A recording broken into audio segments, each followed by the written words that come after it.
from a dead stop to 60 miles an hour in less than a second. We're at 100 miles an hour in less than 2 seconds. So you can understand the importance of me having Pennzoil in my engine. The more demands that we make on our engine, the more demands we make on our motor oil. Pennzoil's never let us down in any way.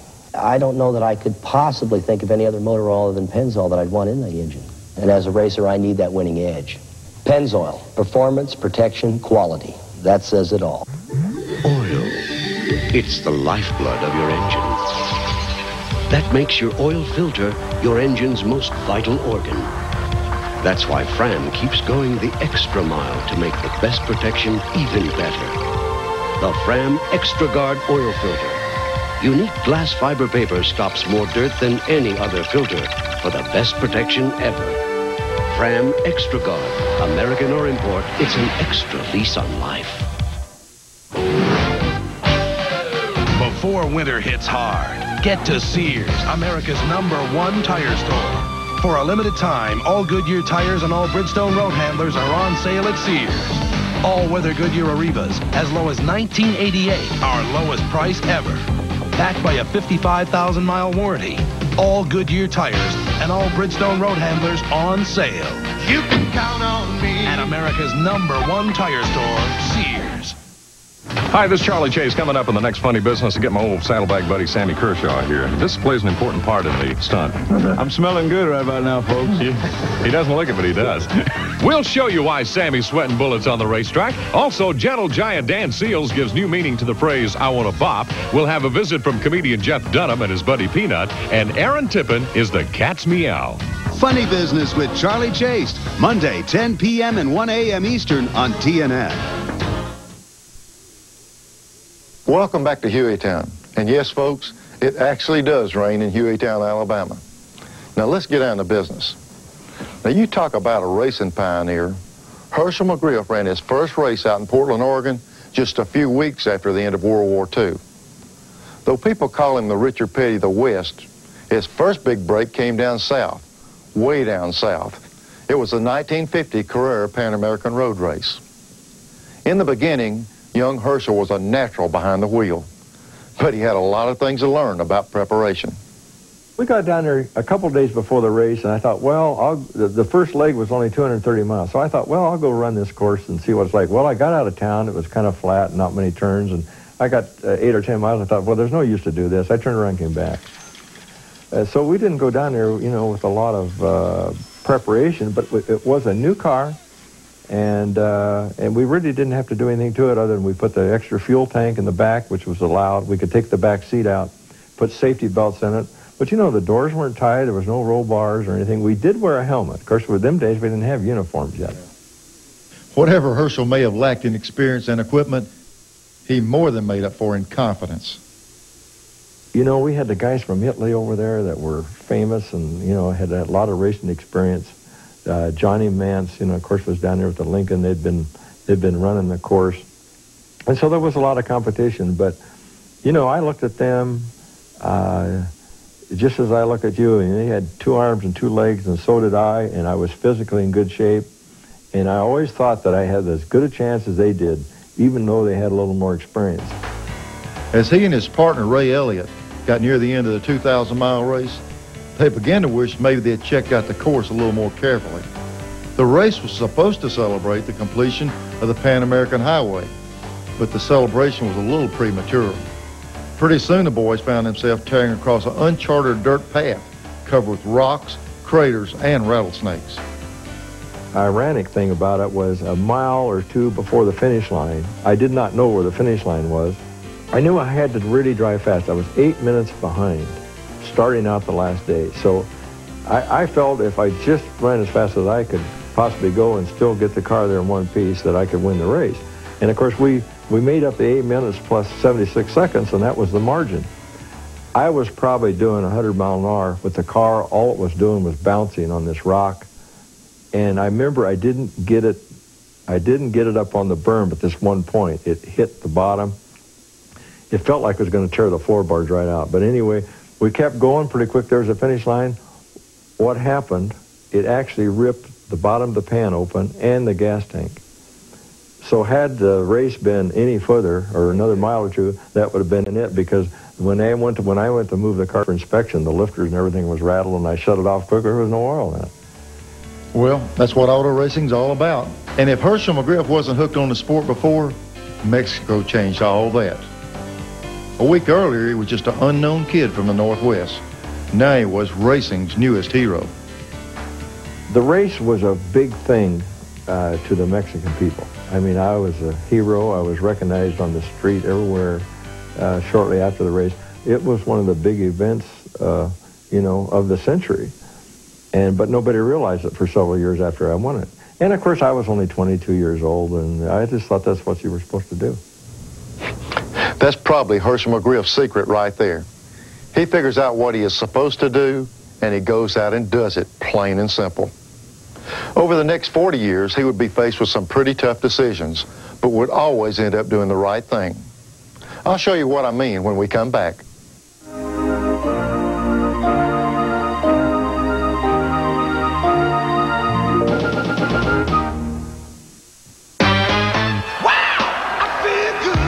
When 280 seemed out of reach, it's Joe Amato and Autolite who punch it.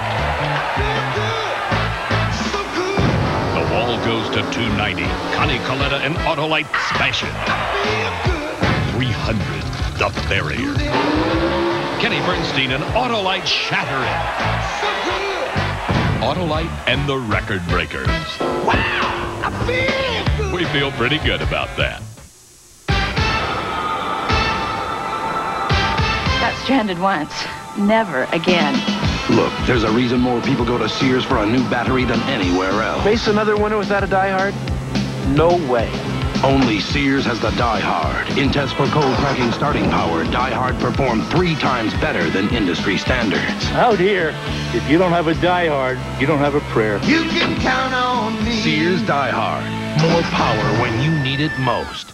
To be the best deer hunter you can be, it takes knowledge and experience. Hi, folks. This is Jackie Bushman, the Buckmaster, and you'll gain both when you read all 6 issues of the Buckmaster's Whitetail magazine. Whether you're a gun or bow hunter, we'll bring you up to date on the newest innovations to hit the sport, how-to articles to advance your hunting skills, and humorous deer hunting tales by deer hunters just like you.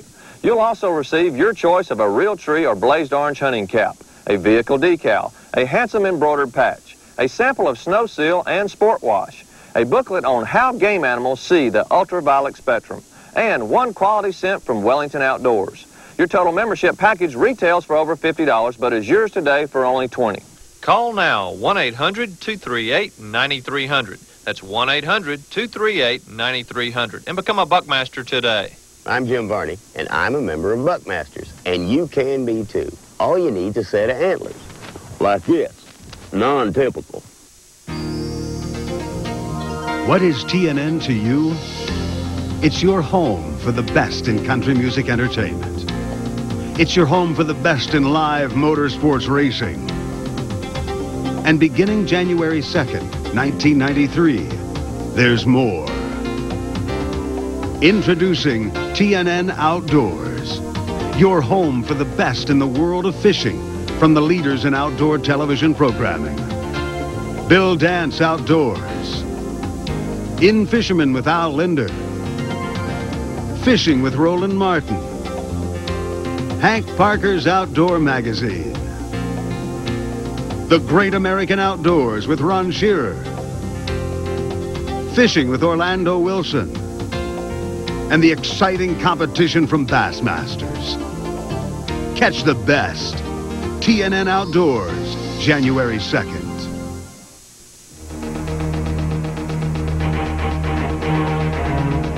Hershel McGriff has a great perspective on the way auto racing has evolved. When he started driving, Hershel didn't start out in any go-karts or any quarter midgets. He was driving a full-sized, grown-up street car. That's just the way they did things back then.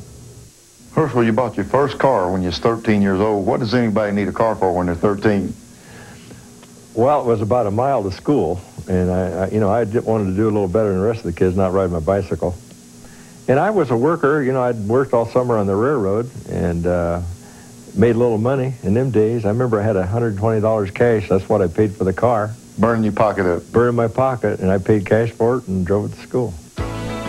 Back then, a 13-year-old kid cruising around a big old street car wasn't as strange as it sounds. In South Dakota, at that time, you didn't have to have a driver's license. So I never had any problem with that. In fact, it was several years later, I think, before that came in. And at age 13, I had worked on the Milwaukee Railroad driving motor cars that hauled the men back and forth to work. So, of course, I loved cars and I loved driving, and that's how I kind of got my start. So at 13, I felt like I was no pro to own a car. Hershel's love of cars was what first got him into racing. When he went to the track to run his first race, he really didn't know what to expect. There was an advertisement in the Portland paper that there was going to be a stock car race. And I don't know what was into me. I just liked cars so well. My dad offered to let me use his car. Of course, he didn't really know what was going to go on either. That was a street car? It was a regular street car. It was a 1940 Hudson, probably the most ugliest car that was ever built. That car was the only thing that was ugly. The Portland Speedway left a whole lot to be desired. It was a wild race. The track got holes in it 2 or 3 feet deep, and the wheels would come out the rear fenders, and I lost 3 or 4 wheels, I remember, during the race. Of course, I'd come in and put them back on again. But I was pretty green, but I caught on pretty quick. It may sound nostalgic to say the sport was simpler then, but that's the honest truth. High-tech auto shops were unheard of. They simply hadn't been invented yet. In those days, cutting-edge technology was stuff like pavement. Most of the tracks that we ran on were dirt at that time. Although, I lived in Portland, that's where the first dirt race is. The second race there, they blacktopped it. So, I got my teeth cut a lot on blacktop right from the start, too. Despite his dedication, Hershel McGriff was not a full-time racer. He was working a full shift for a logging company. As a driver, of course, this provided him with some unconventional training that would ultimately make a big difference on the racetrack. There was no such thing as power steering, and them log trucks, when you were driving them around, backing in under the loads and so forth, they really turned hard. Probably one of the biggest things was throwing the chains over the load and so forth. I was really husky, and I was really strong. So I think when I got in the race car at that young age, driving that car 3 or 4 or 5 hours, I wasn't ever tired. In 1949 was your first really big successful year in racing. What was that like?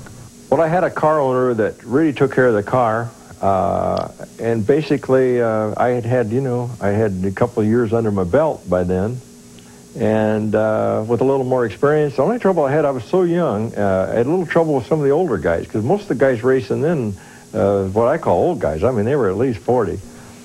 So, sounding younger all the time, isn't it? So, they finally figured out that I meant business getting in that race car, and I wanted to win as bad as they did. And I had the determination and the desire to win, and that's what it took. Desire and determination is what pushed him to his triumph in Mexico a few years later. That race did more than launch Hershel's career. It was there he met another pioneer legend of auto racing, Bill France. Their relationship was to last over 40 years.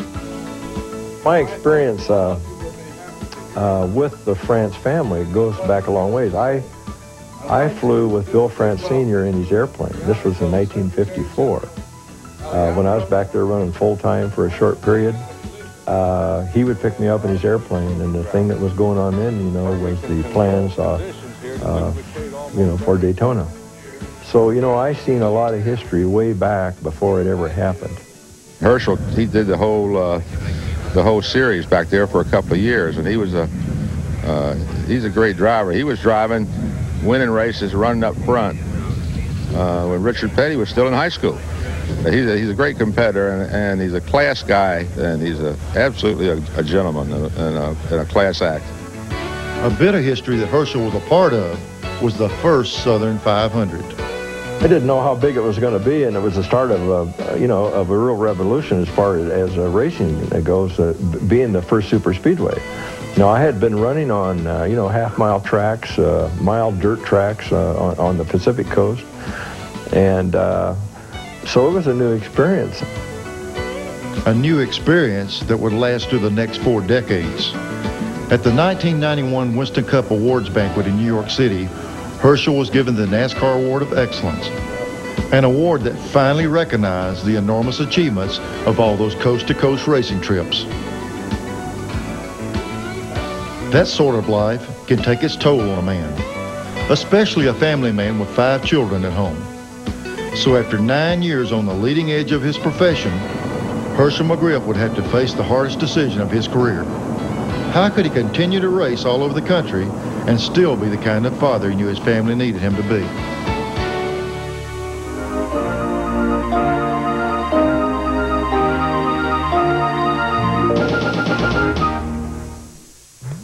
Oil. It's the lifeblood of your engine. That makes your oil filter your engine's most vital organ. That's why Fram keeps going the extra mile to make the best protection even better. The Fram Extra Guard Oil Filter. Unique glass fiber paper stops more dirt than any other filter for the best protection ever. Fram Extra Guard, American or import, it's an extra lease on life.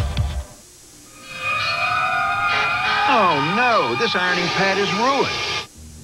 But look, this iron is hot. Let's see what happens. Even after 2 hours, there's no burn and the pad's not even hot. Introducing Magic Pad, the ironing board cover with built-in moisture cells. Here's how it works. Spray Magic Pad, not the clothing, then iron as usual. The heat from your iron passes down through the fabric into Magic Pad. Instantly, thousands of moisture-laden cells burst back steam right through your garment. Magic Pad is fast and easy because you steam iron both sides at once, just like the professionals. Magic Pad's foam cells let buttons and zippers sink right in. Just spray the pad and you can iron the back and the front at the same time. Press creases instantly. Magic Pad saves you time. Remove stubborn hemlines. Ironing becomes easy. Stop the slip and slide of fabrics that won't stay put. Thousands of Magic Pad cells hold everything in place. It's like having an extra pair of hands. Even this iron stays put. You get the Magic Pad with built-in moisture cells, our certificate of authenticity, and an amazing lifetime guarantee. Order yours today. COD and credit card customers call 1-800-257-0800 or save COD fees by mailing $9.98 to Magic Pad, Box 10030, Stamford 06904. That's Magic Pad, Box 10030, Stamford, Connecticut 06904. Or call now 1-800-257-0800.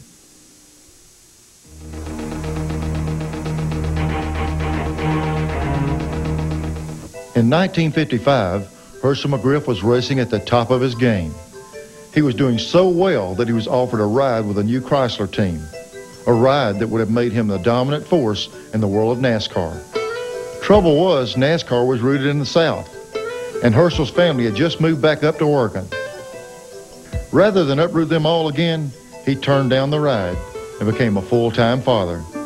That was the last anyone heard from Hershel for a long time. Dad just felt that he needed to get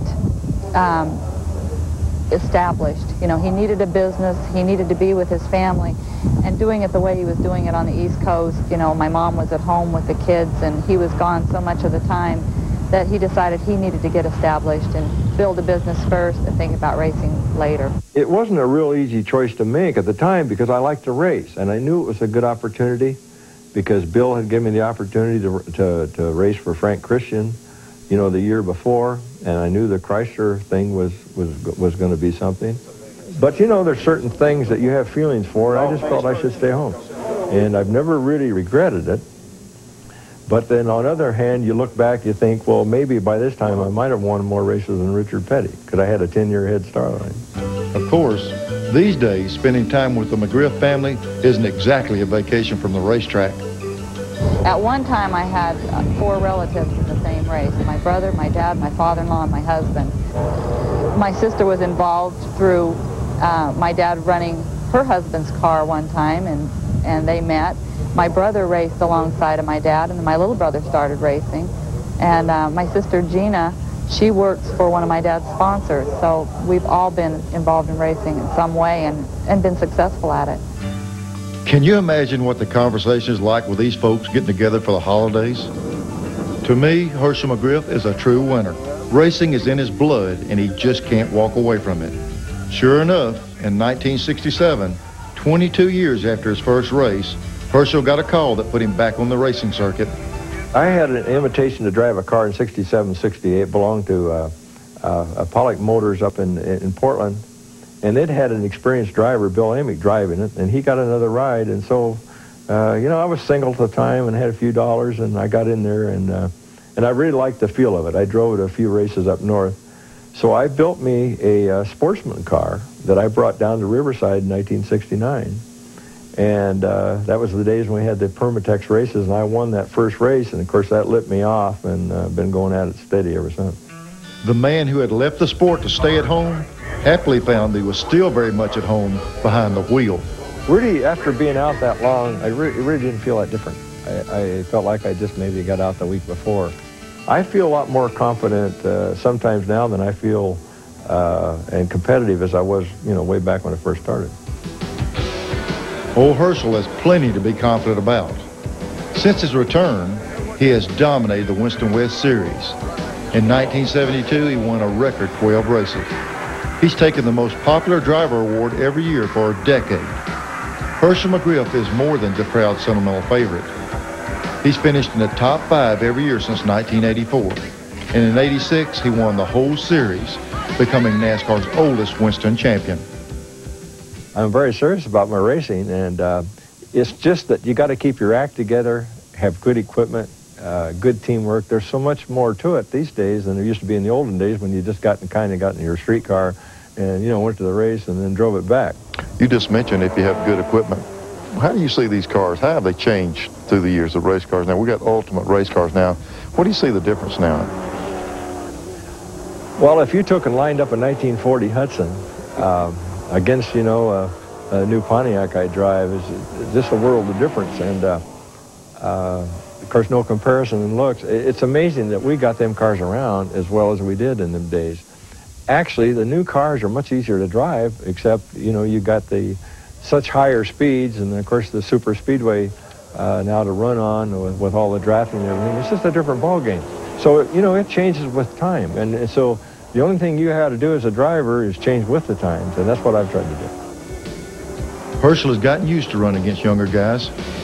Of course, they're all younger than him these days. But how do the other racers deal with a man 2 or 3 times their age? Now, I remember the first time we were at the Winston Washington 500 up there, the first 500-lap race out here, and we were talking about, you know, if the old men could go the distance, you know, and who was there? I won the thing, but who was on my tail and, you know, trying to get me at the end with Hershel, and, you know, I got enormous amount of respect for him, and he's a great individual. Well, I'll tell you what, Hershel's one tough customer. They may say he's getting older, but it doesn't show in a race car. I enjoy all the drivers, the company. You know, at this point, the young drivers look at me, a lot of them come up for advice. But see, they look at me now in a different light. They think, that guy's too old and he can't beat me. He's not supposed to do that. Not that they show me any respect, particularly on the racetrack, but they show me a lot of respect off the track. Well, any driver that doesn't start off respecting Hershel McGriff when they're taking the green flag has changed his mind by the time the checkered flag comes down. Folks, Hershel McGriff is amazing. He's had a great racing career. And you think he'd be slowing down a little bit, but he's not. This is a Southwest Tour car, and there's something else down there I want to show you. Come on. And here he is with his Winston Cup car. You know, I like doing what I'm doing, and so, and I still feel competitive. You know, when the time comes that I can't keep up with the boys, and there's a lot of young fast ones coming up, as you know, I guess maybe I'd move over. Is that incentive to win still there, just as strong as ever? It really is, and I guess if I lost that incentive, well, then I'd want to do something else. And you know, I figure I have to keep racing, otherwise Gant might quit. and I think it's great that he's doing what he's doing at his age, and it goes to show you that if you got the will to get in there and you got the equipment, you can still win. I like racing, and I like my work, and I'm enjoying my family, and so what else is there? Now, that's my idea of a real winner. It may have taken 50 years, but he seems to have found the perfect balance between racing and family. It's hard to imagine what this sport would be like with no Hershel McGriff. And for darn sure, there aren't too many of us who can remember it without Hershel. A lot of drivers out there grew up with auto racing, but auto racing grew up with Hershel McGriff. And I hope they both keep on growing. See you next time on Winners from Hueytown, Alabama, home of the Gopher Dome and other scenic spots. Winners has been brought to you by Autolite Spark Plugs and Wire and Cable Products. Autolite Spark Plugs, guaranteed for 2 years no matter how far you go.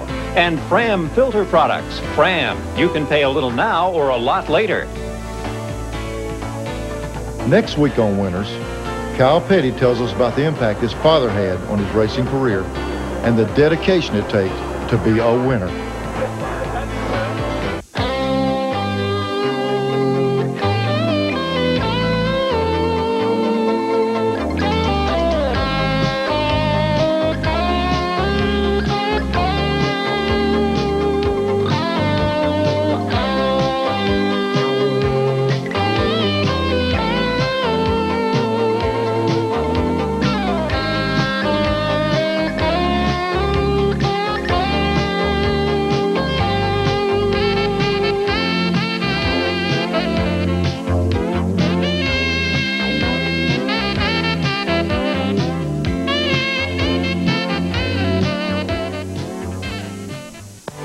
Promotional consideration furnished by Bonine. Get details in your reservation form for the exciting new Winners Collectible Truck Series. Send your name and address to Truck, P.O. Box 93220, Atlanta, Georgia, 30377. Reserve now.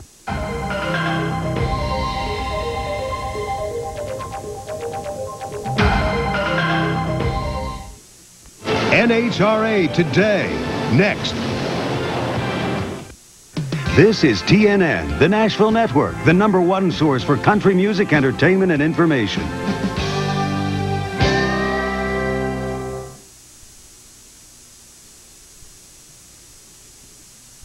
I cooked a pig in the ground, we got some beer on ice, and all my rowdy friends are coming over tonight. Hank Williams Jr., he was born to boogie. Get down on me, baby, 'cause I ain't no rookie. I was put in a part and I was born to boogie.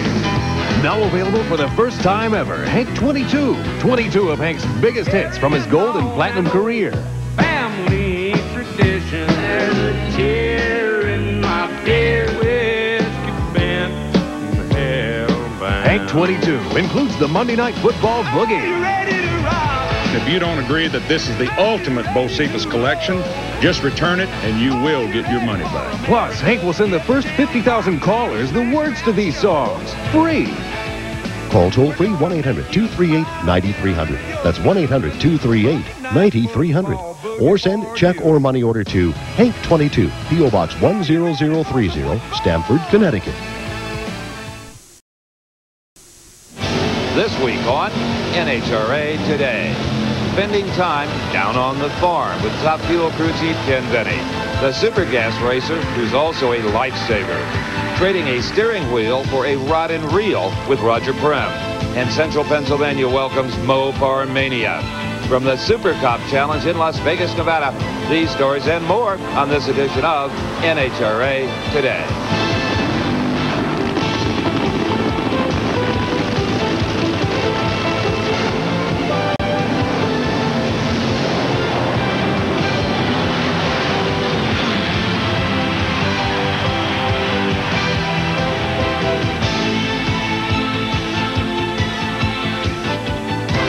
Like no other city in the world, Las Vegas means light. A shimmering rainbow of color glistening in the Nevada desert, Vegas is a vivid vista, a testimony to the wonders of wattage, where neon drives nighttime to its knees. But high-intensity hues are merely part of the city's mystique. The lure of the casinos draws the hopeful to the glory of the slot machines, blackjack tables, the decks, and the dice. Recently, some players of a different kind came to town to try their luck, not with a roulette wheel, but with a steering wheel. And they brought their own illumination as well. These were the racers in the Super Cop Challenge. And for a while, black and white replaced blackjack as a guaranteed winner. Hello, everyone, and welcome to this edition of NHRA Today. I'm Steve Evans, and we come to you from the drag strip at Las Vegas International Speedway. Now, once a year, drag racing policemen from all over the country take a break from chasing the bad guys to come here and chase each other. In the next half hour, you'll meet a bunch of these guys. You'll see some incredible cop car race cars. You'll also meet up close and personal Nevada alcohol dragster competitor Roger Brown, top fuel crew chief Ken Benny, you won't believe his hobby, and the Chrysler Gathering at Carlisle, Pennsylvania. Now here at Super Cup 3, over 34 law enforcement agencies from all over the country are represented. And their men have brought, well, a wide diversity of race cars. Let's have a look.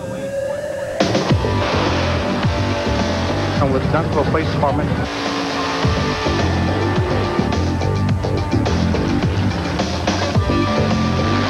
I'm from the Prince George's County Police Department in Maryland.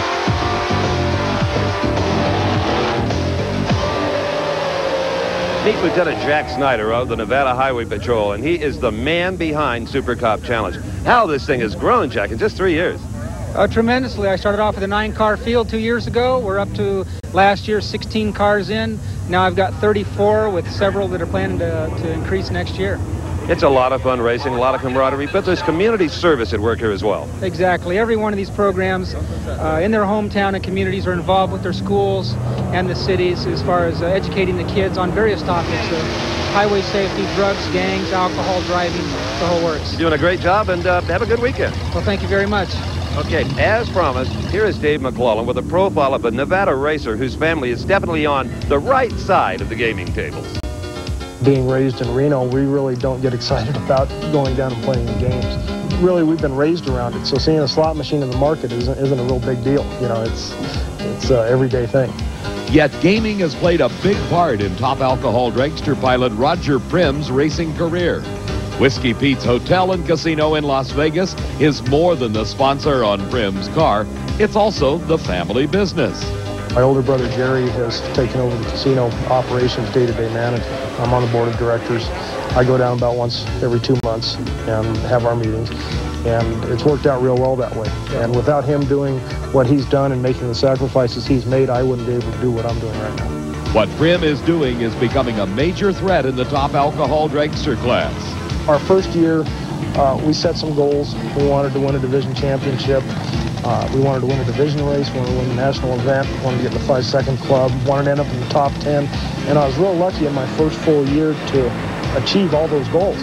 Prim made the switch to asphalt racing after getting his feet wet in drag boat competition. Started with drag boats in about 1982. Started in a comp jet, and then did a blown gas jet, and then worked my way into pro gas hydro. There we won a couple of events, set a couple of speed records, national speed records. At first it was okay. He was racing boats, and then it got a little scary. I was really happy to see him start racing cars. Made me feel a lot better knowing he was safe.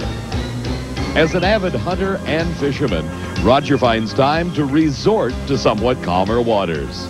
I enjoy it. It's relaxing. It's something that gets me away from the racing and away from the casino deal, and just lets you relax. On Tahoe, basically what I fish for is lake trout or Mackinac trout. They're the bigger of the trouts up here.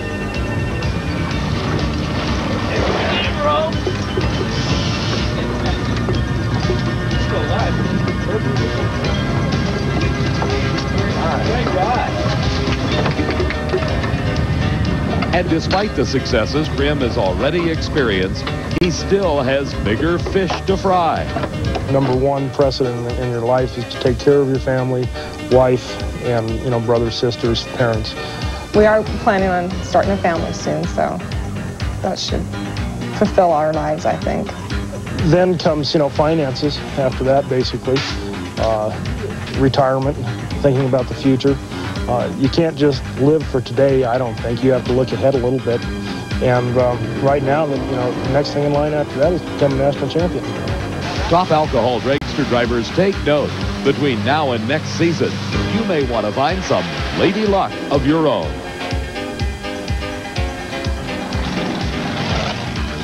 The only gaming advice I ever got from Roger and the guys was never hit a breaking hand in blackjack unless the dealer has an ace up. I wish I'd have remembered that last night. Oh, well. Stay with us. When we come back, we'll have more of the Super Cop Shootout There's a poor choice of words. And we'll jump from west to east to a Mopar gathering that borders on a Chrysler cult. NHRA Today is brought to you by new Castrol Super Clean. If it won't come clean with Super Clean, it won't come clean.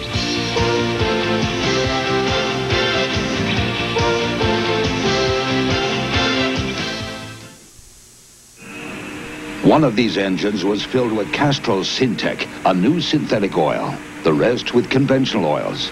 They were then drained and started without oil to prove a point. You see, Syntec's unique molecular structure bonds to engine parts. Lab tests show it leaves a layer of protection far stronger than conventional oil. And if Syntec protects this well now, imagine if you leave it in. Castrol Syntec protects in ways other oils can't. At Oldsmobile, we know the difference between designing a race car to be fast and designing a race car to be a winner. The new Achieva SCX has an engine that just doesn't know when to quit. Anti-lock brakes that help make cornering a breeze. And the difference between this winner and the winner you can buy is a wash. The Achieva SCX from Oldsmobile.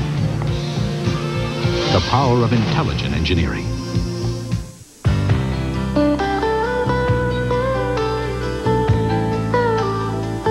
All of these championship-winning drivers have one thing in common: Goodyear Racing Eagles. The race-winning technology that's found in the Goodyear Racing Eagles can also be found in the world's best-selling line of high-performance street tires, Goodyear Eagle Street Radials. The champions know, and it's why we say the best tires in the world have Goodyear written all over them. The tug of war between Johnny Benson Jr. and Mike Eddy ended with Eddy's incredible 7th ASA championship, but not without an intense battle. Both men have played cat and mouse and have fought a vigorous race all season long. Now, TNN Motorsports recaps this exciting racing challenge. Relive all the great times from a year of great racing action. The ASA Championship Special. Today, 5 p.m. Eastern, only on TNN Motorsports.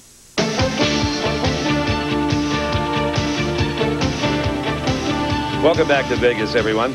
You know, I am a little bit surprised how many of the bracket cars policemen have brought here to the Super Cup Challenge that were, at one time, in reality, crime-fighting street enforcement vehicles. It's an original Nevada Highway Patrol cruiser. Has 81,000 patrol miles on it. We put just a little squeeze of nitrous oxide in it, and we're looking to see what it'll do today. Used to be mine, my patrol unit. I know what it used to do, and now I know I'm not sure what it'll do. The state of Texas had it for the first 3 years. Last April, I made a decision to join this North Texas Beat the Heat race team, so I made it into a race car. Up until 1972, fortunate indeed was the police officer who had as his mount a Chrysler Corporation product with the Commando 440 motor. Few eluded that car in a hot pursuit. And recently, back east, a bunch of Chrysler Corporation devotees got together for some serious Mopar madness.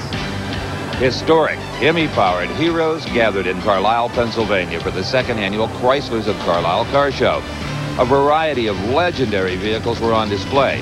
The Goldenrod, whose 4 NASCAR 426 Hemis set the land speed record. Dick Landy's Dodge, Bill Flynn's Yankee Peddler, and many more. It's Pennsylvania, so it's green, and it's really pretty. And this is really a laid-back, I think, show. I mean, there's not a lot of hustle and bustle, and they've given you a lot of room, and the quality of your cars is phenomenal. I was only about 30 feet in the door, and to be honest with you, the hair went up on my arms. I haven't seen these cars. I didn't realize this amount of these cars existed. It's almost like a time warp. There must be a fortune out here on these cars. It's just unbelievable. It just kind of reminds me of when I was back there 20-some years ago running these cars. It's just fabulous for me. It's just like I was younger again. One of the original developers of the Chrysler Ramcharger program was on hand to offer technical advice and to reminisce with old friends.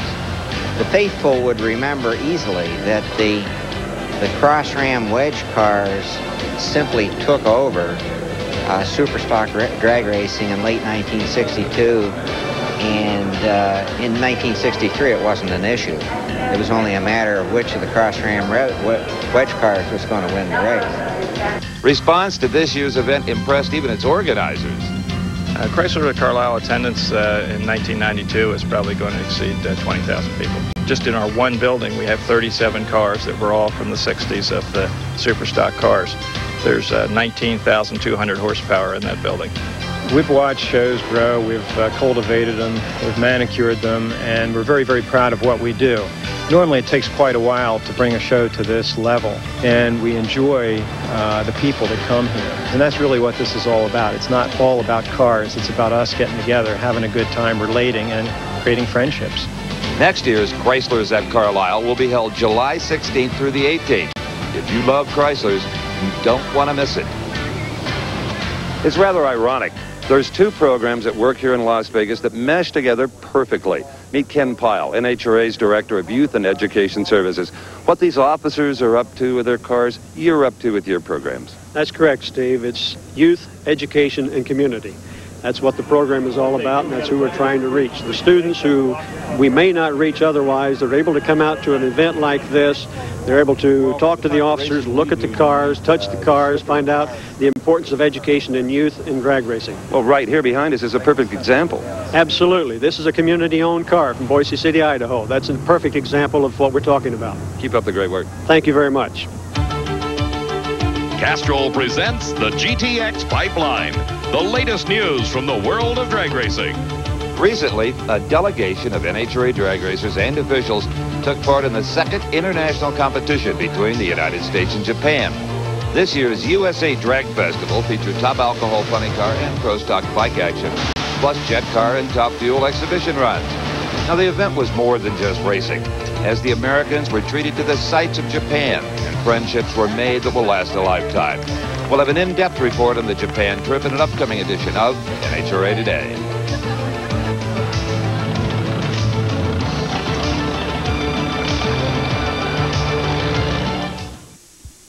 Castrol GTX is the only leading motor oil that meets the world's toughest requirements for viscosity breakdown in every grade.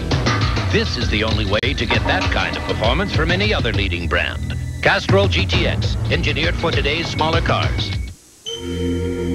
When it's this greasy, you need a more powerful cleaner degreaser. Castrol Super Clean solubilizes grease on contact, neutralizing its ability to stick. So if it won't come clean with Super Clean, it won't come clean. Love can make you happy. Precious and few are the moments. These are special songs to us. Great hits we still love to hear today, but just can't find on many albums. Until now, introducing Rare Gold, a special collection of 40 pop classics. Smile a little smile for me. Just call me angel of the morning. When will I see you again? Rare Gold has 40 original hits by the original artist. Here's more.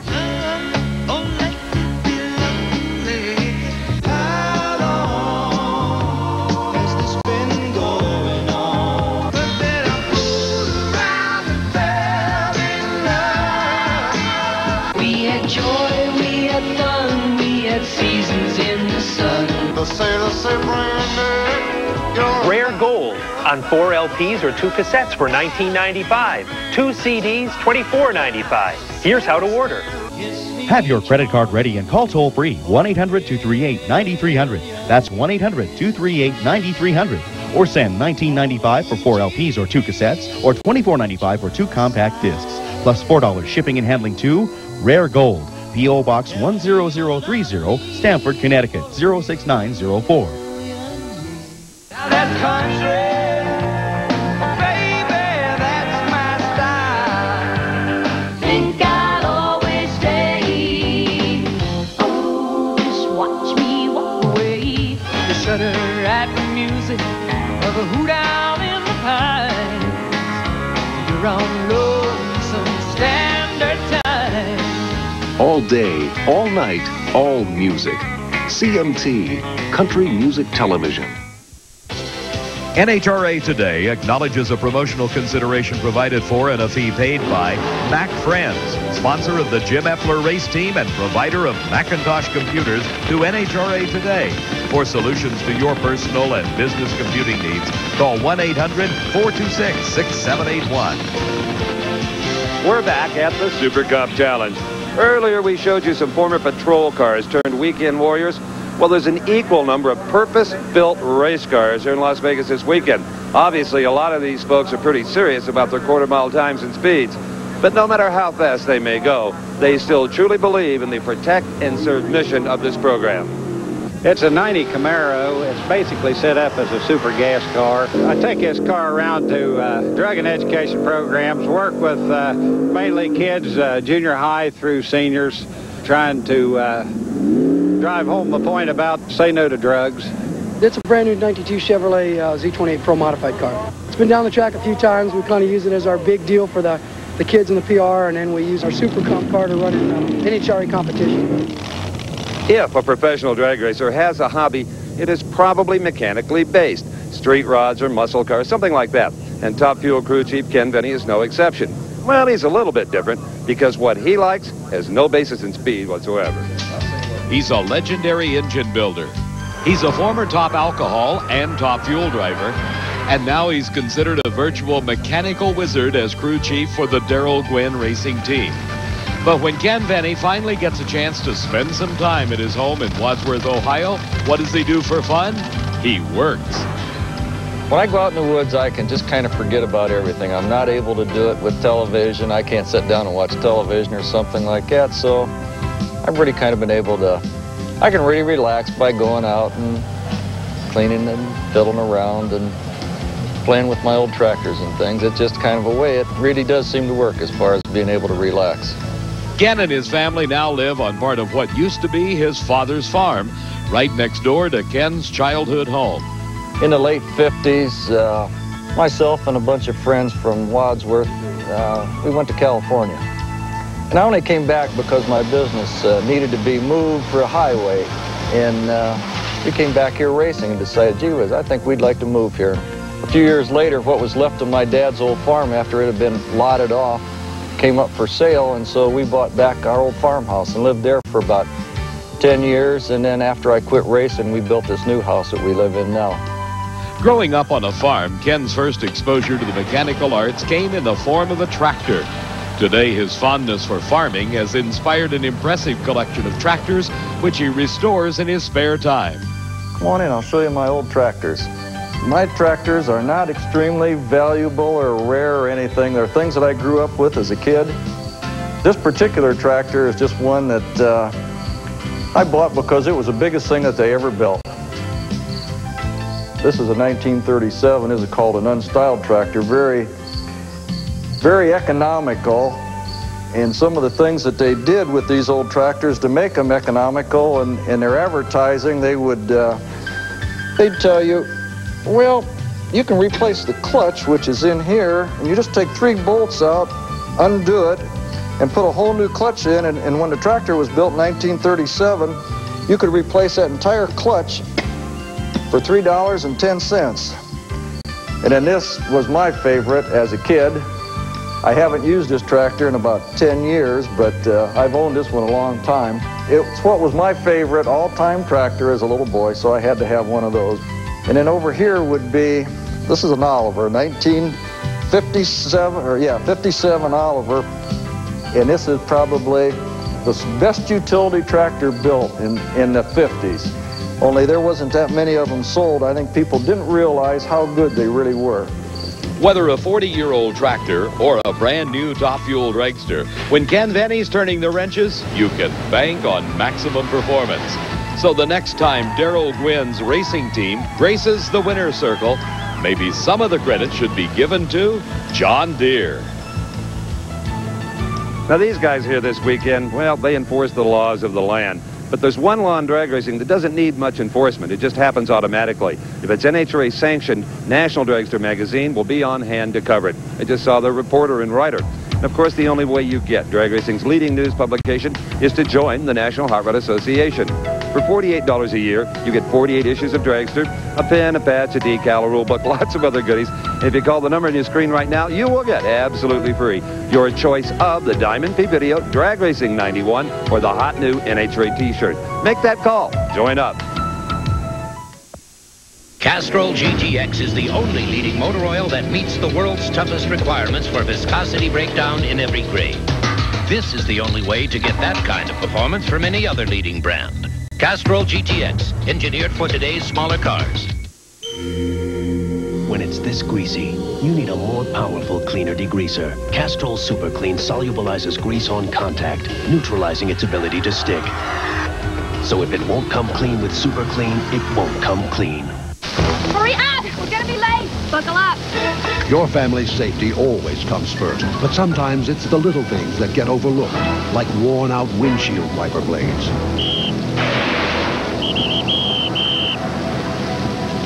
That's why you should look for Trico wiper blades. Easy to install and aerodynamically designed to improve your driving vision, because there are a lot of little reasons to ask for Trico wiper blades today. Today, performance cars come in a variety of designs, sizes, and even prices. So do Goodyear Eagles, the world's most successful line of performance tires. There are all-season Goodyear Eagles, new ultra-performance Goodyear Eagles. There are Goodyear Eagles for the classic and for the contemporary. No matter what performance car you own, there's a Goodyear Eagle priced for you. It's another reason we say the best tires in the world have Goodyear written all over them. You know what time it is. I love this place. Come here. Right here is Dinner Basket Central. What are my options?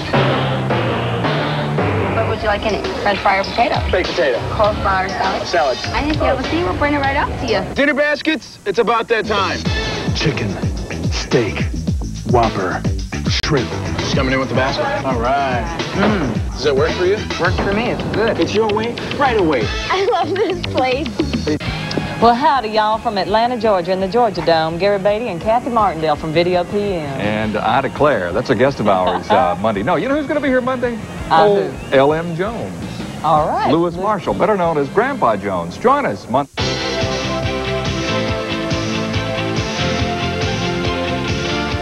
Welcome back. Every officer involved in the Super Cop Challenge wanted a little gold to go along with the shield they already possessed. And let me tell you, when the action started, it was a combination of Smokey and the Bandit, Bullet, and the French Connection. Code 3, all the way. The teams were split into two groups, and the winner of the Quick 8 class was the Arvada County Police Department. The winner of the Bracket Division was the Aurora County Police Department. And they also prevailed to capture the Governor's Cup as the elite of the heat. Well, as far as I'm concerned, you guys are all a classy bunch of cops. You know, the flashing lights today were all part of a whole lot of fun. But normally, of course, they're deadly serious on police cars or emergency medical vehicles. And there's one EMT in Nashville, Tennessee, who's not only a superb racer, but who also gives back a lot to his community. Medic 32, Engine 32, 41 Plantation Drive, man down. Medic 32, Engine 32, 4031 Plantation Drive, man down. When the call goes out for help in the Hermitage area of Nashville, Tennessee, Medic 32 responds with drag racer Charles Shannon at the wheel. As an emergency vehicle operator, there are times when we have learned, because of the training, that we can better control the vehicles, and that has helped me in drag racing also with reaction times and being able to judge the car itself. It does go the other way also. Being able to drive at a high rate of speed on the drag strip helps me control the vehicle when I do have to exceed the speed limit that's posted in an emergency vehicle. When Charles isn't behind the wheel of an emergency vehicle or going down the quarter mile in his super gas car, he likes spending time helping kids. Young people today are looking for somebody. They're trying to find somebody they can pattern their life after.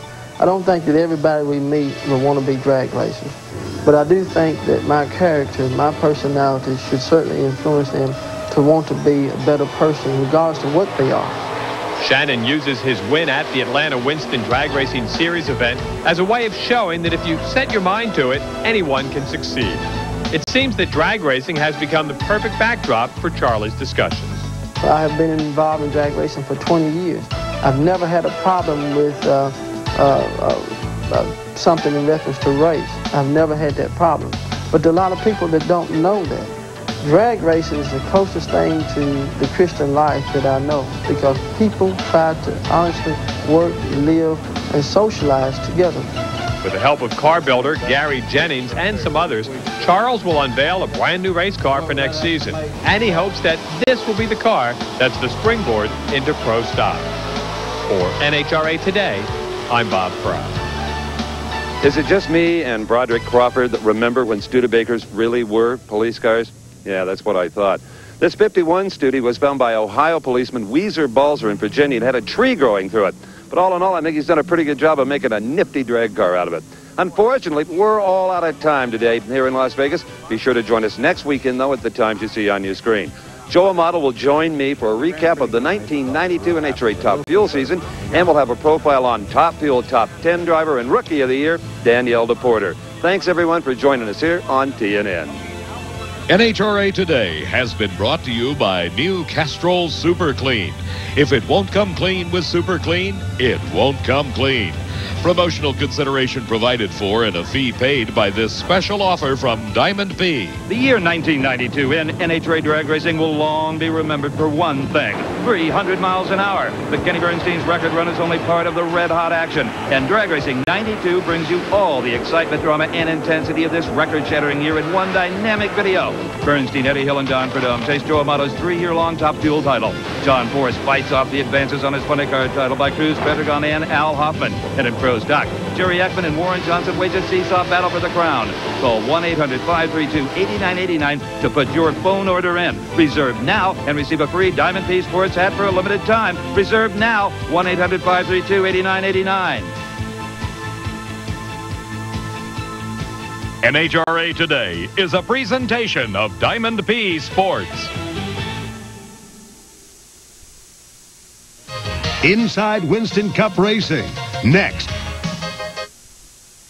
Hi, we're the Statler Brothers, and our new season starts Saturday night, November 21st at 9 Eastern, 8 Central, 7 Mountain, and 6 Pacific. Also, 12 Eastern, 11 Central, 10 Mountain, and 9 Pacific. So the bottom line is, wherever you are on Saturday nights from 6 to 12, you stand a good chance of seeing us, because wherever you are, I'll be right here. Starting November 21st, Saturday nights at 9 Eastern. Statler Brothers season premiere, Saturday, 9 Eastern on TNN.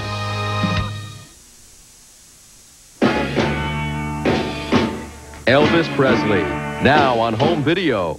Walked through a party in the county jail. Written down there, they began to wail. Don't be cruel. The King and his historic 1968 comeback special is available again on home video. This is the Elvis you remember, at the peak of his power.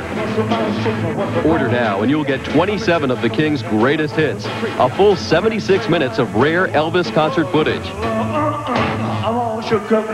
Purchase your own collector's copy of Elvis, live in his 68 comeback special for only $19.95. Here's how to order. Use your credit card and call 1-800-238-9300 to get your collector's copy of the Elvis 68 Comeback Special video, only $19.95 plus shipping. This is a special TV offer for Elvis fans only. Call 1-800-238-9300. Order now.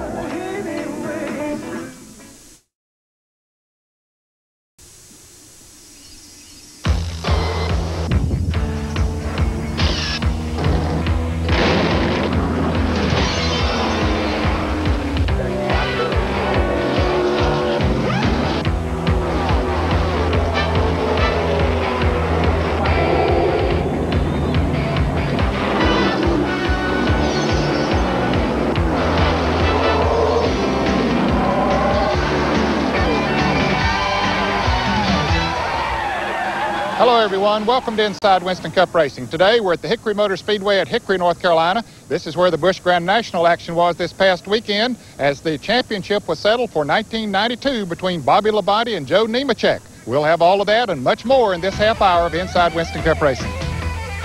It was a typical wild Sunday at Hickory Motor Speedway. Bobby Labonte ran well and took home the win, but Joe Nemechek did what he had to do, a top 6 finish and the 1992 Busch Grand National Championship. We'll have all the wild action from the Pantry 300. And we'll have the second of our 2-part conversation with Kyle Petty. Everything that comes along new, if I've got an opportunity, I'll go try it. I'll try it once, no matter what, because I don't want to be 55 or 60 years old and look back and say, you know, in 1986, I had a chance to go do this and go do that. I should have done it, you know, and I never tried it. You'll also hear from driver Lake Speed. While a lack of sponsorship has hampered his efforts in recent years, Lake has vowed to return to competitive form in 1993.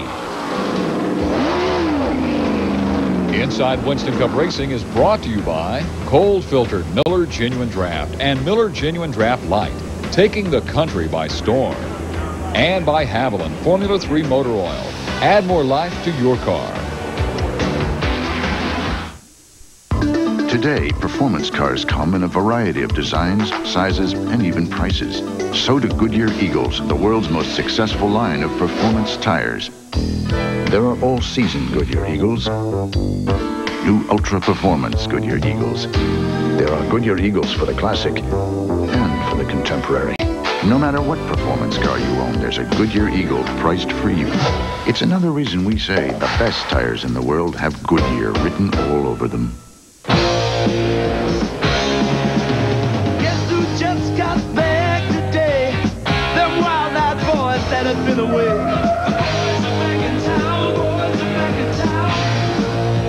The Miller Genuine Draft Rusty Wallace stock car is back in town. So you better hold on.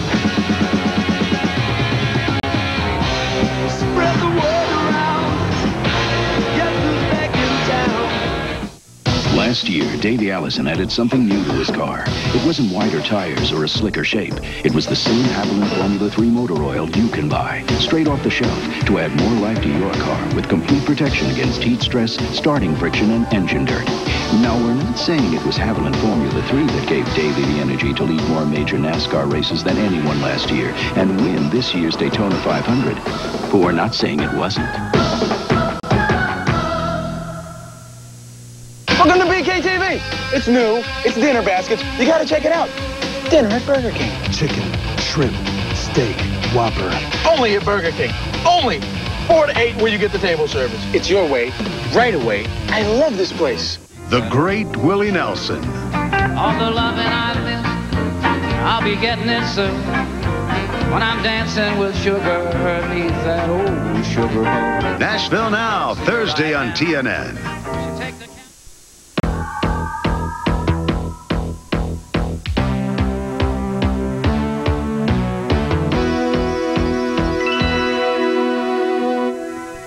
The Hickory Motor Speedway is an appropriate place to settle the Busch Grand National Championship for 1992. Many of these drivers got their starts on tracks like this, and of course a good number of the Busch races are still run on tracks that are less than a half a mile. The focus going into the Pantry 300 was on the championship between Joe Nemechek, Bobby Labonte, and long shot Todd Bodine. But there was a surprise in qualifying. Jim Bowen got his first ever Busch Pole Award. Bill Weber has the highlights. Ned, Jim Bowen did get his first ever Busch Grand National pole here in an unsponsored car with a volunteer crew. Congratulations, a reward for a lot of hard work this season, I imagine. Well, thank you very much. It's kind of a boost for everybody who's involved. You know, they all are volunteers. And that's pretty hard to do nowadays with the economy the way it is. Everybody's got to spend a lot of time making a living, but the guys put in all their extra time with me, and no sponsors makes it pretty tough financially, but Father helps out a lot. And it's pretty much a family effort, and I got to thank everybody involved. It's been a tough year, but we keep running better all the time. Somebody told me we're like the Jeffersons. We're moving on up. Jim Bowen led the 30-car field into the 300-lap race that quickly became a caution-filled event. Jeff Gordon grabbed the early lead, but the first yellow flew on lap 3 for a multi-car wreck in turn 2. On lap 32, Bobby Labonte took the Slim Jim Chevrolet around Gordon to take the lead. Todd Bodine was third in points and running 5th on the track. Meanwhile, points leader Joe Nemechek was running 7th and could clinch the championship by finishing 6th, but lost valuable track position for the solo spin on lap 77. On lap 111, Jeff Burton and Robert Presley ignited a multi-car incident that ended with Tommy Ellis resting on the hood of Ricky Craven. Nemechek picked up some more body damage in this one. When the race did stay green, Labonte proved to be the best car, chased by Bobby Dotter, Chuck Bound, Mark Martin, Todd Bodine, and Butch Miller. On lap 185, it was Jimmy Spencer and Dennis Setzer with a synchronized spin, and again Nemechek was involved.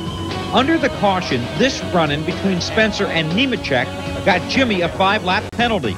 Then this wreck on lap 205 resulted in Spencer getting parked for the rest of the day and pushed Nemechek deep in the field.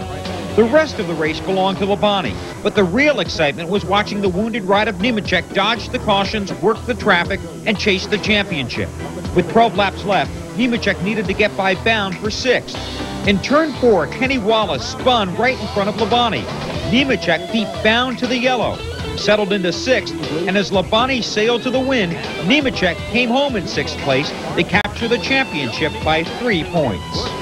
From where I was sitting, it was pretty exciting. I almost got into it right there at the end with a couple cars, and you know, if we could have got by a couple more, you know, we'd have been all right. But of course, that flag wouldn't have come out. I don't know that it would change the points any, but hey, we just gave it our best shot, and we'll just have to go tomorrow and start working for next year.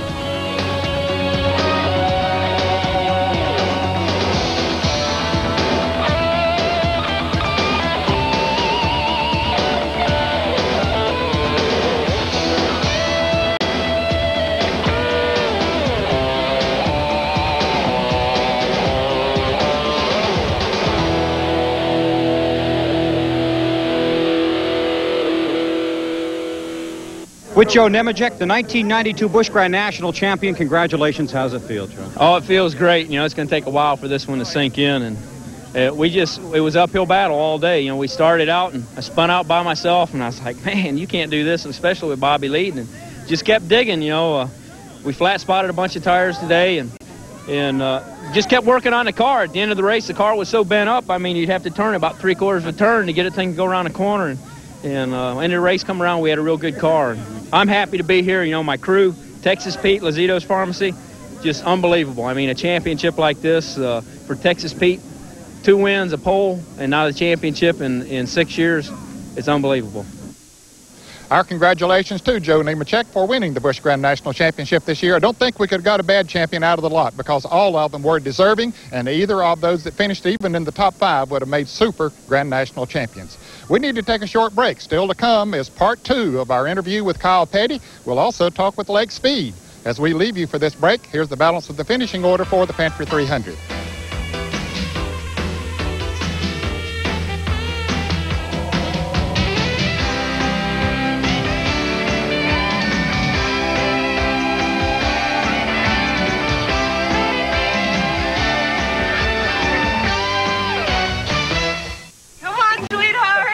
Your first big snow, Joey. Here he comes. Joey doesn't care that inside is the world's most energy-efficient furnace. Here he comes. Here he comes. Or that Carrier can save up to 40% annually on heating. Look at him. He loves it. All he cares about is how warm and comfy Carrier keeps it inside. Hey, come on.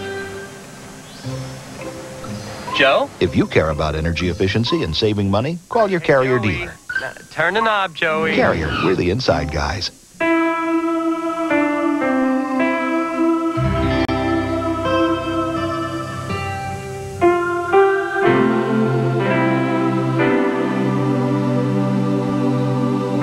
She says she waits by the truck because she can't stand to see me get hurt. That makes 2 of us.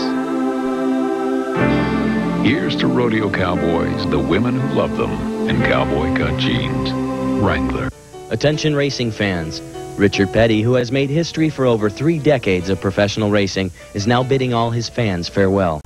To honor a lifetime of racing excellence, CPC Environment, the premier minters of sports and entertainment medallions, has been licensed to mint a limited edition of 15,000 pure silver commemorative medallions and 200 gold medallions. Each 1 troy ounce pure silver medallion is individually numbered and features Petty's likeness on the front, with the official 1992 Fan Appreciation Tour logo on the reverse. Each medallion comes in its own crushed suede display case, complete with historical booklet, and retails for $39.95. Environment is also offering a 2-piece silver and gold limited edition set. Only 200 will be minted. For more information on the sets or to order an individual medallion, call 1-800-765-0123. Visa and MasterCard accepted. 30-day money-back guarantee. 1-800-765-0123. Hi, I'm Rob Crosby. Can you imagine life on Earth without clean water? All living things need clean water to survive. But because of pollution and overusage, our supplies of clean water are critically low. If you're aware of a lake, a river, a beach that's being polluted, report it to your local authorities. Get involved. Join TNN, the Nashville Network, in the Water Conservation Project. Pure water, pure country.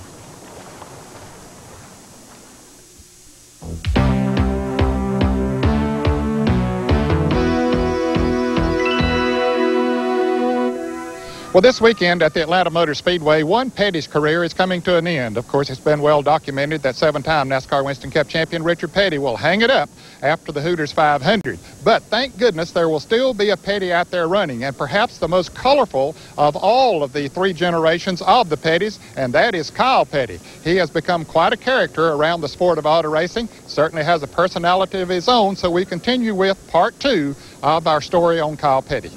When you were in high school and everything, I know you've been asked this question before, did you always want to be a race car driver? But you played sports. I know you played football. You had a few scholarship offers, didn't you, Matt? Yeah, but, you know, I played football. And, you know, I've said this before. The only reason I played football in high school was because I went to a small school and the cheerleaders rode the bus. So we all rode together. So that was fun. So I played every sport. So that was the way it was. But, and I played football, and I enjoyed football. I liked basketball better. I played football just because you needed something before basketball started, and then you played basketball, and then you played baseball because you needed something after basketball was over with. But when I was a junior, I hurt my knee, and I decided that football was too rough for me. I didn't want to play football anymore, and not in the next level anyhow. So I decided that racing was what I was going to do. Your dad, as big as he was back then, you know, was he able to come to the games and watch, you know? Yeah, he came some. He still goes to ball games. Really? In Randleman. He came to some. You know, if you played, I think we played 10 games a season or something, and he might get to 2 or 3 at the most. And he'd get to 5 or 6 basketball games and stuff like that. But he was gone a lot, so you couldn't expect it on Friday nights. Did you play music in high school, too? Yeah. Or where did that come played in a band. Played in a band, too. Yeah, it was funny. I played in a concert band, played a saxophone in a band. Okay. So, you know, I don't know where music come from. My mother always forced us. I've always said it's a Southern thing that Southern mothers make their children take piano lessons at an early age. And my mother made us take piano lessons when we were in the 3rd and 4th grade. And then I quit, and I started playing the guitar, and then ended up with a saxophone after a while.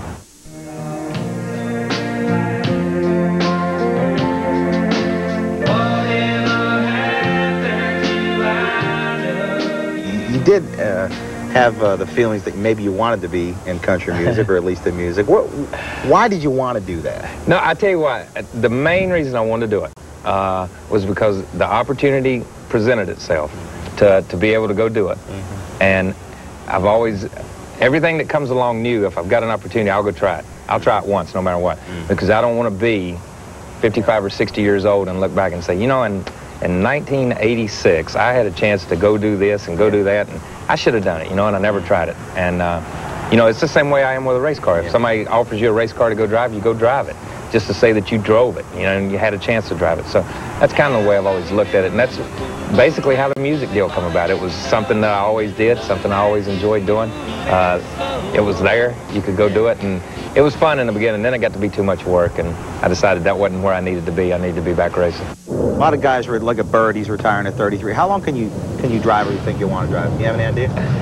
No, I don't. I don't have any idea how long that I'll drive. You know, I think when my father started, and you take guys like Junior and Ned and those guys, they retired early because that's what baseball players did. You know, and when you ask them, you say, why'd you retire early? Well, that just seemed to be when most professional athletes were retiring at 32, 33, 34. So they retired. But if you look at race car driving, it seems to be the guys that have their greatest years come between 30 and 40 years old. Yeah. You know, Earnhardt's greatest years have come from the time he was 30 until he's 40 years old. My father's best years were between 30 and 40 years old. Darrell Waltrip's best years were between 30 and 40. So it seems like you hit a groove right in there where everything begins to work for you. After that, you still have success, but it begins to trail off a little bit. So, you know, I think it's whatever you feel like personally. And the way the technology keeps changing, then, you know, it's getting, with power steering and with different things that keep coming along, it gets a little bit easier. So maybe you can go longer, but I'm not sure how long I want to go. The perception of Kyle Petty is that he has the personality of a performer. But that is his personality. That's Kyle Petty. He just seems to see things in a different light. Feel like I got on it. For me. What do you do in your spare time? Not that you have a lot. I know you like to shop, but... Yeah, well, I'll tell you what. Mostly in spare time, I really hadn't had a lot of spare time over the last couple of years, except for my rehab. I did a lot of rehab during my spare time last year. But you just don't have much anymore. So I'm not a big hunter. I'm not a fisherman. Don't do stuff like that. When I'm not at the racetrack or not off doing appearances, then the couch is my friend. Well, Kyle Petty and the Mellow Yellow team are certainly looking forward to the 1993 season. They've had a great year in 1992. We need to take a short break, and as we leave you for this break, here's this week's Haviland Track Talk as we say goodbye to our good friend Dick Beatty, the competition director of NASCAR. This edition of Track Talk is brought to you by Haviland. Add more life to your car. The Hooters 500 in Atlanta marks the retirement of longtime NASCAR official Dick Beatty. Mr. Beatty's trademarks are his passion for fairness, his ever-present rule book, and his sincere approach to ensure the success of his sport. But the most fitting tribute to salute the retiring Winston Cup director is that most racing veterans know, hidden behind Dick Beatty's iron fist is his gentle heart. You know, Dick's just been a real consistent performer for us. We could always rely on him to make good calls, good decisions, and you know, kind of like the statesman of the whole crowd. You know, it just his manners and the way he handled the competitors, his relationship with us. He was always a friend, but also he was an authority, and that's hard to be both. He's sort of, you know, like a good captain in the Army, but he's really been good and worked hard. And, you know, I hate to see him retire, but still, you know, it's glad to see him retire because he's made it to retirement. You know, my father passed away before he got the time to retire, so now he can relax and enjoy his life with May and have a great time. He's still going to be a great friend, and I know he's going to come around to the races once in a while and see us, and I know May will want to come get an autograph. And any of you that cannot be quiet during this meeting, I would ask you to excuse yourself at this time.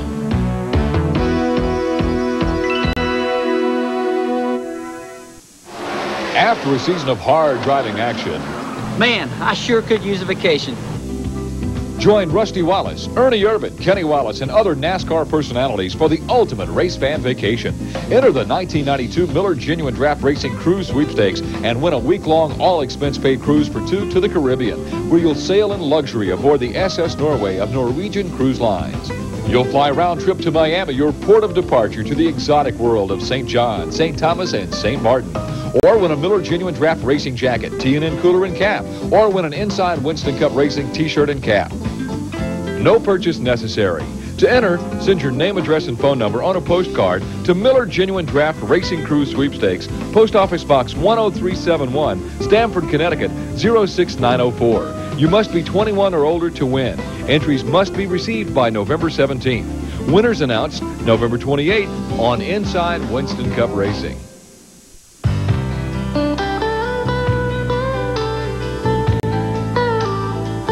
All of these championship-winning drivers have one thing in common: Goodyear Racing Eagles. The race-winning technology that's found in the Goodyear Racing Eagles can also be found in the world's best-selling line of high-performance street tires, Goodyear Eagle Street Radials. The champions know, and it's why we say the best tires in the world have Goodyear written all over them. Miller Genuine Draft. It's cold filtered. That's how we keep our commitment to everyone who knows that draft beer is real beer, pure beer, the best beer. It's why so many people can enjoy a beer whose taste hasn't been changed by heat pasteurization, and why so many people are making a change of their own to the genuine draft. Get out of the old, get into the cold.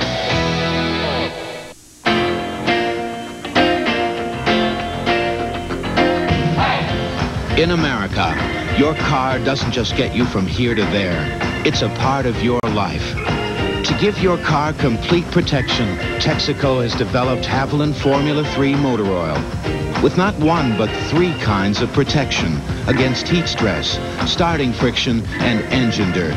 Haviland Formula 3. Add more life to your car.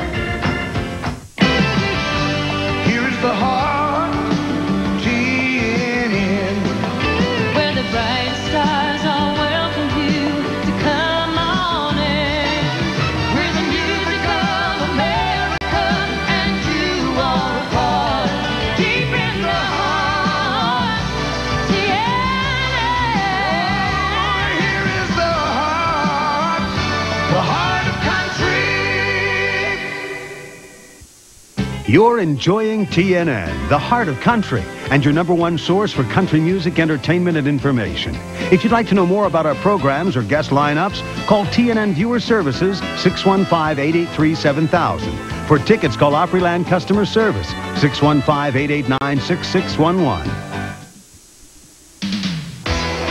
Next week, we'll have highlights of the final race of the season. The Hooters 500 in Atlanta is the last chance for many drivers to claim their first win of the year. And it's the last fight in the battle for the Winston Cup title. Hear from the winner of that battle. Claiming the Winston Cup is a tremendous moment in any driver's career. And we'll have an interview with this year's champion. Before coming into the NASCAR Winston Cup Series, Lake Speed was a World Karting Association champion.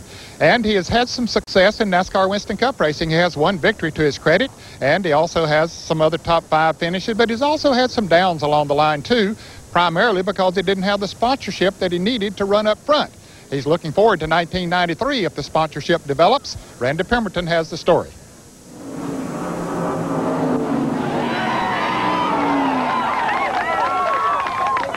Wins and Kmart and Delco Battery came along with the money so we can do this. And, you know, it's the whole thing. I couldn't do it without their support. And these people came along when nobody else was interested in us and everybody else thought we were down and out, but they believed. That was 1988, and Lake Speed was on top of the world. But since that time, Speed has found the waters of Winston Cup racing a bit rougher. After a few years of trying to field his own team, the tide's turned, and Lake has been trying to stay afloat without a sponsor in the stormy waters of Winston Cup racing. When you won Darlington, it seemed like, of course, you're on top of the world. What happened? What was the falling out there? What happened? I really think, in my mind, I fell victim to the belief that if you go out and run fast, that sponsorship will come to you. And we worked real hard all of '88 and ran real fast, almost won several races. We did win the one race. And coming towards the end of the year, I really was just waiting for the guys to come knock on the door and decide which one I was going to take. And boy, did I ever get a big surprise when they came around in November and they weren't there knocking on the doors. And so we started scrambling then to try to come up with something, and we didn't get enough money to race with the next year and try to do it anyway. And all we did was take a real strong organization and bleed it to death. Since '88, Speed has had the tough task of placing a tourniquet on his team and nursing it back to health with the help of the limited sponsorship of Purex. The rehabilitation of his race team hasn't been easy, but he's now slowly getting back up to speed. You know, the Purex Ford has run limited schedule this year, and it's looking like we'll probably wind up before it's all said and done, maybe with 10 races out of 92 rather. But we're slowly building the team back up and getting back up to where we can come back at full strength, I hope. Not only has Lake had to shore up the sponsorship end of the equation, but he's also had to rebuild his base of crew members as well.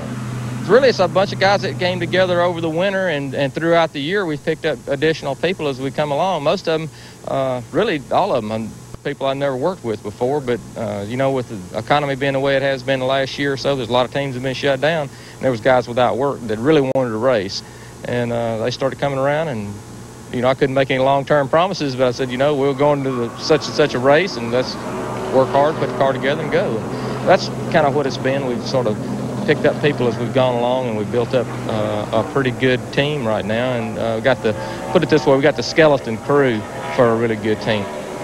Lake Speed knows what it's like to struggle, but he also knows what it's like to win.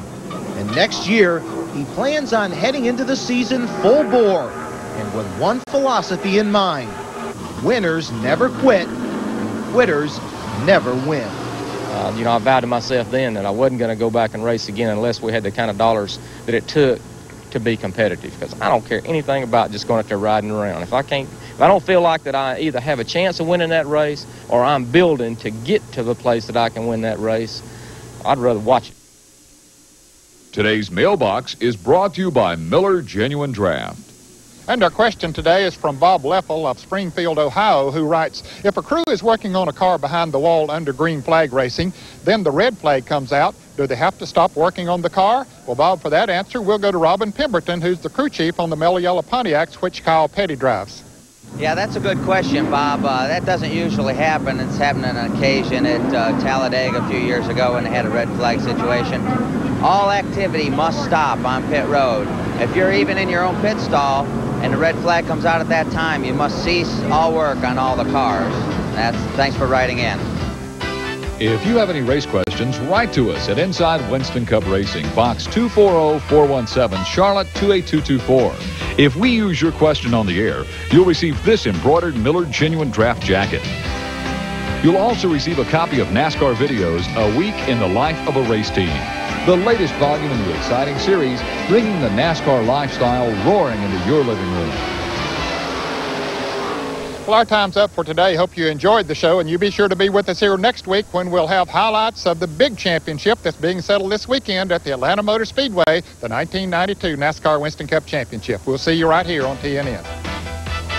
Inside Winston Cup Racing has been brought to you by coal-filtered Miller Genuine Draft and Miller Genuine Draft Light, taking the country by storm. And by Haviland Formula 3 Motor Oil. Add more life to your car. Transportation for the Inside Winston Cup Racing crew provided by Fleetwood Enterprises, makers of a full line of excellent recreational vehicles. Clothing for the Inside Winston Cup Racing crew provided by Simpson Race Products, where innovation never stops. Promotional consideration and a fee paid for by NASCAR Video, taking you behind the scenes to meet the top drivers and personalities in the sport. Get your first volume featuring a week in the life of a race team. Order today.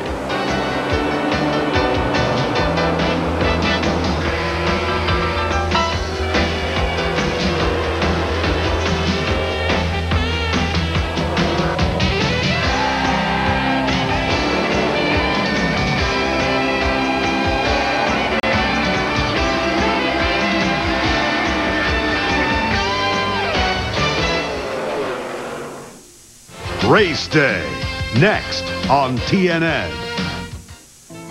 This is TNN, the Nashville Network, the #1 source for country music, entertainment, and information.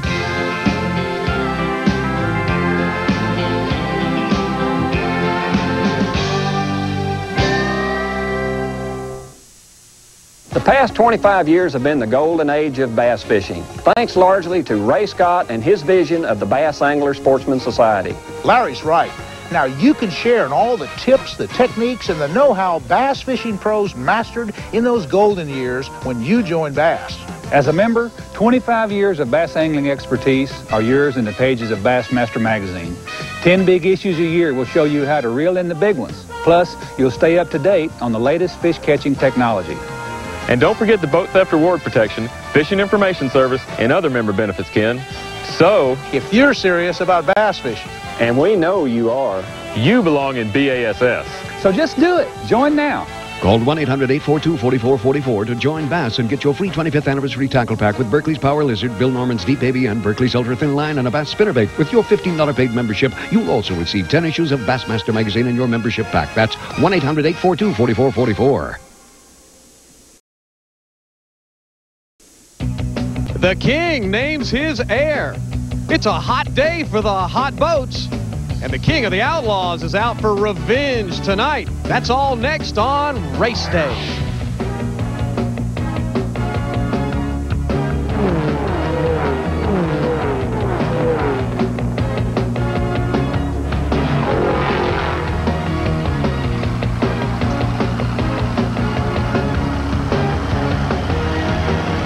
And And good morning, everybody. I'm Pat Patterson, and we're live in the Valley of the Sun, where a bit later today, round 2 of the Slick 50 Sprint Car World Series will be run in Manzanita Speedway. And, of course, you'll see it here live on TNN. But everything in motorsports takes a backseat today to what's happening in Atlanta this weekend. The $1 million Winston Cup Championship is there for the taking among 3 drivers in the season finale. But don't base your pick on qualifying, because Rick Mast won his first career pole while none of the other points contenders cracked the top 10.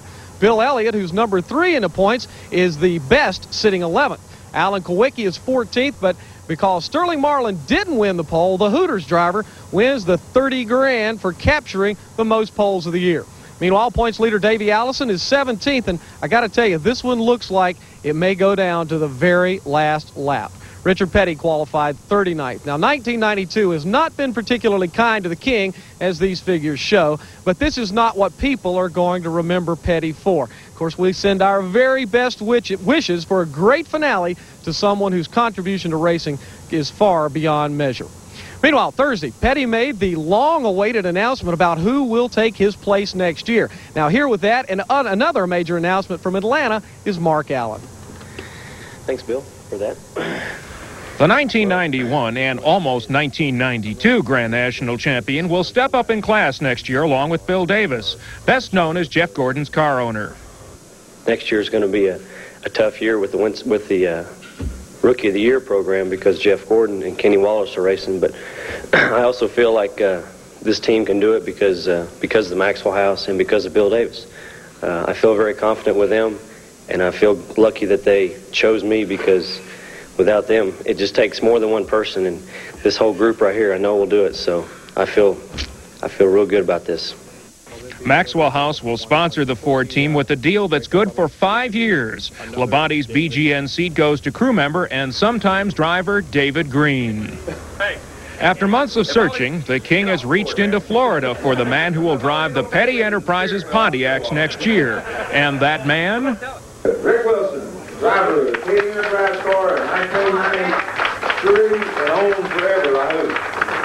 It's a dream of my life. Ever since I got involved in stock car racing, Richard Petty was always there and an idol of mine. And once I, got the word that I might be involved in getting in his car, then I was excited, very excited. And, I'll never be able to fill his shoes, but I'm just very grateful that I can fill his seat for next year. Wilson has been largely inactive this season and got the call after the King talked with several other candidates. It's a one-year deal with a new car number, 44. And today we say farewell to a man without peer in Winston Cup racing, Richard Petty. Although this season hasn't had much joy on the track, there's been much love last night in a special concert in the Georgia Dome. The King was saluted before tens of thousands of adoring fans in an evening seen live right here on TNN. It was an entrance fit for a king and a night to remember, as 55,000 people said farewell. I'm probably glad for myself in a way, but I'm sad for Richard, because he's given up something that he really loves. Besides Petty, the stars of the evening were country music superstars Alabama, who had their own special way of saluting the King. The end of the evening was classic Petty. Without the fans, I wouldn't be here. Nobody'd be here, okay? So it's kind of a deal that all I want to say is, from the bottom of my heart, there's nobody on earth that had more fun doing what they wanted to do when they wanted to do it, and then have the people's support, and I appreciate that. Thank you all. Okay? Thank you.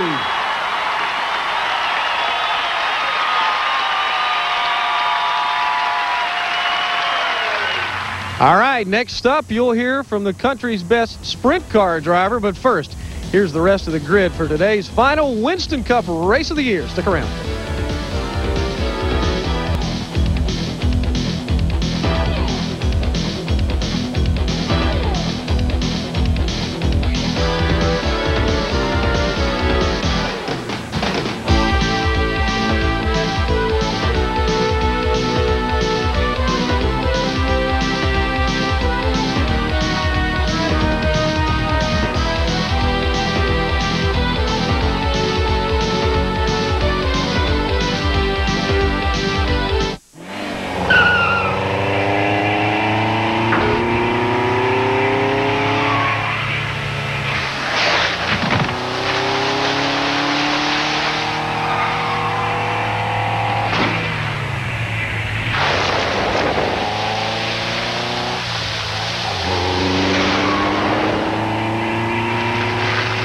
Anything you can handle, we can handle. Yokohama High Performance Tires. The word is out. It's Gum Out. Today, car owners are learning to improve engine performance. It takes Gum Out fuel system cleaners. Gum Out's tough ingredients help eliminate hard starts, hesitations, and stalls. And there's Pennzoil quality in every product, which is why so many people know they can trust Gum Out. To improve engine performance, it takes Gum Out fuel system cleaners. Gum Out, solutions to engine problems from the people at Pennzoil. One of these engines was filled with Castrol Syntec, a new synthetic oil. The rest with conventional oils. They were then drained and started without oil to prove a point. You see, Syntec's unique molecular structure bonds to engine parts. Lab tests show it leaves a layer of protection far stronger than conventional oil. And if Syntec protects this well now, imagine if you leave it in. Castrol Syntec protects in ways other oils can't. Welcome to BKTV. It's new. It's dinner baskets. You gotta check it out. Dinner at Burger King. Chicken, shrimp, steak, Whopper. Only at Burger King. Only 4 to 8 where you get the table service. It's your way, right away. I love this place. Hi, everybody. It's Katie and Al having a big party here at Richard Petty Weekend in Atlanta, Georgia. But come Monday, we'll be back on the job. Yeah, we're going to have a big show Monday. Boy, howdy, will join us in the studio. Plus, we will have a world premiere video from Martina McBride. Be here for it on TNN. Raceday is brought to you in part by Castrol Syntec, the new synthetic oil that protects in ways other oils can't. And welcome back live to Phoenix, everybody. Last Sunday, history was made right here at Manzanita Speedway when Wing Sprint Car Racing was shown live on network television for the very first time right here on TNN. In case you couldn't be here, here's what you missed. The feature was 30 laps with Sammy Swindell and Stevie Smith fronting a field of starters from 12 states. And the question was, what group would be the fastest? The heat races had been in daylight, the feature at night, so the track was considerably different. On the green, Stevie Smith got the jump while everyone else avoided each other nicely. Within 5 laps, Smith was already lapping cars, but up way too high in turn 4, he did a wheel stand, and Swindell shot into the lead. Moments later, a lapped car and Jerry Stone tangled a bit, and the result was the first red flag of the series. That was on lap 6. Back under green, Swindell was leading, but Steve Kinzer was on the charge. He jumped from 4th to 2nd in 2 seconds, and that created all sorts of problems for Rod Henderson and Leland McSpadden for a caution. Back at speed, it was the 2 best in the business these days running at the front. Swindell had a 12-car edge with the King of the Outlaws in fierce pursuit. Kinzer and Haudenschild came together with 9 laps to go, and the 22 car got the worst of that confrontation. 2 laps later, Jerry McCarl got tapped, and while he was airborne, Smith hooked the cushion, and it was a spectacular reason to throw the red flag. There were 6 laps left when the green waved again. Kinzer had lapped cars to pass before he could take any shot at Swindell.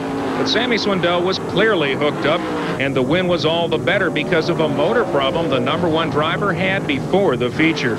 Kinzer was 2nd, Haudenschild was 3rd, Dave Blaney 4th, and Mark Kinzer 5th.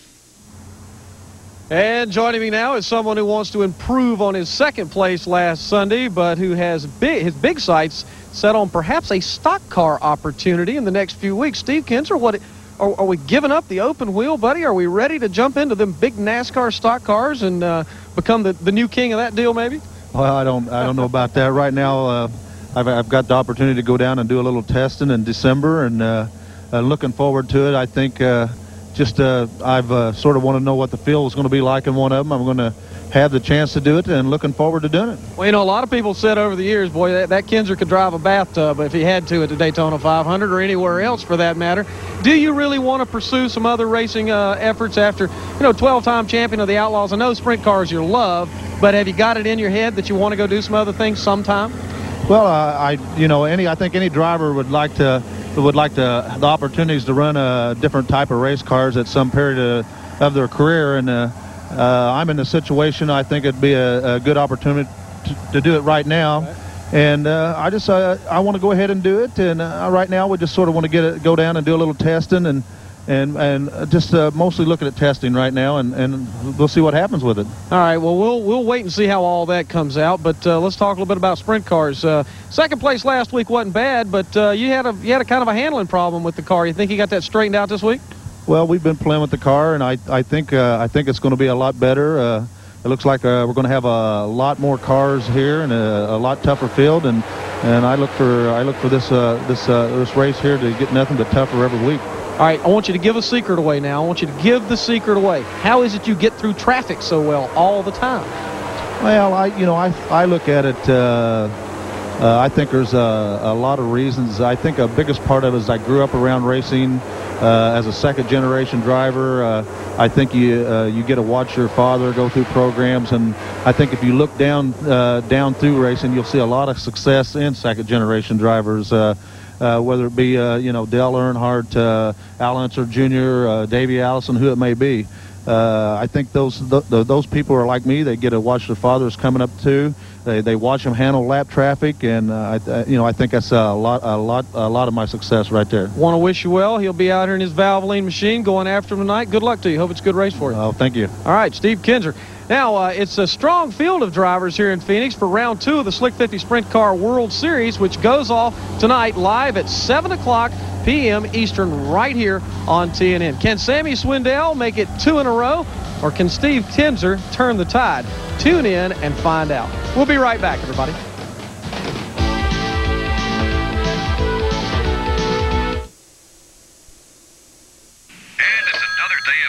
With your boss on the phone, he says, do you still work here or not? I called the airline like you said, and sure, there's a later flight tomorrow. When you just can't wait to get started, start with a Champion. Pound for pound, the most powerful automotive battery you can buy. Get your Champion now by calling 1-800-289-4627 for a dealer near you. One of these engines was filled with Castrol Syntec, a new synthetic oil. The rest with conventional oils. They were then drained and started without oil to proof a point. You see, Syntec's unique molecular structure bonds to engine parts. Lab tests show it leaves a layer of protection far stronger than conventional oil. And if Syntec protects this well now, imagine if you leave it in. Castrol Syntec protects in ways other oils can't. The folks in Lake Edna want to know the secret of new improved KFC Extra Tasty Crispy. How chicken so crispy outside could be so tender and juicy inside. The secret is a special KFC process called double breading. Chicken and dip it in uniquely not once, but twice, leaving the inside tender and juicy and the outside crispy and crunchy. Any questions? Mm-mm. Hurry and try new improved Extra Tasty Crispy from KFC. It's almost time for the dinner basket crowd to come in. Are you ready to go? Get loosened up, Shirley. I love this place. It's dinner at Burger King, and can you believe? It's table service. These are actual people eating actual dinner baskets at Burger King. They gave us our drinks and we sat down, and minutes later they had everything on the table. Served between when? 4 and 8. And then what do I get beforehand before you bring the food out? And popcorn. Popcorn? It's your way right away. I love this place. The tug of war between Johnny Benson Jr. and Mike Eddy ended with Eddy's incredible 7th ASA championship, but not without an intense battle. Both men have played cat and mouse and have fought a vigorous race all season long. Now, TNN Motorsports recaps this exciting racing challenge. Relive all the great times from a year of great racing action. The ASA Championship Special. Today, 5 p.m. Eastern, only on TNN Motorsports.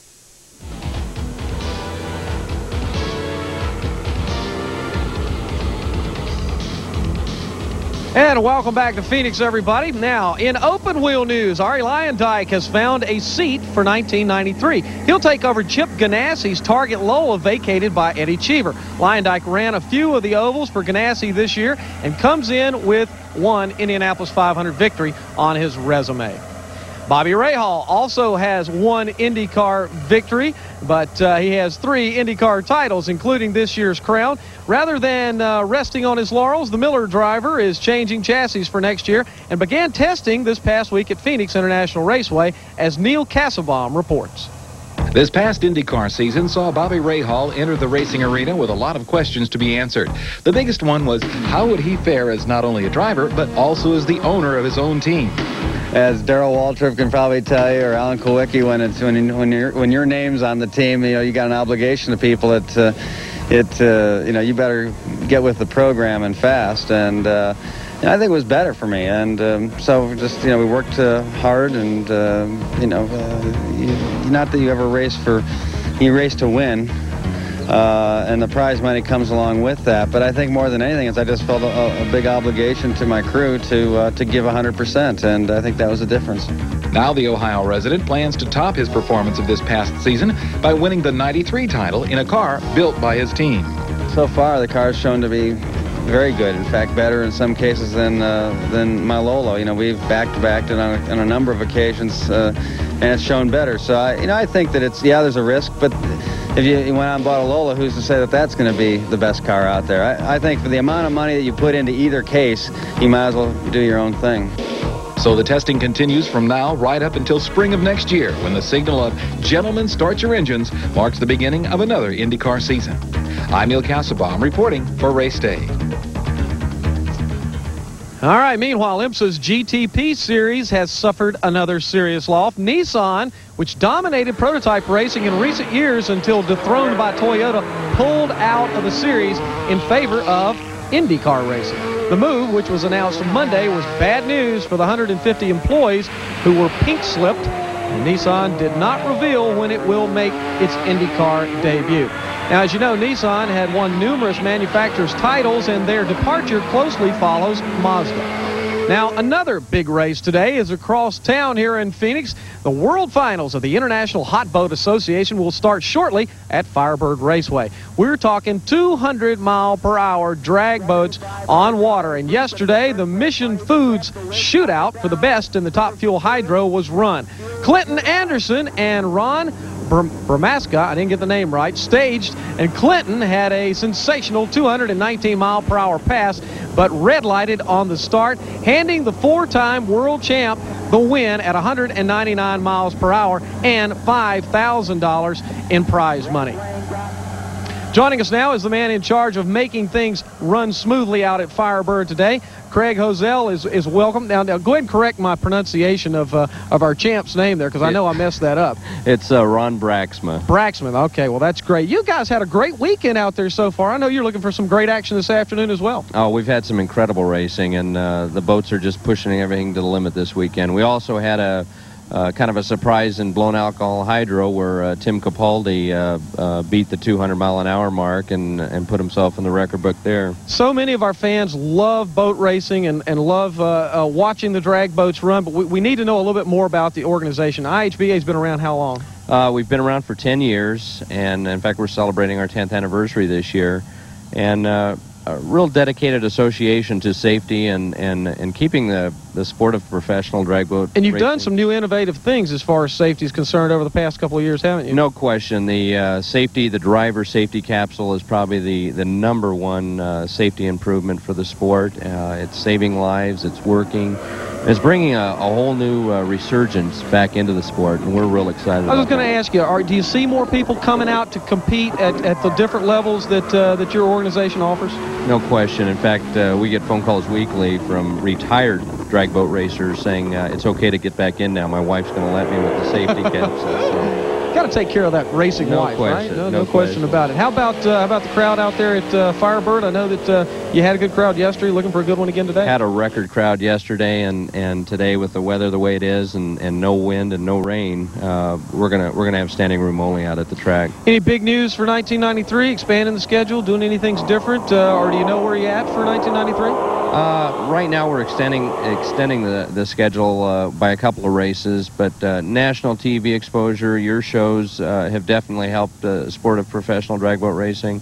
A lot of new things are happening. Sponsors are taking a hard look at the sport, and that's encouraging for everybody, from the association right on down to the boat racer. Well, have some fun out there today. Yeah. I know I was flying in the other day, and I saw them doing practice runs, and it looked great, and I wish you the best. Hope it's a great event for you this afternoon. Thank you very much, Ben. All right. Up next, a special report on what's happened to the beating and banging in NASCAR. Stick around.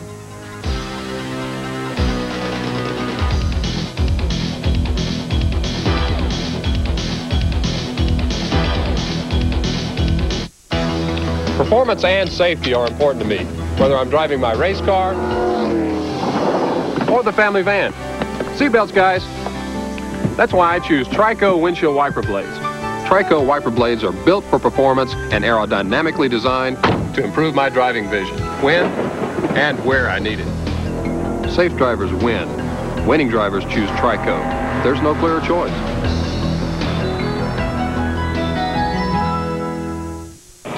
Over the years, I've made a lot of trips back and forth to Vegas. So how's it going this trip, Todd?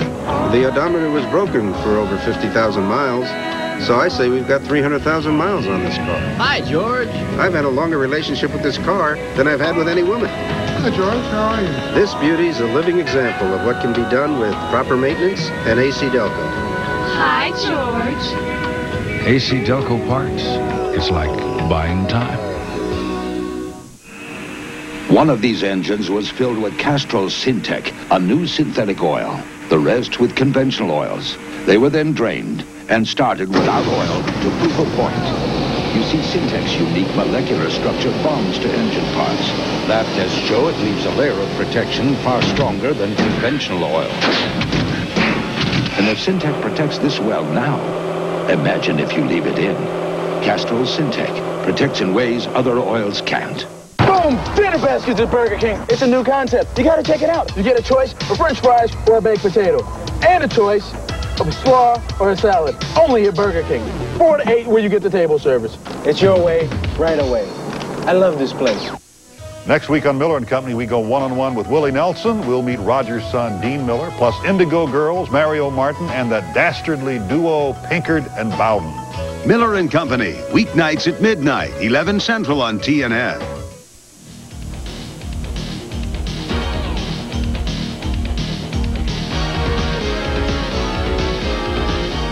And welcome back to the Valley of the Sun, Phoenix, Arizona, everybody. In the last 4 Winston Cup races, there have been only 2 cautions triggered by cars hitting each other. And at North Wilkesboro, there were no cautions at all. The racing seems to be cleaner for the most part this year, and our Mark Allen explains why.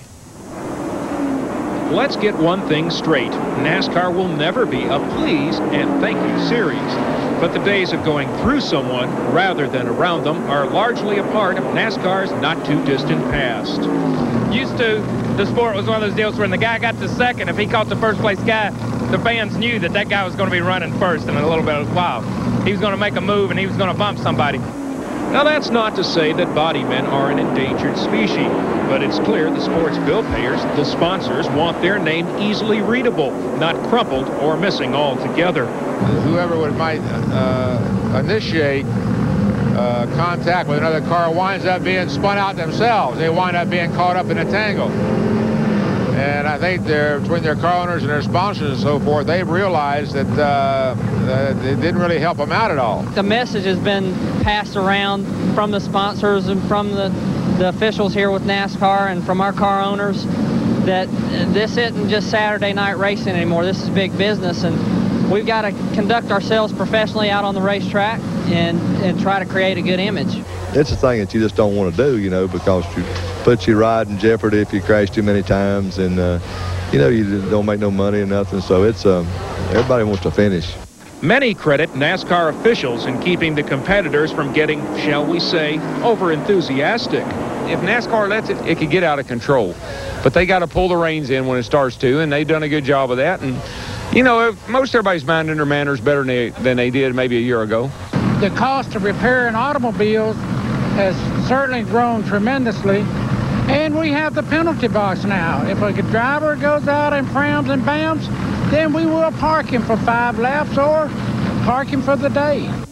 Part of the improvement can be traced to technology. You got bigger spoilers on the car, a little camber in the rear ends. I think the Goodyear tires are better than they used to be, so the cars actually handle better. If you watch 2 or 3 particular cars, yeah, the cars are still sideways, they're still right on the edge. It's not that isn't happening, but what's really causing the cars to be able to be caught and the driver to gain control back is the aerodynamics, and of course, again, the radial tire is a much better race tire.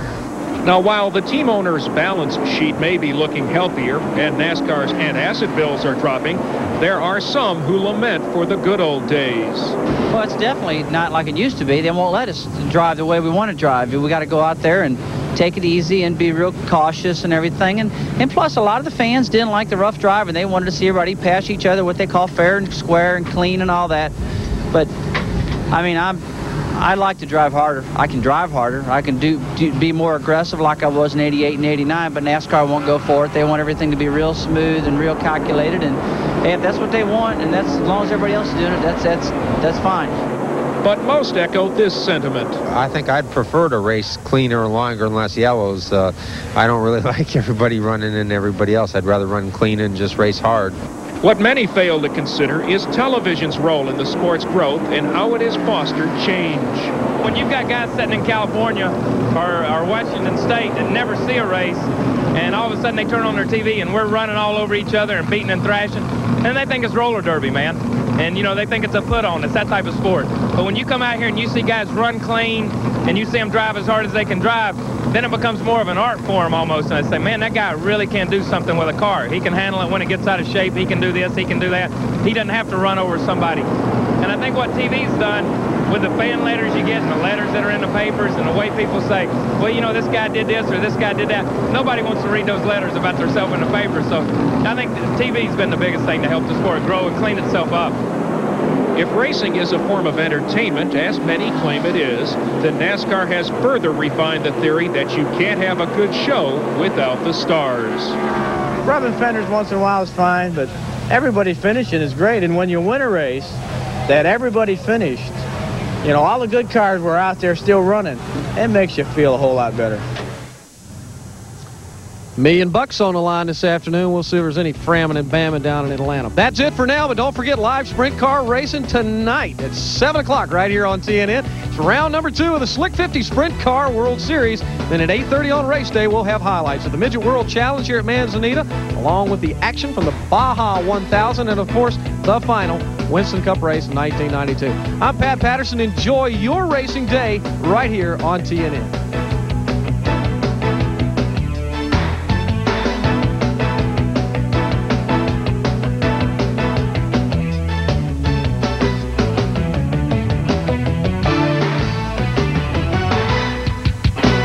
Shadetree Mechanic, next on TNN. Hi, this is Charlie Chase. Coming up in the next funny business to get my old saddlebag buddy Sammy Kershaw here. This plays an important part in the stunt. I'm smelling good right about now, folks. He doesn't look it, but he does. We'll show you why Sammy's sweating bullets on the racetrack. Also, gentle giant Dan Seals gives new meaning to the phrase, I want to bop. We'll have a visit from comedian Jeff Dunham and his buddy Peanut. And Aaron Tippin is the cat's meow. Funny Business with Charlie Chase, Monday, 10 p.m. and 1 a.m. Eastern on TNN. There's a lot more to taking pictures than meets the eye. And whether you're discovering the wonders of black and white photography or deciding what camera, lens, and equipment to buy, Popular Photography is the magazine for you. Each month, Popular Photography is packed with tips like how to stop motion, how to take better portraits, how to capture the drama of nature at its peak, and best of all, you get the most up-to-date buyer's guide anywhere. Yes, Popular Photography covers the photo world from every angle. And right now, as a special TV offer, you can get a full year's subscription of Popular Photography for only $8.97. That's right, just $8.97. That's one half the full subscription price. So develop your interest in Popular Photography today and save 50%. Here's how you do it. Call 1-800-238-9300. That's 1-800-238-9300. Call now, 1-800-238-9300.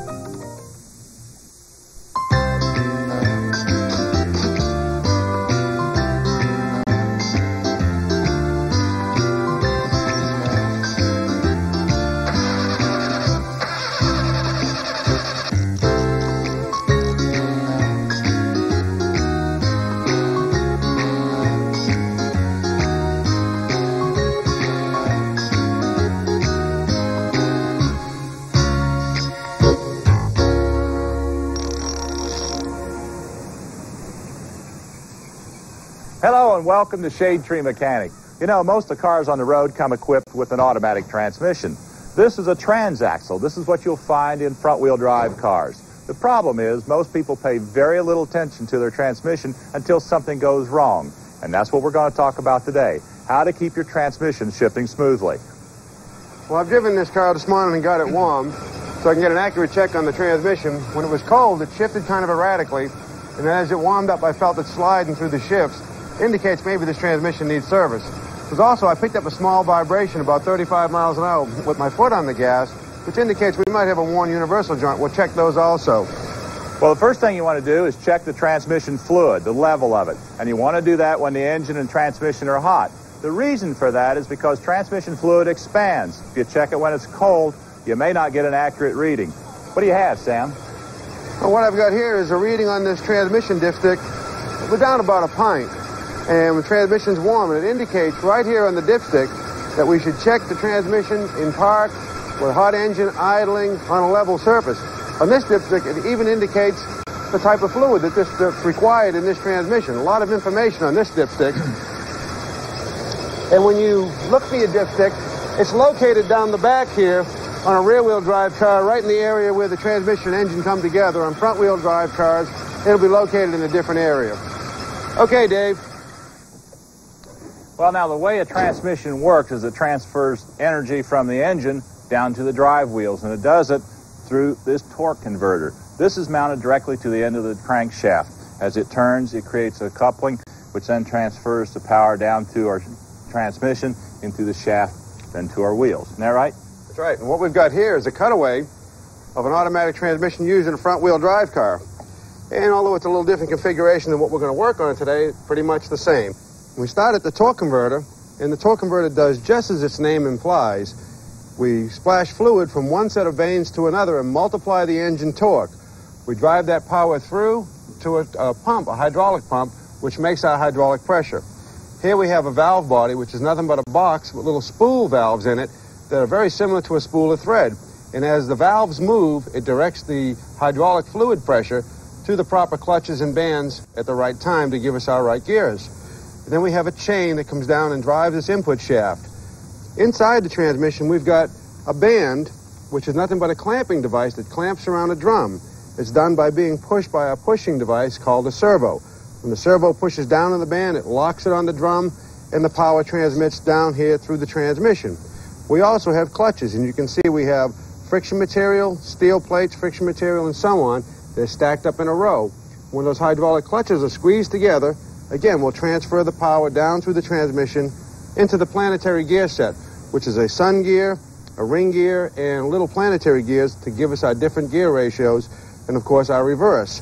The power then flows through the differential, because this is a transaxle, and out to the wheels. It's a very intricate and very expensive unit. If you were to take this down to your local transmission shop to have it overhauled, you'd be probably looking at $1,200 to $1,500. That's why it's a wise investment to spend $40 to $60 on a transmission service on a regular basis to keep this running good. How much fluid does this transmission hold? On a refill, about 7 quarts total with the converter, probably somewhere around 10 or 12 quarts. The fluid is one of the most critical elements of any transmission. And the reason for that is that it's what makes everything in here really work. Heat is the #1 enemy of a transmission, so that's why it's important to change the fluid and the filter at least once a year. In some cases, they say every 25,000 miles, but most people do a lot of city stop-and-go driving. If you do that type of driving, change it once a year. And when you do, make sure you use the right type of transmission fluid. There's the Type F, which is generally used for Ford transmissions, and then there's Dexron, which is used for General Motors transmissions. Now, there's a lot of different types on the market now. You want to make sure you check your owner's manual and find out exactly what type of transmission fluid that goes in your car. If you get them mixed up, it could damage your transmission and cause you a big bill. Well, we're going to take a short break. We're going to put the car up on the lift, and when we come back, we're going to show you how to change your transmission fluid and filter, and we'll talk a little bit more about the different types of fluid. So you ready? I'm ready. Stay with us. We'll be right back. Installation of an auxiliary cooler for the transmission is recommended if you intend to do trailer towing. Brought to you by Prestone. It stops the rust that stops your car. And by Wrangler, country music's favorite label. Rust. What it can do to the outside of your car. Weak, neglected antifreeze can do to the inside. You need the tough anti-corrosion formula of Prestone. Use fresh Prestone every year to give your radiator and cooling systems heavy-duty rust and corrosion protection. No matter what happens to the outside, Prestone protects the inside. Prestone stops the rust that stops your car. He could hear a song on the radio once and knew it word for word. That's one thing for sure. All he could think of was guitar and music. Ladies and gentlemen, I'm here tonight to introduce a real good friend. To quiet the herd at night, a cowboy often sings a song. Of course, it doesn't always work.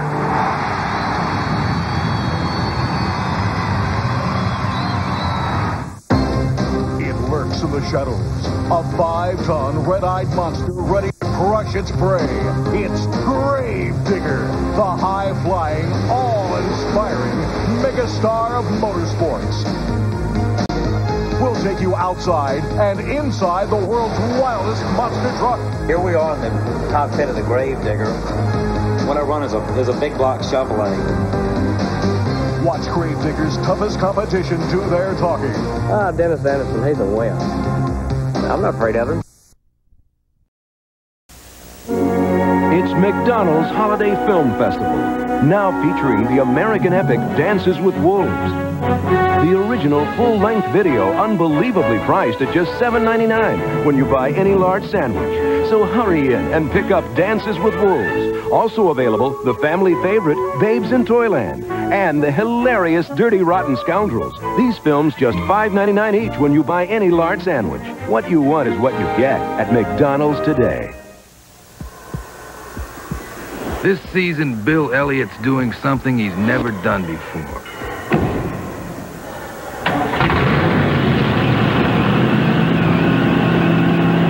He's driving the 670 horsepower Budweiser Thunderbird. But only after Junior says it's okay.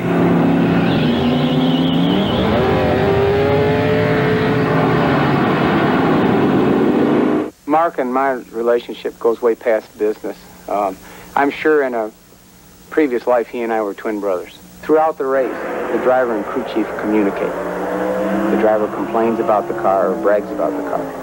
It's the crew chief's job on pit stops to make whatever fixes he can to help the driver's predicament. Everyone has about the same access to equipment and technology, but the people who rub on it the most and think the most of it and think about it the most will end up winning the race.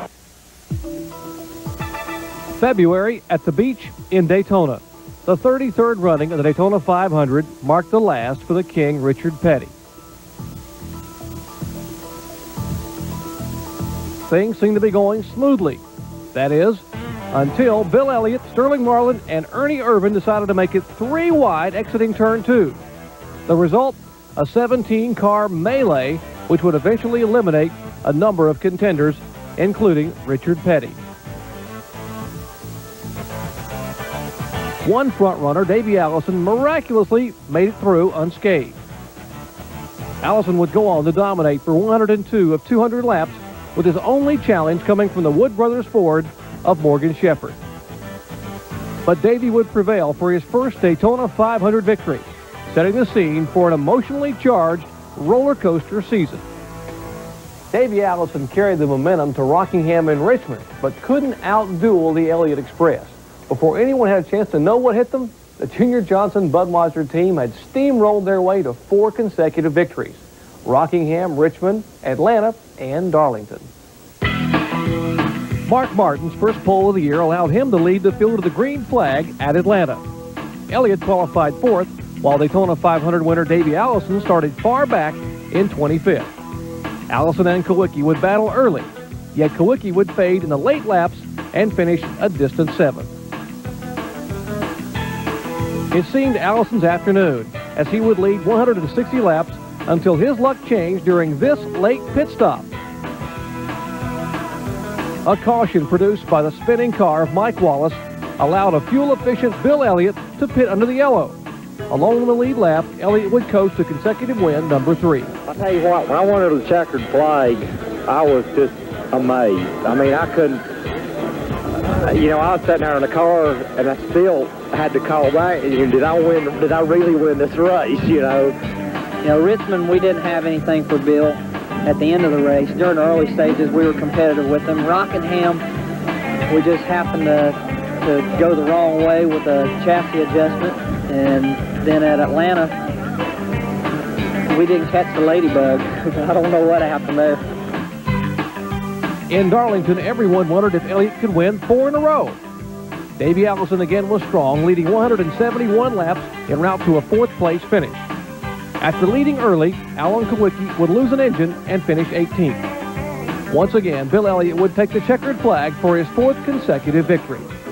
Bristol, Tennessee was a different story for Elliott as the Express slammed to an early halt. Losing it in the early laps of the race, he had finished 20th. Points leader, Allison would have a tough day as well, losing it in this crash with Ernie Irvin and Ken Schrader, thus ending his day in 28th.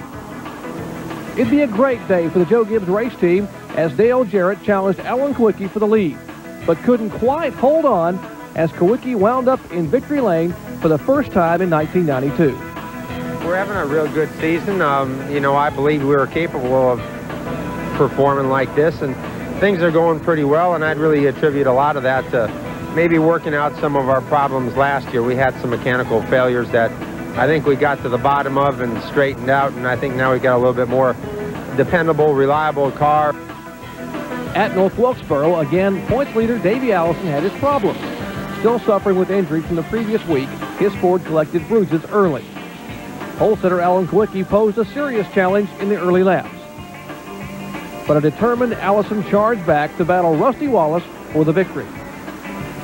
At the end, Davey extended his point lead over Elliott by capturing win number 2 on the season. In Martinsville, Allison had another bumpy weekend. It all started here in Turn 1 after contact with the Chevrolet of Derek Cope.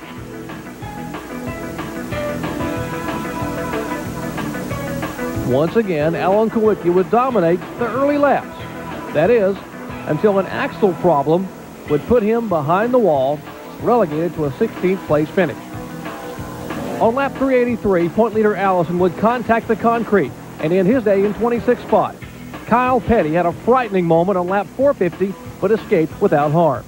As the laps wound down, crew chief Steve Meal watched as Mark Martin hung on to take the checkered flag for his first victory in 1992.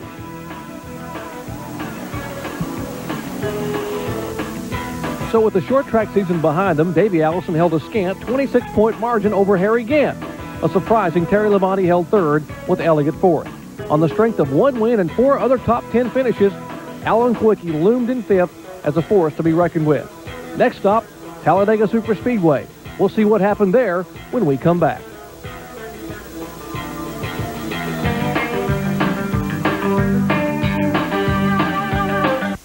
New Eckerd Jewelers in downtown Jeanette is going out of business. After 100 years, we must close our doors forever. Our loss is your gain. We're in the final stages of our going out of business sale. This is your opportunity to save up to 75% on diamonds, rings, 14-karat gold jewelry, watches, wedding bands, giftware, and fine gemstone jewelry. Hurry to New Eckerd Jewelers, downtown Jeanette. This is a lifetime opportunity to save. New Eckerd's is open Monday to Thursday 10 to 5, Friday 10 to 8, Saturday 10 to 4. All sales are final. We're still taking cash, checks, and major credit cards. New Eckerd's, downtown Jeanette. Our loss is your gain.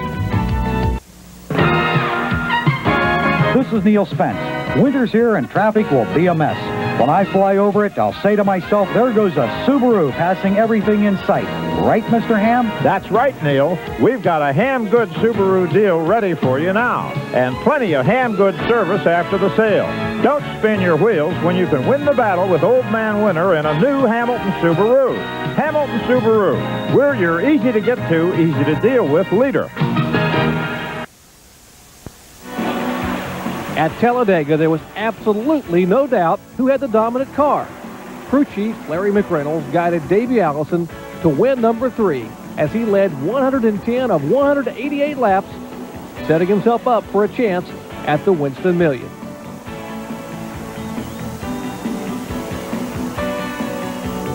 That victory at Talladega had many believing that Davey Allison could dominate the entire season, but no one could predict the drama ahead. So, with $1 million on their mind, the Robert Yates team headed to Charlotte. Despite repeating as champions of the Winston, a scary crash at the finish line with Kyle Petty put Davey Allison in the hospital, thus postponing those million-dollar dreams and opening a door for Dale Earnhardt's lone victory of the year in the Coca-Cola 600, as well as Harry Gant's win a week later at Dover, Delaware.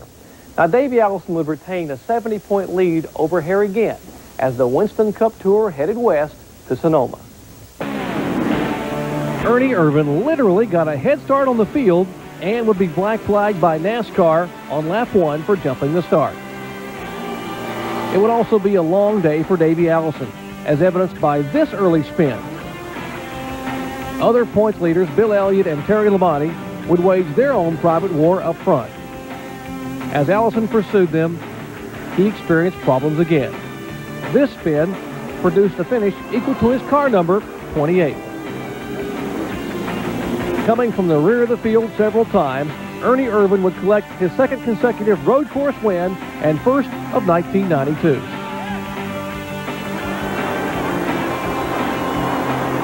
In June at Pocono, Ken Schrader would lead the field for the green flag, but Kawicki crew chief Paul Andrews would watch his driver pull to a seemingly comfortable early lead.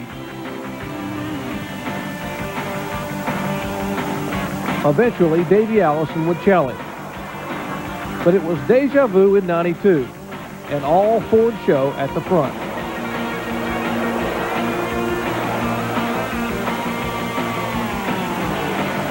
As the laps dwindled, a rare but costly miscue in the Allison pit.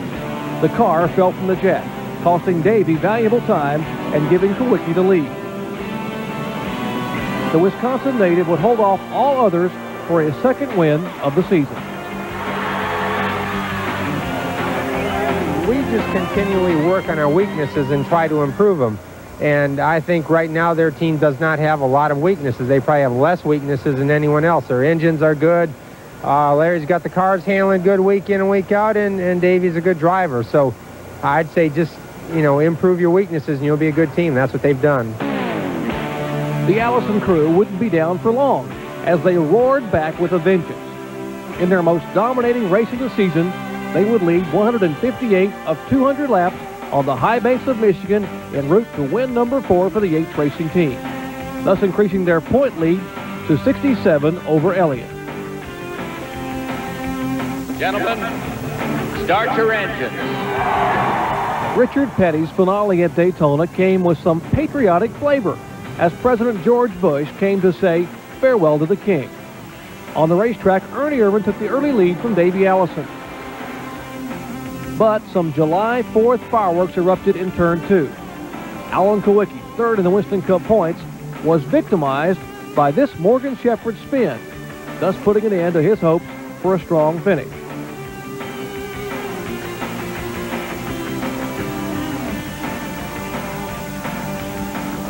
Bill Elliott would have his problems as well. Ernie Irvan collected win number 2 on the season, his second career victory at Daytona. Pocono looked like Allison was on his way to another dominating performance as he led 114 laps early until one of the most horrifying crashes in motorsports history. 11 flips in 4 seconds. Allison would survive with serious injuries, but it was a sight no one would soon forget. Kawicki would challenge for the win, but it was Darrell Waltrip's experience coupled with crew chief Jeff Hammond's fuel mileage that was just enough to give old DW his first win in 1992.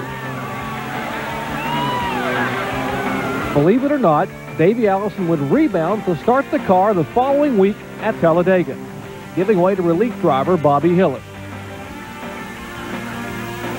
With an impressive driving performance, Hillin would carry the Texaco Haviland Ford to a third-place finish, while Ernie Irvan collected victory number 3. Hillin's strong finish gave Allison and his crew an unbelievable 1-point lead over Elliott heading into the home stretch for the Winston Cup Championship. Although finishing a disappointing 25th, Kawicki would hold on to third place in the point standings. Just what you wanted for the holidays. Movies from McDonald's for your family and friends. Give them the hilarious Dirty Rotten Scoundrels. or the family favorite Babes in Toyland. Each video just $5.99 when you buy any large sandwich. Or surprise them with Dances with Wolves, the original full-length version. Unbelievably priced at only $7.99 when you buy any large sandwich during McDonald's Holiday Film Festival. What you want is what you get at McDonald's today. So we're under caution again here this afternoon as we break away for this word from our sponsors. Eli, the season's almost over, and you know what that means. Yeah, Christmas is just right around the corner. You know, I wish I had a great gift for all my racing buddies this year. That's easy, Barney. It's NASCAR Winston Cup 92. It's the same hardcover book that covers the entire racing season, and they're really hard to find. As a matter of fact, they sell out every year. Here's mine from last year, so be careful with it, would you? Wow, look at the color in that thing. Can you believe that? This year's book includes a special section on Richard Petty's career, so it's sure to sell out, but you can order them only from the publisher. Every edition becomes a collector's item because the Winston Cup book is never reprinted. You know, this is the perfect gift. How do I order? It's very simple. Just call toll-free 1-800-234-9287. Give them your credit card number. The publisher guarantees delivery by Christmas time, and I'll tell you, you're going to love this NASCAR Winston Cup book, or they'll refund your money. Tell you what, I think that's going to solve all my Christmas gift problems this year. Sure will. Now let's get back to work. They're about to throw the green flag again. Inclement weather threatened the Budweiser at the Glen as points leader Davey Allison welcomed relief from former Trans Am champ Dorsey Schrader. But this rain-shortened race wouldn't allow Dorsey enough time to make up the deficit, while Kyle Petty and Ernie Irvin battled up front. As the skies darkened, it was Kyle Petty flashing the smile. Although still nursing injuries, Allison would finish this race, but face a new crisis as he suffered the devastating loss of brother Clifford. Alan Kulwicki and Mark Martin would battle for the lead early, while teammates Bill Elliott and Sterling Marlin waged their own contest. Elliott finished third, and Allison would come home fifth. Meanwhile, fuel strategy paid off for Harry Gant as he squeezed out a surprising victory, his second on the season, moving him past Kulwicki into third place in the point standings. Meanwhile, Allison would fall 37 points behind current leader Bill Elliott. Under the lights at Bristol, Davey Allison continued to have his problems. He would slam the wall coming off of turn 3, leaving his crew to struggle to repair the rear end. Then would end his night on the front stretch on lap 262, thus dropping him 119 points off the pace. Contenders Kulwicki and Martin would also have their problems, but Alan Kulwicki would rebound and battle back for a strong fifth-place finish. At the end, new daddy Darrell Waltrip found himself in victory lane. Darlington brought a new weekend and renewed million-dollar hopes for the Yates crew. As rain threatened the raceway, necessary but untimely pit stops took their toll on the leaders. Bill Elliott's fuel economy allowed a third-place finish, but Davey Allison saw his chances for $1 million washed away. So as old DW danced his way into victory lane, the championship showdown was set for September. September's going to be a critical month for all the teams running for the championship. You know, if they have a good September, that's going to set the stage for the championship. Bill Elliott now had a 19-point lead over Davey Allison in the championship run heading to Richmond and Dover. At Richmond, Elliott would squeeze out a 14th place finish, while Davey finished 19th. At Dover, Bill would be runner-up to Ricky Rudd. Davey finished a respectable 4th. So some quick calculations will tell you that Awesome Bill had a 154-point lead over Davey as they both headed to Martinsville. Kyle Petty became a force to contend with in rainy Martinsville, while an early race spin saw points contender Davey Allison narrowly escape harm.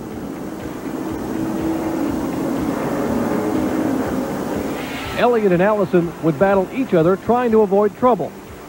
That is, until Elliott's engine blew. Allison, trying to seize the opportunity, ran in the top 5 until this tangle with Rusty Wallace relegated him to a 16th place finish. Kulwicki and Martin would have their problems too. The Bonine brothers, Brett and Jeff, made their way to the front, with Jeff ending up in victory lane for the first time in '92. North Wilkesboro saw more rain and another Monday start as Alan Kulwicki held the pole. Allison and Elliott continued to have bouts with bad luck, mired in the middle of the pack, while Kulwicki and Kyle Petty seemed to pick up steam. This close racing would produce one of the tightest point battles in Winston Cup history, with as many as 6 different drivers involved. In the end, Mr. Monday would not be denied as Jeff Bodine picked up his second win in a row. Even though he had cut his points deficit to 70, the next two races at Charlotte and Rockingham took their toll on Allison and his crew, as they would retain a scant 15-point lead over a rapidly emerging Alan Kowicki in third. Well, Phoenix would fix all that, as the 28 team would get their first win in 4 months. It was the break the Yates team was looking for, as they led the 6 title contenders to Atlanta for the Winston Cup Championship showdown. Oil. It's the lifeblood of your engine. That makes your oil filter your engine's most vital organ. That's why Fram keeps going the extra mile to make the best protection even better. The Fram Extra Guard oil filter. Unique glass fiber paper stops more dirt than any other filter for the best protection ever. Fram Extra Guard. American or import, it's an extra lease on life. Hi. You know why Quaker State asked me to be their spokesman? Because I'm tough. And Quaker State is tough, too. Tough on wear, tough on sludge. And if you use Quaker State in your new car's engine, they'll guarantee it for 250,000 miles or 10 years. In writing, Quaker State is one tough motor oil. So naturally they asked me, because I'm tough. I am tough, aren't I?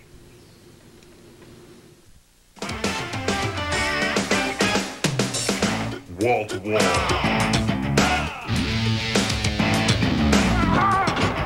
NCAA basketball action begins with tournament excitement on ESPN, the NIT.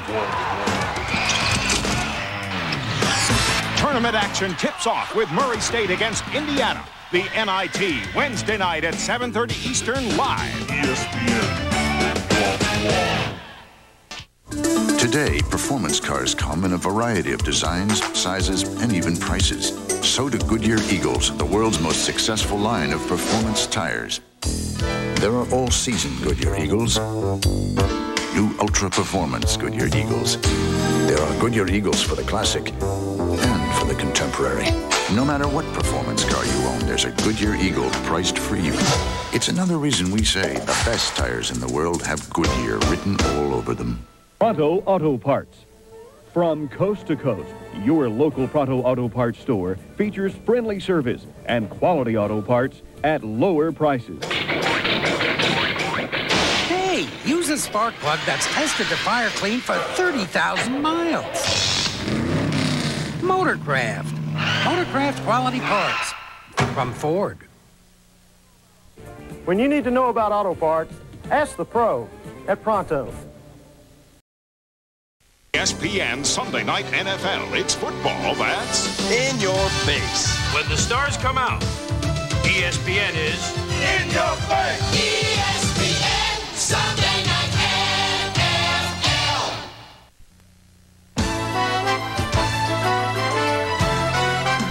NFL. NFL Game Day has been brought to you by Levi's Dockers. Nobody does colors like Dockers.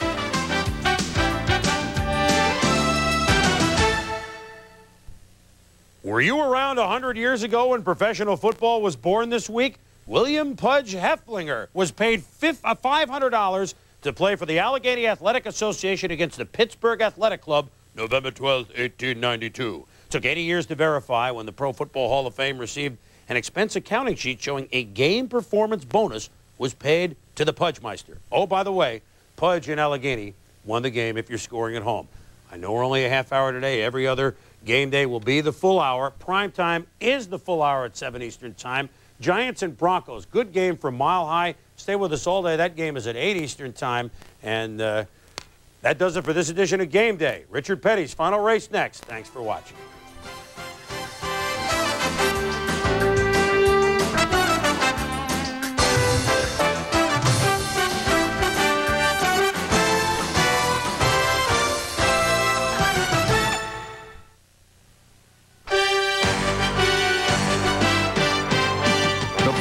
Is an ESPN special presentation.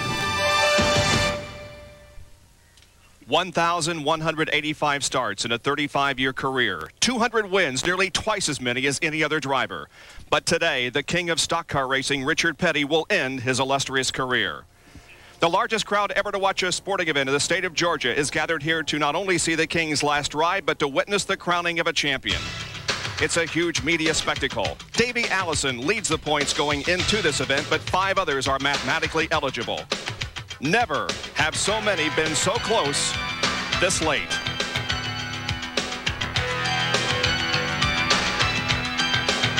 .38 Special and ESPN salute these wild-eyed boys of NASCAR as time runs out on this Southern Racing Classic.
The world's leader in motorsports coverage presents Speed World.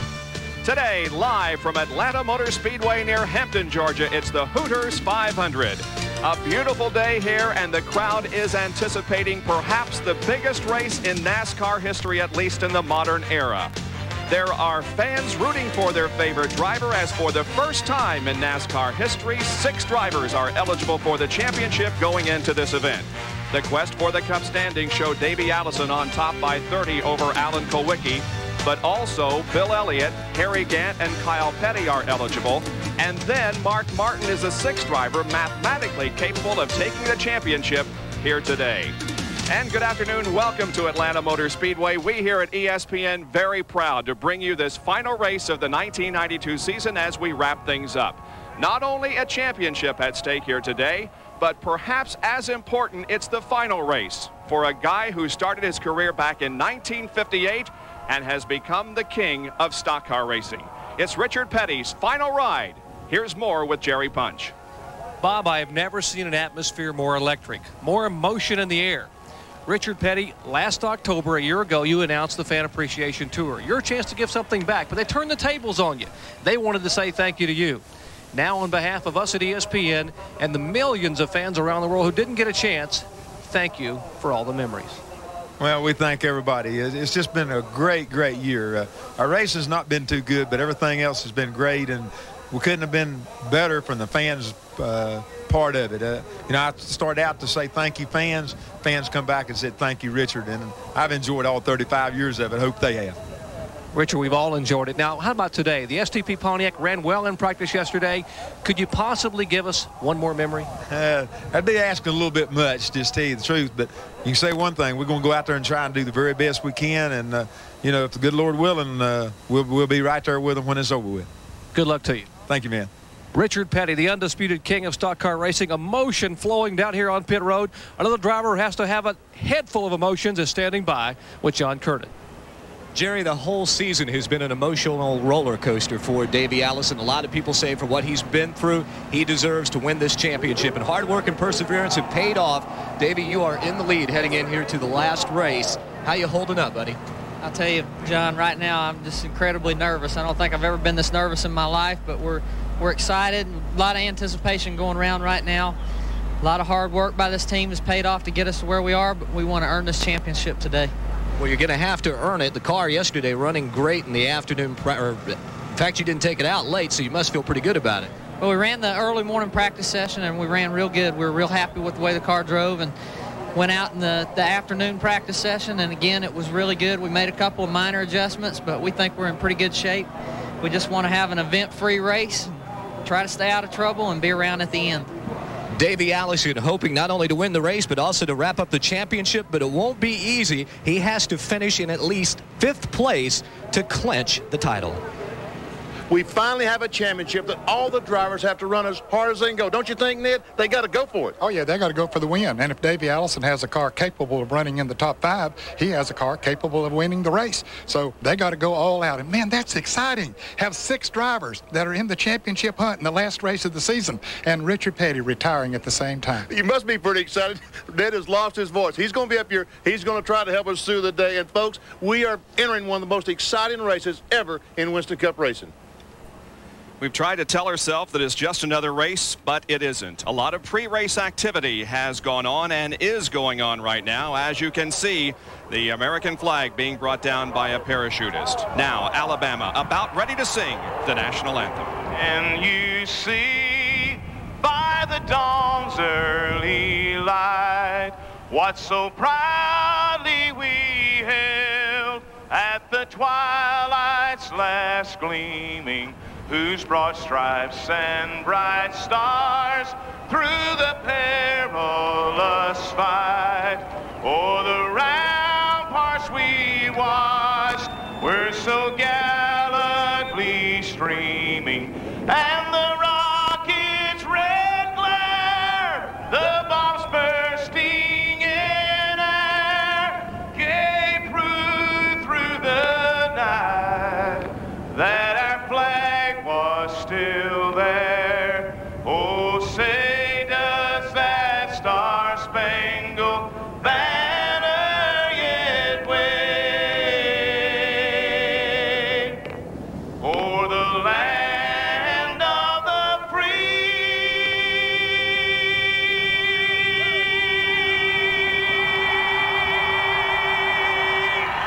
and the home of the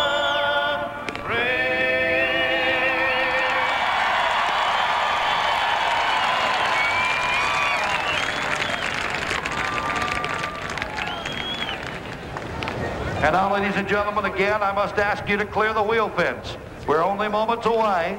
We'll be going back down trackside for the spectacular words you've been waiting on for the running of the Hooters 500. Everyone, please take a seat in the grandstands. Let's clear pit road. Let's clear pit road, please. The end four, Betty. Betty, start your engine. That's just a bit of rehearsal going on down there.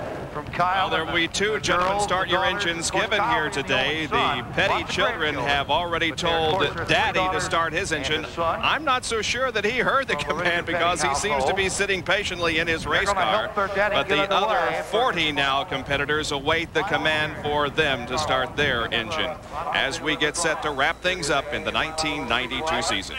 Richard says his only quiet time and time of being alone is when he's strapped down in that race car, and that's exactly where he's at this very moment as we get close to the command. We must clear pit road. A quick reminder.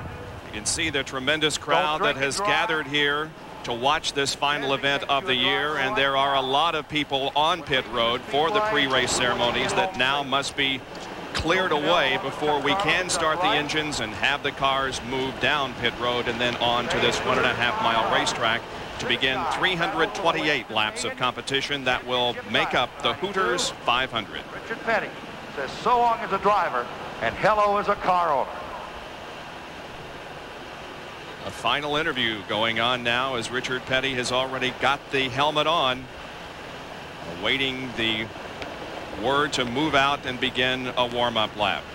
Atlanta Motor Speedway has seen many improvements in the last few years, and it has built more grandstands than you can imagine for this event. Last year there were over 122,000 people that attended this race, and many more grandstand seats have been built. Start your engine!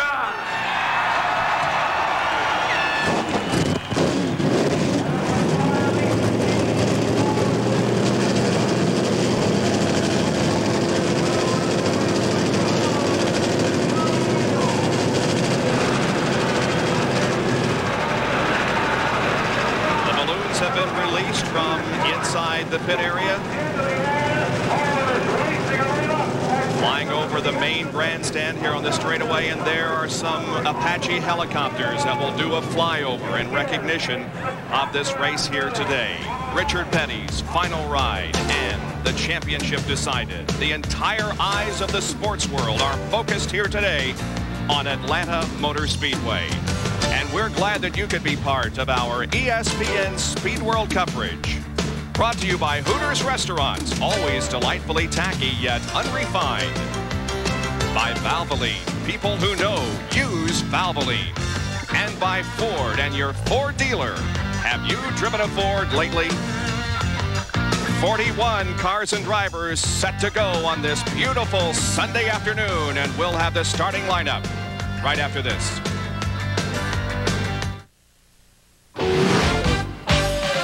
Before winter hits hard, get to Sears, America's #1 tire store. For a limited time, all Goodyear tires and all Bridgestone road handlers are on sale at Sears. All-weather Goodyear Arrivas, as low as $19.88, our lowest price ever. Backed by a 55,000-mile warranty. All Goodyear tires and all Bridgestone road handlers on sale. You can count on me. At America's #1 tire store, Sears. 4 Apache helicopters hover over Atlanta Motor Speedway as we get set for the Hooters 500. The command to start engines has already been given. The cars are warming up on pit lane, and in just a moment we'll be moving out onto the racetrack for about 3 warm-up laps. Now, here is the die-hard starting lineup on the event. For the first time in his career, and the first driver to crack 180 miles an hour on this facility, Rick Mast in the Flash Foods Skoal Classic Racing. Car number 1. Outside the front row will be Brett Bodine in the number 26 Quaker State Ford. The second row, the defending Winston Cup champion Dale Earnhardt in the GM Goodwrench Chevrolet, car number 3. And then the first of those eligible for the championship here today in the Valvoline Ford, car number 6, Mark Martin. Row number 3, it's Ernie Irvin in the Kodak Film Chevrolet, car number 4. And then the Sunoco Chevrolet, car number 94, driven by Terry Labonte. Dick Trickle will start in 7th position. He drives number 8, the Snickers Ford. Jeff Bodine flanks him in the 4th row, and number 15, Motorcraft Ford. Morgan Shepherd starts 9th in the Citgo Ford, car 21, and then the Purolator Chevrolet, car number 10, driven by Derek Cope. Bill Elliott starts 11th in the Budweiser Ford, car number 11, looking for his 2nd Winston Cup championship. Alongside him will be his teammate Sterling Marlin in the Maxwell House Coffee Ford, car number 22. The 7th row, Lake Speed in the Purex Detergent Ford, car number 83, and 2nd in points, Alan Kulwicki in the Hooters Ford, car number 7. The 8th row, it's Rusty Wallace in the Miller Genuine Draft Pontiac, and Ricky Rudd in the Tide Chevrolet. Davey Allison will start inside of row number 9 in the Texaco Haviland Ford number 28, and then Jimmy Spencer in the Rebestos Ford, car number 12. The 10th row, Hut Strickland, who's driving today the Kellogg's Ford number 41, and then Kyle Petty in the Mellow Yellow Pontiac. And as you look at the rest of the starting lineup, note that Jeff Gordon, who will be making his first Winston Cup start here today, will go from inside row number 11. And Jeff Gordon has been one of the fastest cars in practice. They were down here last week practicing. Jeff Gordon was fast. He's been fast Friday and Saturday. So maybe we could see something out of the 21-year-old. And I think it's fantastic that Jeff Gordon is running his first race when Richard Petty is running his last race.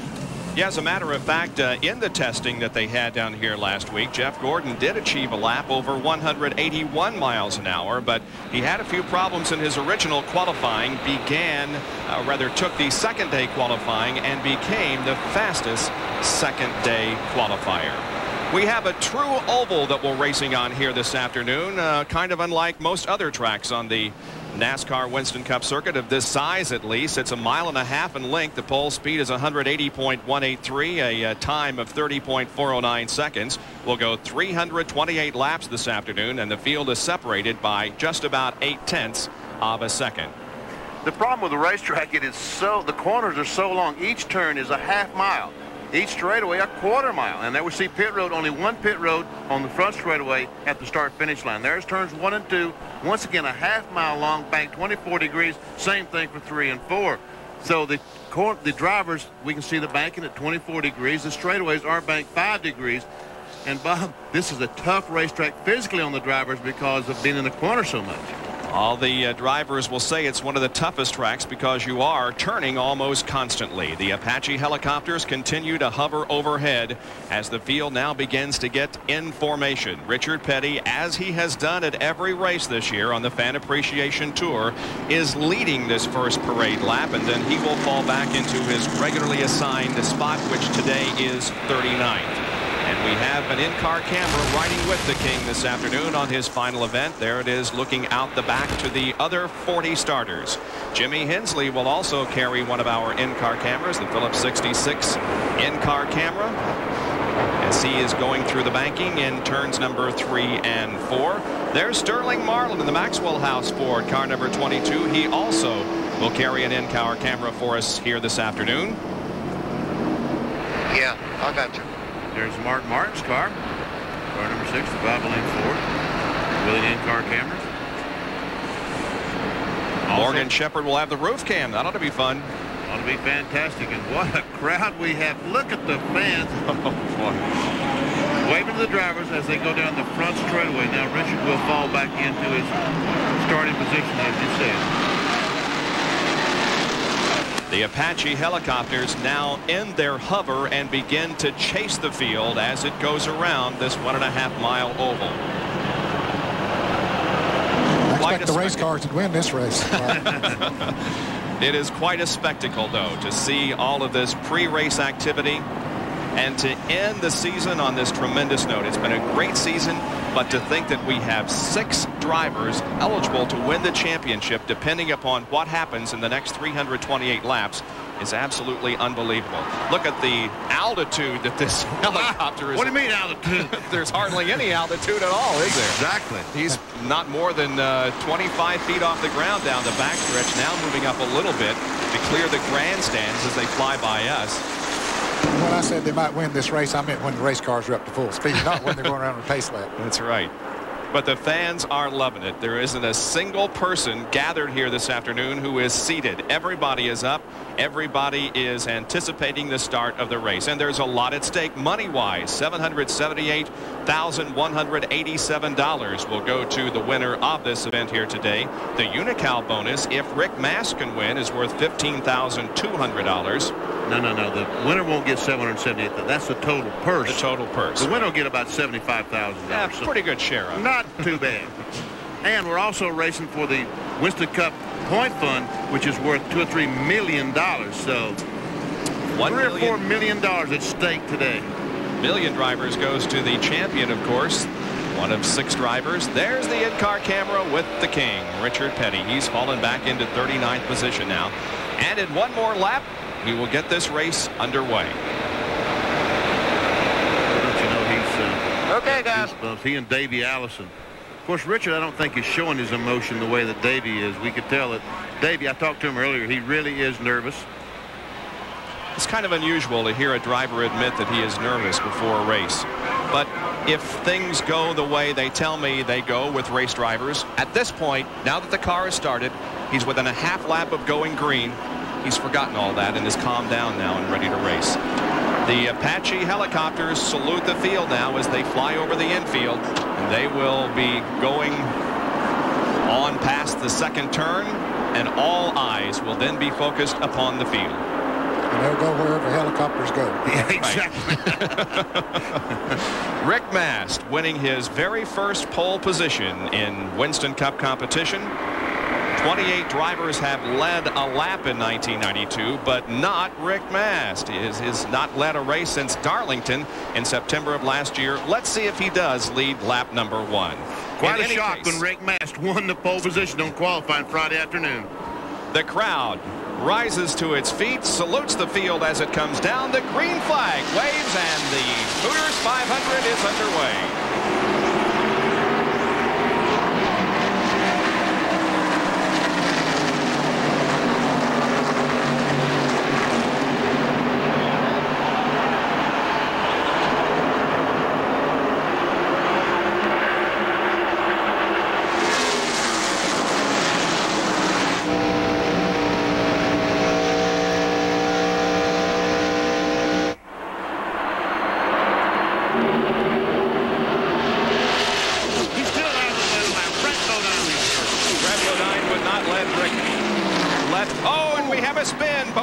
In the fence, so is Rick Mast. Davey got through. Kyle Petty got through. I think I saw Alan Kowicki on the bottom of the racetrack getting through. There are 4 or 5 cars that are heavily damaged. The caution flag is Bill Elliott got through. Then they're racing back to the line. They're racing back to the line, trying to lead a lap. Here they come. Mark Martin trying desperately to lead a lap and get 5 bonus points. But Dale Earnhardt won't win. Rick Mast, the pole sitter, is heavily damaged in the right front and in the right rear of the car. The accident occurred as the cars went into turn number 1 after they had completed just 1 lap. Here's what happened. Bodine was in the lead as they crossed the stripe, but Rick Mast was right there on the outside, and then Brett's car got out from under him. Got out from under him. Rick Mast spins, and we see all the cars going by on the inside. And Mark Martin, what a great job he's doing saving that automobile. Kowicki turned the car left. Now here comes, who is that yellow car? Is that 41? I believe it. Is that Hud Strickland in the Kellogg's Cornflakes car? We see Kyle Petty going right through the middle of that. Here's another angle. What happens is that Rick Mast on the outside of Brett Bodine takes all the cushion away, and he's not able to get any air. And Earnhardt ran right up under Brett Bodine, which took the air off the spoiler, and the cushion was gone from the outside. He didn't have anything to lean on. No, he had no air at all to lean on. From Airship Shamu hovering overhead.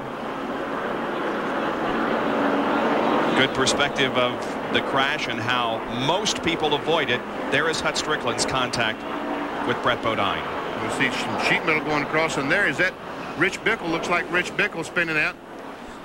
And there is, looks like maybe Jimmy Spencer also.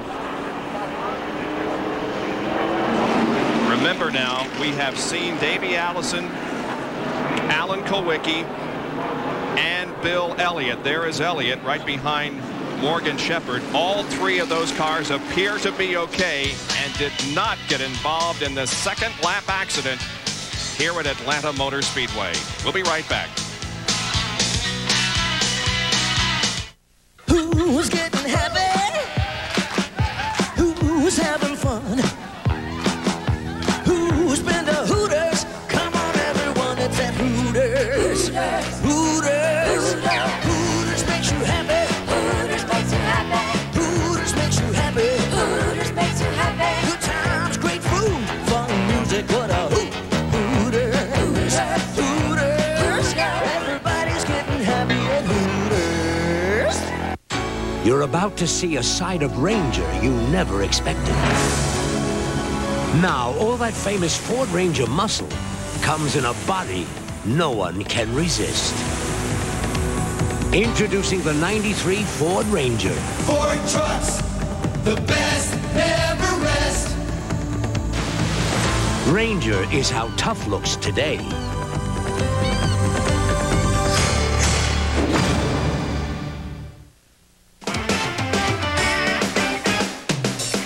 Wall to wall.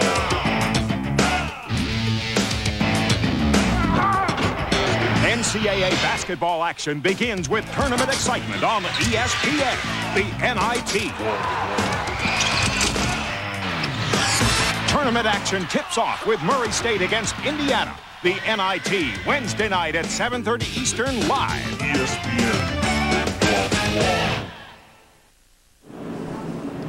ESPN Speed World today at Atlanta Motor Speedway for the Hooters 500, the 29th and final race of the 92 season for the NASCAR Winston Cup Series. And we've had an accident on the second lap as 6 cars were involved in this incident.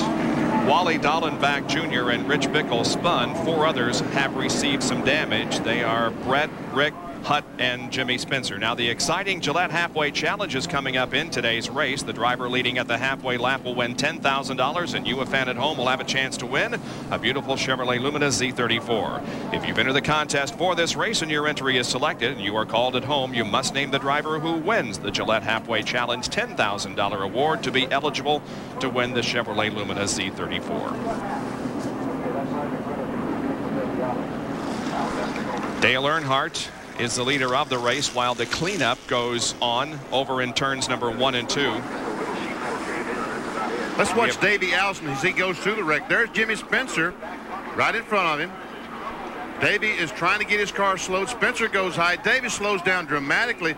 Kyle Petty, Jeff Gordon, that's Jeff in the 24 car. Ted Musgrave comes down. Luckily, he didn't run in the back of Davey Allison. Let's watch Bill Elliott as he gets through the crash. He's following Derek Cope. Sterling Martin. There's Alan Kowicki right behind him, and they drive into the smoke. See if they had any close calls. Ooh, yes. Yeah. And Kowicki, we saw him just turn left. Now, we have cameras isolated on the 3 main contenders. That's why we can show you how each got through the crash. Here's Kowicki. We're on the 7 car. Watch him turn the car left and almost get hit by Ricky Rudd as he turned left. Now they got to worry about the 1 car coming down. Both of them got by. Dr. Jerry Punch is in Davey Allison's pit. Guys, a lot of concern down here in Davey Allison's pit. Now, Larry McReynolds behind me has been talking to Davey. Let me try to grab Joey Knuckles quickly. Joey, the concern is the damage on the left rear. What would that do to the car here early in the race? Well, Jimmy Spencer pulled up there and told us that it's not going to rub. What we're concerned with is air getting up inside the trunk. The way it's pulled out, it's pulled apart from our crush panel, so that's going to kind of act like a parachute. We'll run till we get a caution. We don't want to pit right now and get at the end of that pack. You know, the good Lord was looking out for us. That's all that happened to us, but we can fix her once we start pitting. We'll just push it in. And the crush panel now is the panel inside the tire well in the left rear that keeps air from getting inside the tire, and more importantly, inside the trunk that would create a parachute or balloon effect, as he said, and slow the car down drastically. You'll have to run with it for right now and hope for an early caution. Guys? I tell you, that was a big decision that they had to make. They got a caution right now. This is an early caution, but as Joey Knuckles says, they don't want to go to the rear of the pack here, but still, if that thing should give them any problems at all in the handling, you know, it could come back to bite them. Once again, here is a replay. And there's Davey Allison. There's 41 car right behind him, Hud Strickland. Ooh, and Davey backs off. Hud goes in, hits him in the rear. And that shot Hud down into the 26 car. Exactly. And I said Jimmy Spencer was in the crash. I think that was Bob Shack instead of Spencer that I saw backed up against the wall. Well, there's Davey, and there is the damage that you can see on the left rear of that car. Mark Martin has made a pit stop. He's on pit road right now. So is Michael Waltrip. And Jerry, can you see what's going on there? We can, Bob. They're changing all 4 tires on the Valvoline Ford. They decided that he had run through some debris. Don't want to take any chances here. You know, they're on the radial tires, and it's a very good tire. And as we all know, the radials are very difficult to cut. But they ran across some sheet metal and some sharp objects up there in the turn and said, why take a chance? It's early on. We got a caution. We'll start back here and hope that we'll have no problems and we can pick our way through the field. So possibly a little bit of a gamble early on to come in and change all 4 tires. Here is a replay from Mark Martin's in-car camera. Let's listen.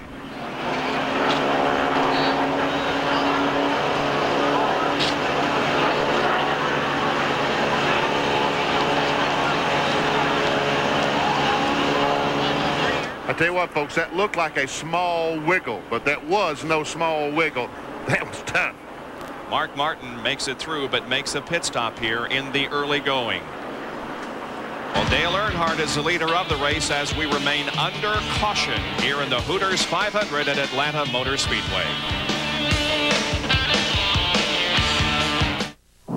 noble warrior advised, the art of protection springs from within. One must stay vigilant against one's unfragrant perspiration, lest one provoke a hostile response. Thus, a Norse ritual is right guard sport stick. An aromatic array of the freshest scents and maximum protection against disarming wetness. Confirming the wisdom, the best defense is not to offend. Right guard sport stick. Anything less would be uncivilized. Mark and my relationship goes way past business. I'm sure in a previous life he and I were twin brothers. Throughout the race, the driver and crew chief communicate. The driver complains about the car or brags about the car.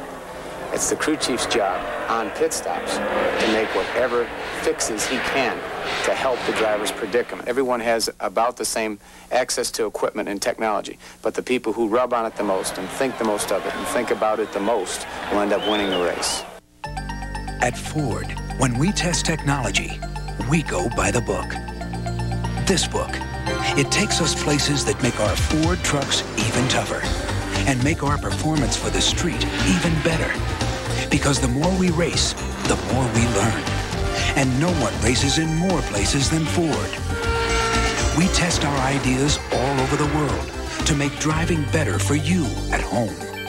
Have you driven a Ford lately? We remain under caution here at Atlanta because of an accident on the second lap involving about 4 or 5 cars. Brett Bodine, the car most heavily damaged. Rick Mass, the pole sitter, also involved. There's a hot air balloon overhead carrying the number 43. And at the conclusion of this event, we urge you to stay tuned for a very special salute. The Portrait of a King, a special program devoted to Richard Petty. It is, believe me, worth staying with us for after this event. Portrait of a King immediately following our live telecast of the Hooters 500. Here's Jerry Punch. Bob, how quickly fortunes can change for a driver. Rick Mass, picking up his first career pole, is now behind the wall in the Skoal Classic Olds, and Rick still sitting in the car. Rick, what happened up there? Jerry, I'm not sure. We're going the corner, you know, the first lap of the race. I'm on the outside of Brett. I don't know what happened. You know, he got into me, but I think something must have happened to him. Somebody got into him or something. I'm not sure. You know, I was trying to stay high, just stay in one groove, so you know, it wouldn't be any problems. Boom, it's over with. We had a good car, but you know, we'll be back come Daytona. You talk about the emotion. You can see Rick Mass in the car. You can hear it in his voice. They're working on the car, but his day in the sun, guys, his pole, everything he was hoping for is gone. But we'll remember Rick Mast as being the pole sitter for this historical event here at Atlanta, despite the fact that he is not going to win the race. He was the pole sitter and the first to crack the 180-mile-an-hour barrier officially. There's Davey Allison, and again, note the damage in the left rear of that car. We don't know yet how it's going to affect the handling because we have not been under green since it occurred, but we will be watching it very closely when the green flag does come out. Alan Kowicki and Bill Elliott are still okay. Their cars were not damaged in that incident. As the cleanup continues down in turn number 1, we'll get some brakes out of the way so we can bring you as much action as we possibly can on this historic day in Atlanta. Hello, my name is Dr. Gary Hitzig, and if you're going bald as I was, I'd like to speak to you.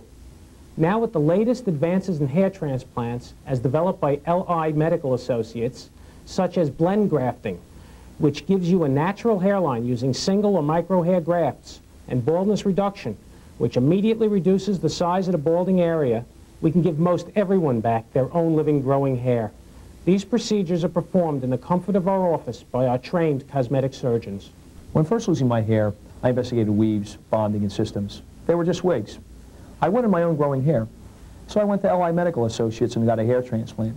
I feel confident knowing that I'll never be bald again. And so will you. Our free informative brochure and consultation explains our techniques in detail. Just call 1-800-US-FOR-HAIR and join the thousands of people, including myself, who can honestly say, we will never go bald again. It's the all-star event of the year.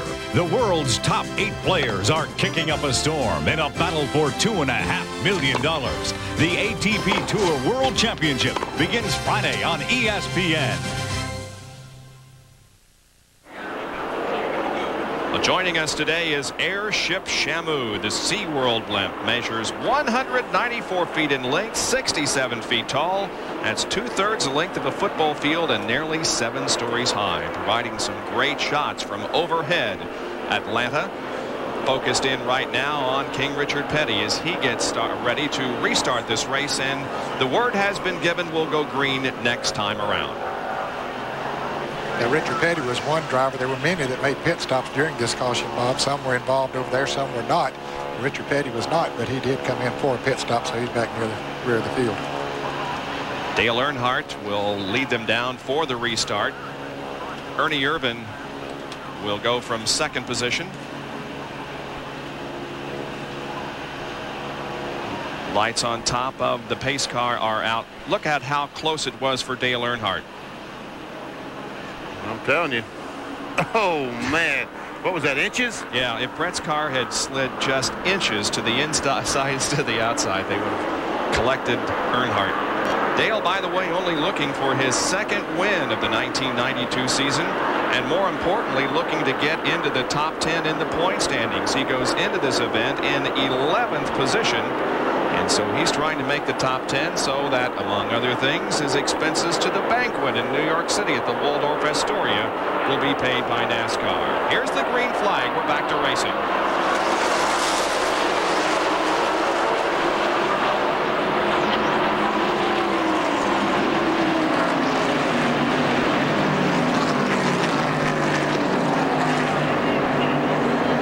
Three abreast coming up the second corner. Kwiatkowski drove up on the outside of Elliott, made it 3 abreast.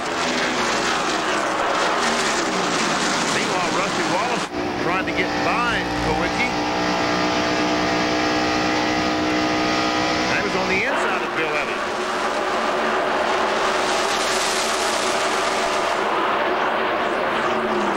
First 4 cars actually have broken away from the rest of the field.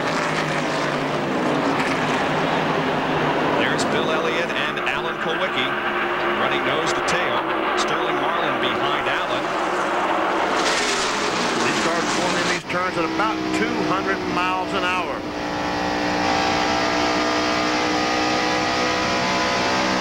This is from Sterling Marlin's viewpoint as he's right behind Alan Kwiatkowski coming down the main straightaway into turn number 1 again. Eric Cope and Morgan Shepherd are nearly side by side. Elliott's car slides up the racetrack a little, and Alan Kwiatkowski moves to the inside. Eric Cope got a good run going, so does Morgan Shepherd. Here's Kwiatkowski on the inside of Elliott. 2 of the 3 competitors trying to win the win. Actually, 2 of the 6 that have a mathematical shot, but realistically, only about 3 have a shot at winning the title here. Allison, Elliott, and Kwiatkowski. Yeah, those 3 would just about have to fall out of the race for any of the other 3 to have a shot. John Kernan has a report on Hut Strickland. Bob, they've just put Hut into an ambulance. They're going to take him to a nearby hospital to check him out further. Hut is able to stand up. He's alert, but his neck is very stiff. He's complaining of a stiff neck, so they're taking him by ambulance to a local hospital, mostly as a precautionary measure. Now, Brett Modine is still in the infield medical center. They are checking out him, and we'll update you on Brett's condition as soon as we know more. So Hut Strickland ends his 1992 season on a very sour note, but he has great hopes for 1993 as he'll be involved with the Junior Johnson team and McDonald's sponsorship for the 93 season. Look at this, Morgan Shepherd. Ooh, he almost collects Elliott. He had to get all the way out of the gas.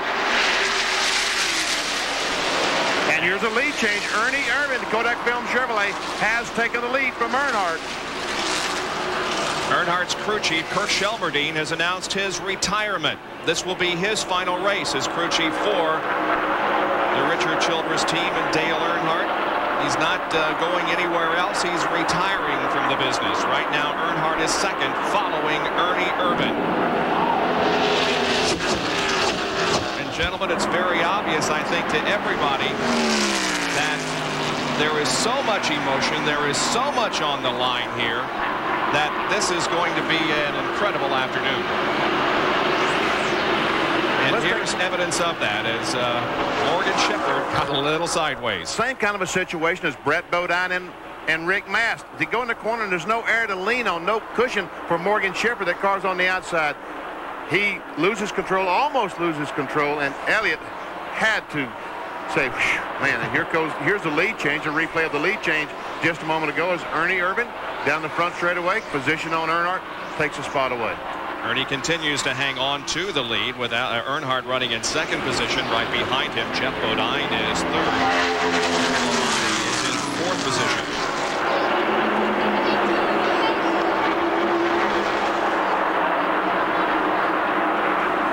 Ernie Irvin is 10th in the point standing, so that's the position that Earnhardt wants. Tell you what, that red car, Jeff Bodine is gaining on the front too.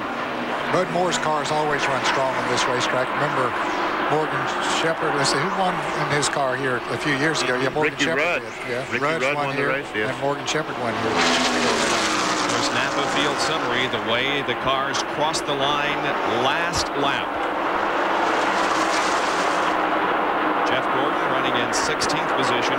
Interesting statistic, as we mentioned, that Richard Petty is making his 1185th start in NASCAR Winston Cup competition. If the schedule remains the same at 29 or 30 races, Jeff Gordon will start his 1185th NASCAR Winston Cup race when he is 61 years old.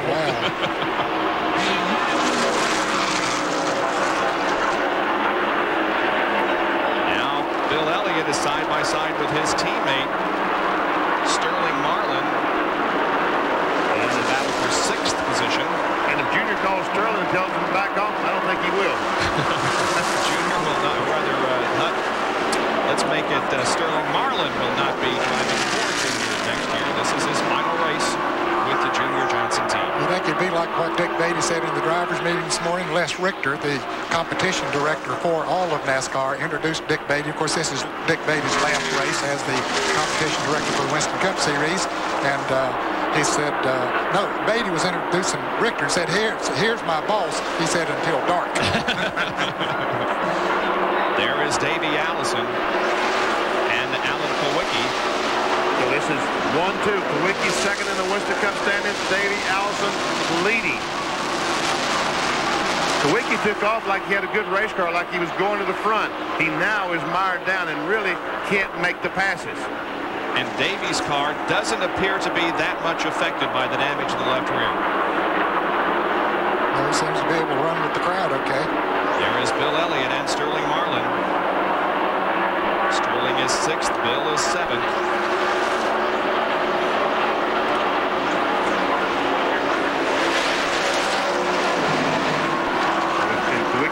Saw Kowicki, he was able to get by Ricky Rudd, so he moved up one spot. 5th is Rusty Wallace. 4th is Terry Labonte. 3rd is Jeff Bodine. 2nd is Earnhardt, and the leader is Ernie Irvin.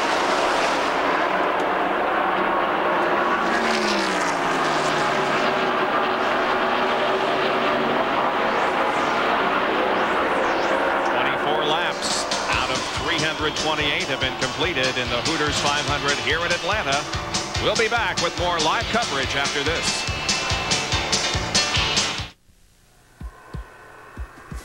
This season, Bill Elliott's doing something he's never done before.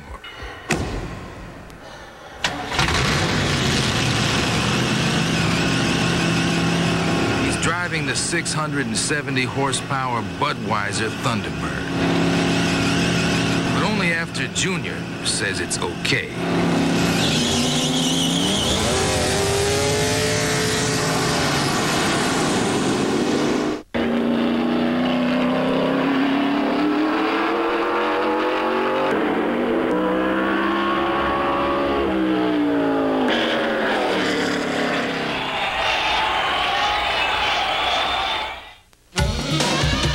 Something pure about a real sports coupe. It's 1 part power, 1 part control, and one stunningly simple piece of sculpture. And at a time when most sports coupes have sold their soul for a few gadgets, isn't it time for a car like this? The all-new 24-valve Ford Probe GT. Have you driven a Ford lately? Professional service, a friendly face. That's your Big A Pro. Big A, the sign that keeps your car running right. Three-car battle up front in the Hooters 500 at Atlanta Motor Speedway, the finale of the 92 NASCAR Winston Cup season. Irvin, Dale Earnhardt, and Jeff Bodine are first, second, and third. The leader in the points, Davey Allison, is back in 11th position.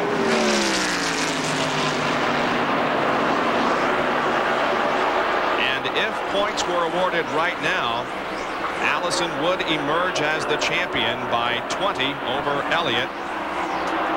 As Elliott is now running in 6th, Kulwicki 9th, Kyle 13th, Gant 24th, and Mark Martin 22nd, but Mark Martin is on the move. Yeah, he made a pit stop during that caution flag and was behind a lot of equipment, but he was definitely on the move. Now we're riding with Mark Martin as he has chased down this pack. So he started 40th. He's now up to 17th. That's 16th directly in front of him. Let's watch the telemetry as he goes down the corner. He's accelerating off the corner, 171. Let's just see what kind of miles per hour he'll run at the end of the straightaway. Mile and a half racetrack, telemetry is not quite right. 189 miles an hour is the maximum we saw. We'll watch the RPM. Got up to 190. This is the third fastest racetrack on the schedule next to Talladega and Daytona.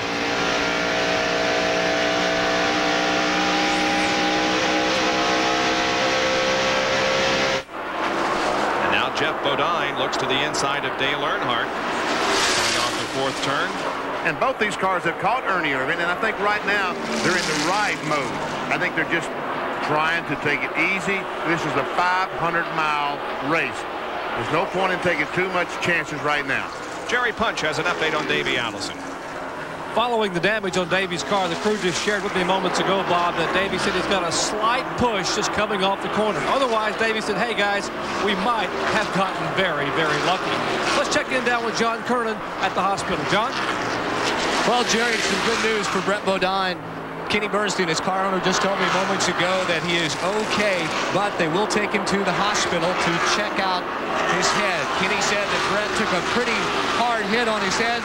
They think he's okay. They just want him to go to the hospital just to make sure. So some really encouraging news from the Infield Medical Center. And so the two drivers that we had medical concern about, Hut Strickland and Brett Bodine, are apparently not seriously injured, although both will be taken to a local hospital. That because of the accident that occurred in turn number 1 at the beginning of lap number 2. And we see that Mark Martin has been able to get by Morgan Shepherd and Davey Allison, not that many cars in front of him. Davey trying to get by Jerry Cope and Pure Leader Chevrolet. Now here comes Kyle Petty.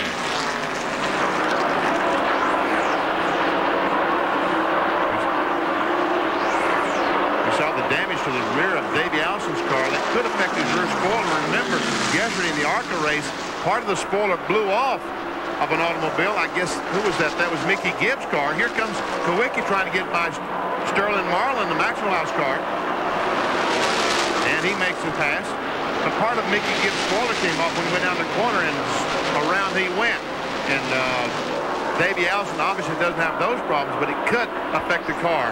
The bent sheet metal in the rear of the Hamlin Ford. Kulwicki just took 7th position from Sterling Marlin. Riding with Sterling now.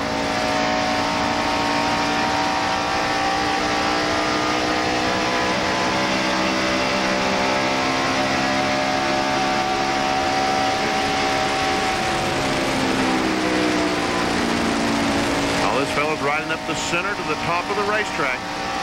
During qualifying, the preferred groove on the bottom of the racetrack. As the tires get worn, they move up the racetrack.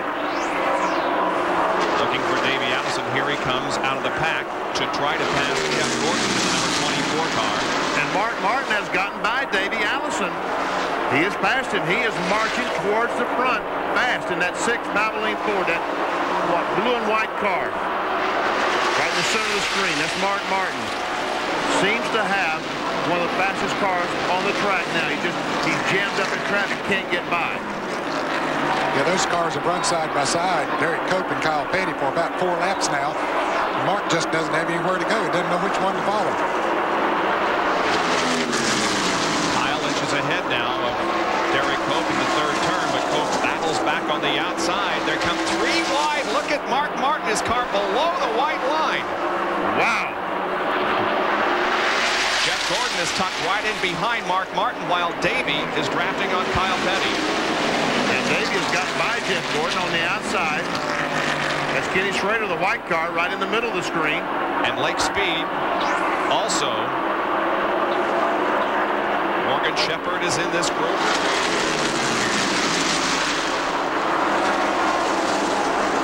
Davey tries to go by on the outside of Kyle Petty. One thing about Atlanta, it's a mile and a half, and there's a lot of corner, but the turns are wide enough so you can ride 2 and 3 and sometimes even 4 westward here. Yes, you can. And here goes Mark Martin. Now he's trying to get by Derek Cope. Is he going to have any more luck than Kyle Petty did? Let's see. Boy, Cope is having a good run, and maybe he has something to prove. He is back with the Whitcomb team in '93. Now, this pack that we're watching is about a half a lap behind those running up front, including Ernie Irvin, Dale Earnhardt, and Jeff Bodine. Dale Earnhardt has taken over the lead now and pulled away a little bit from Ernie Irvin.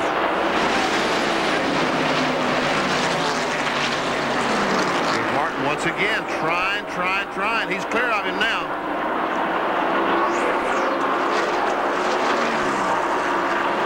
Three of those cars that you see in the top 6 in the Winston Cup point standings: Mark Martin, Kyle Petty, and Davey Allison. That's Kyle Petty, the green and black car on the bottom. Mark Martin has moved into 11th, and that's how far they are behind those that are running up front. There is King Richard Petty. About to go a lap down to Earnhardt. Here's the leader, Dale Earnhardt, directly behind Richard. We're looking at the camera atop Richard Petty's STP Pontiac. And we see Earnhardt has pulled out to a 15-20 car length advantage on Ernie Irvin. He found that high groove about 15 laps ago, Benny, and it's working for him. The way his car is set up right now, Earnhardt just took off. So Dale Earnhardt is leading the Hooters 500 with Richard Petty down a lap now. Irvin, Bodine, Wallace, and Elliott complete the top 5.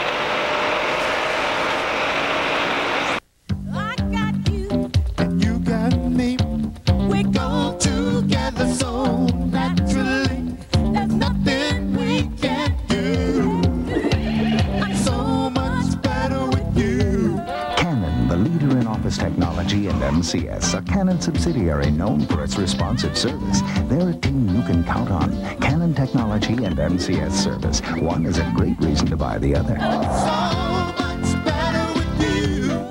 Thanks to our home equity loan from Statewide Capital, we lowered our monthly expenses by consolidating our bills. 1-800-DIAL-CASH. Thanks to our home equity loan from Statewide Capital, we were able to open our own business. 1-800-DIAL-CASH. 1-800-DIAL-CASH. For years, homeowners have been calling us for fast, simple home equity loans. I'm John Green for Statewide Capital. We make borrowing money easy, even if you've been turned down by the bank or have past credit problems. So remember, Statewide Capital lends money fast. Call 1-800-DIAL-CASH. Hey, John Elway, where does a Bronco explode on Sunday nights? In your face. Bob Golan, where can I see shocking Raiders? In your face. ESPN Sunday Night NFL. Every week, it's where the best go face-to-face. In your face. In your face. When the moon comes out, ESPN is in your face. ESPN Sunday Night NFL. We have cameras everywhere at Atlanta Motor Speedway as we televise this final Winston Cup race of the year, watching the suspension on Mark Martin's car. It takes a beating, though. It does take a beating. It never stops going up and down, up and down. And now on Jimmy Hensley's car. It's a rear tire here. And again, once again, it's going up and down. Never stops. We can see through the wheel. And how about Morgan Shepherd? And isn't it interesting that the sponsors have managed to find where we have our cameras and put their signature on it. I tell you what, Ned, that's a trick spring there. I've never seen a spring like that in a rear car. I didn't know Sit and Go made a spring. No, I didn't. The top 5, Dale Earnhardt, Ernie Irvan, Jeff Bodine, Rusty Wallace, and Bill Elliott, as 44 of 328 laps have been completed. Points as of now, look how close it is. 4 separating Allison and Kulwicki. Elliott is 3rd in the points if they were to be awarded right now, but we've got a long way to go. And Ernie Irvan has caught Dale Earnhardt. Dale was several car lengths ahead a few laps ago, and Ernie now has caught up with him. Well, I think Ned pointed out that Dale Earnhardt started running the high groove and was able to pass Ernie Irvan. Irvan saw Earnhardt up there and said, hey, I think I'll venture up and see what's happening up there. When he did that, he closed up on the back bumper of Dale Earnhardt. Now, Jeff Bodine has been running on the bottom of the racetrack. He's ventured up to the top of the racetrack, and he seems to be getting a little closer. Well, we see him on the bottom right there, but he's closed up on the back bumper of Irvan, or almost on the back bumper. Jimmy Means goes a lap down in the Hurley Limo car. Sponsorship on that this week. That's the black car there at the bottom of the racetrack. There's Rich Bickle on the black and green car that Earnhardt's going by. There goes Rusty Wallace. There's Bill Elliott. Got a good run going in the same straightaway. So certainly among those eligible for the championship, Bill is furthest up in the standings right now and having the best run, but I think Quick is just one position behind Bill. Yes, that's correct. We don't see him in the picture, but he is the next car behind Bill Elliott. So right now, Kulwicki is in front of Elliott as far as points are concerned.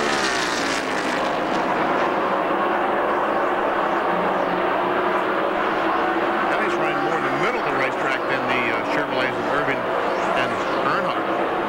Elliott has been through all of this before. In 1988, he won the NASCAR Winston Cup Championship. So in that respect, he is a veteran, so to speak. And there is Alan Kulwicki.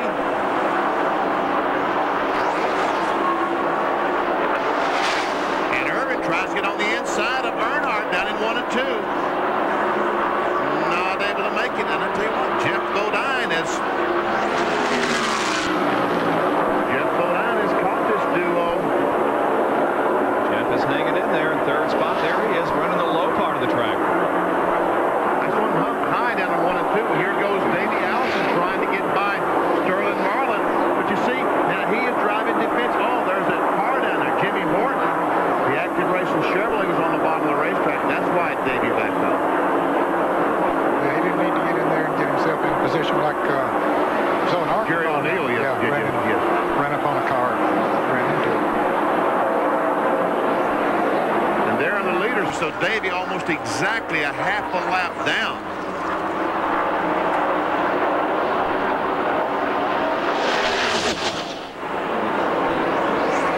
Here's Irvan once again.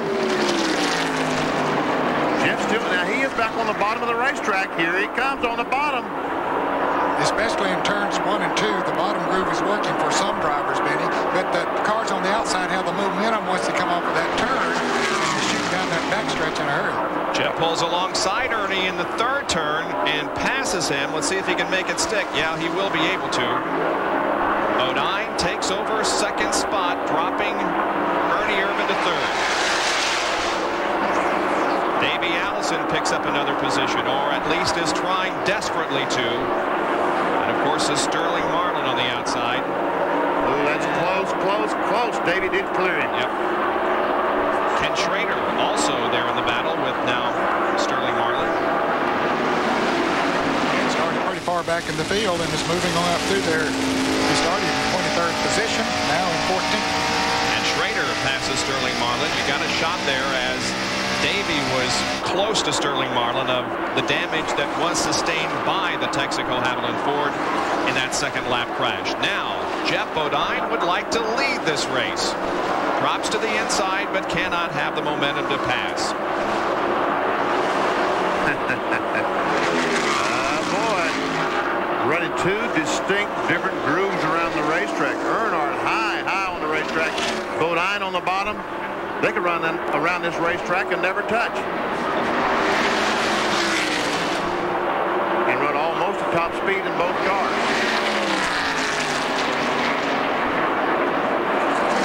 Jeff Bodine is trying to lead his 5th race of 1992. He has not led since he won 2 races in a row at Martinsville and North Wilkesboro.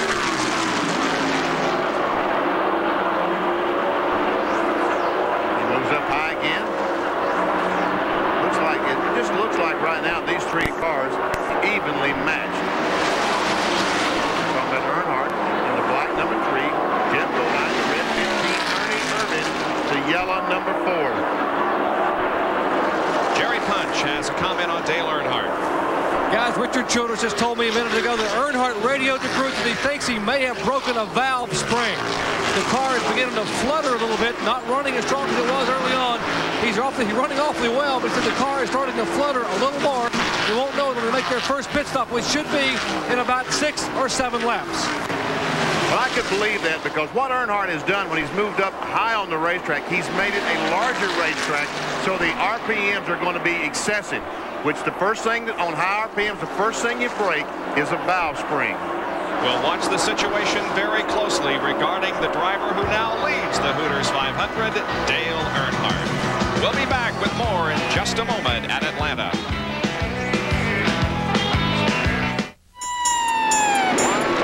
What does a high-speed turn at Daytona have to do with a left turn on Elm Street? At Ford, we race more to learn more about things like safety. Because there's nothing like hugging a wall at 200 miles an hour to learn how to improve crosswind stability. Or racing in a crowd to learn about safer, more responsive handling. And what we learn in this rush hour traffic, you can use in yours. Have you driven a Ford lately? When Darrell Waltrip needs a part, he needs the right part, and he needs it fast. And when you need parts, see the parts team at Western Auto. We've got top name brands and thousands of parts in stock. Right, guys? Right, DW. And we've got the right price, backed by our low price guarantee, right? Right, DW. And pick up a Whistler 680 tri-band radar detector or 525 auto security system for just $79.99. Western Auto, the official auto parts and service store of NASCAR. Right, guys? Right, DW. Al Unser Jr. knows what it's like to win the Indianapolis 500 with 0.04 of a second to spare. Mark Martin knows if he lets someone cross his wake at 200 miles per hour, his car may be doing the lambada. And Joe Amato knows that at 296 miles per hour, he must pull his chute at precisely the right moment to keep from becoming an astronaut. Apparently, it is what you know. Saturday, teams explode in a rivalry weekend. Penn State tries to tear a pit, and USC visits UCLA. College football on ESPN in a class by itself. Welcome back to Atlanta Motor Speedway. Dale Earnhardt and Rusty Wallace almost contact on pit road. Earnhardt has run out of fuel. He radioed the crew just a moment ago, said the fuel pressure gauge has fluctuated. Guys, I got to come in now. And Rusty Wallace is pushing him, trying to get him in assistance down pit road. They are running very, very slowly, and Earnhardt is totally out of fuel. The car number 3 is not running. He is coasting down pit road. Richard Childress and the crew standing here with a bottle of ether to try to get the car refired. And now it quietly, can you believe the luck that Dale Earnhardt has had in 1992? The Goodrich crew goes to work. They will change all 4 tires down here. And Kyle Petty is making an entrance on the pit road. Let's go to John Kernan.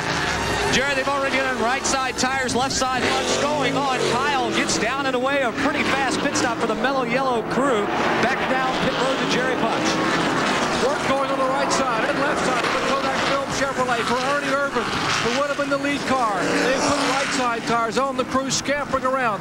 They are pushing Dale Earnhardt's car wide again. That car fired, and now Earnhardt's car does refire as the Purelator car goes by. And the car number 4 going out carries Jeff Bodine leaving pit road. And the car number 30 has spun. The Pennzoil Pontiac has spun.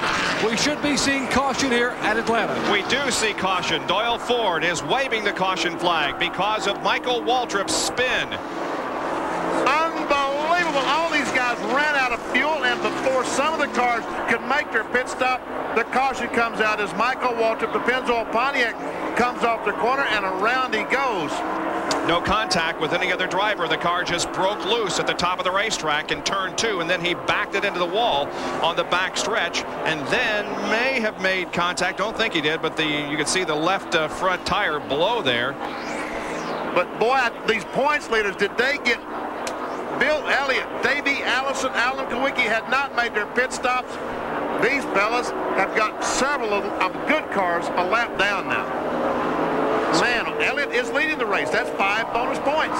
That helps him close the gap. Trying to win his second Winston Cup championship. There he is, Bill Elliott leading the race. Second is Alan Kawicki. Now then, when they make their pit stop, will Davey stay on the racetrack, lead the race, and get 5 bonus points? Will Kawicki? What do you think? Well, I don't know. They're going to be giving up a lot of track position. I know they are. Let's see how this plays out. And boy, don't you know these radios are going back and forth. What do we do? What do we do? Hey guys, make that call. I'm not going. Here comes Bill. Here comes Alan. Let's see what Davey does. Davey's to the inside. Yeah, he's coming in. Mark Martin is in. Ricky Rudd and others. Very slowly down pit road. Now, all these cars that you see coming down pit road had not pitted.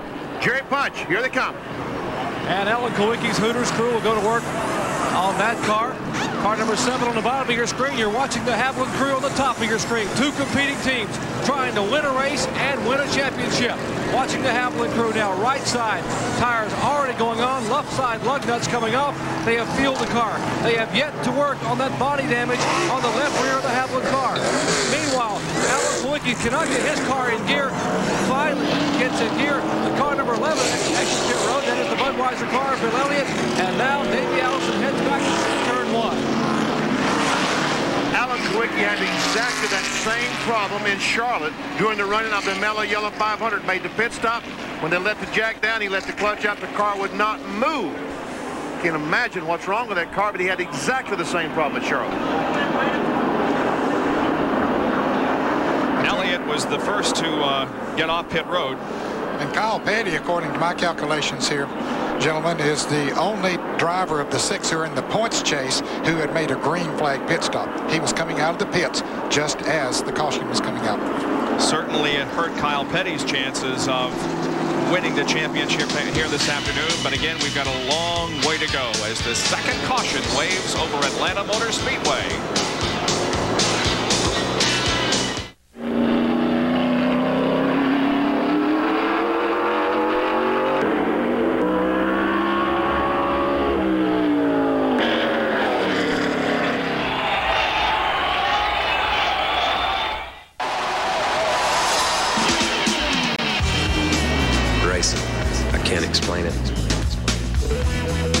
You're kind of in a limbo zone. Time's different, speed's different, everything works different. It sounds totally cosmic, believe me. It's out there somewhere. Kyle Petty and Mellow Yellow. There's nothing mellow about them. This high-performance drink cleans your fuel system to help maintain peak performance. STP gas treatment, the high-performance drink for your car.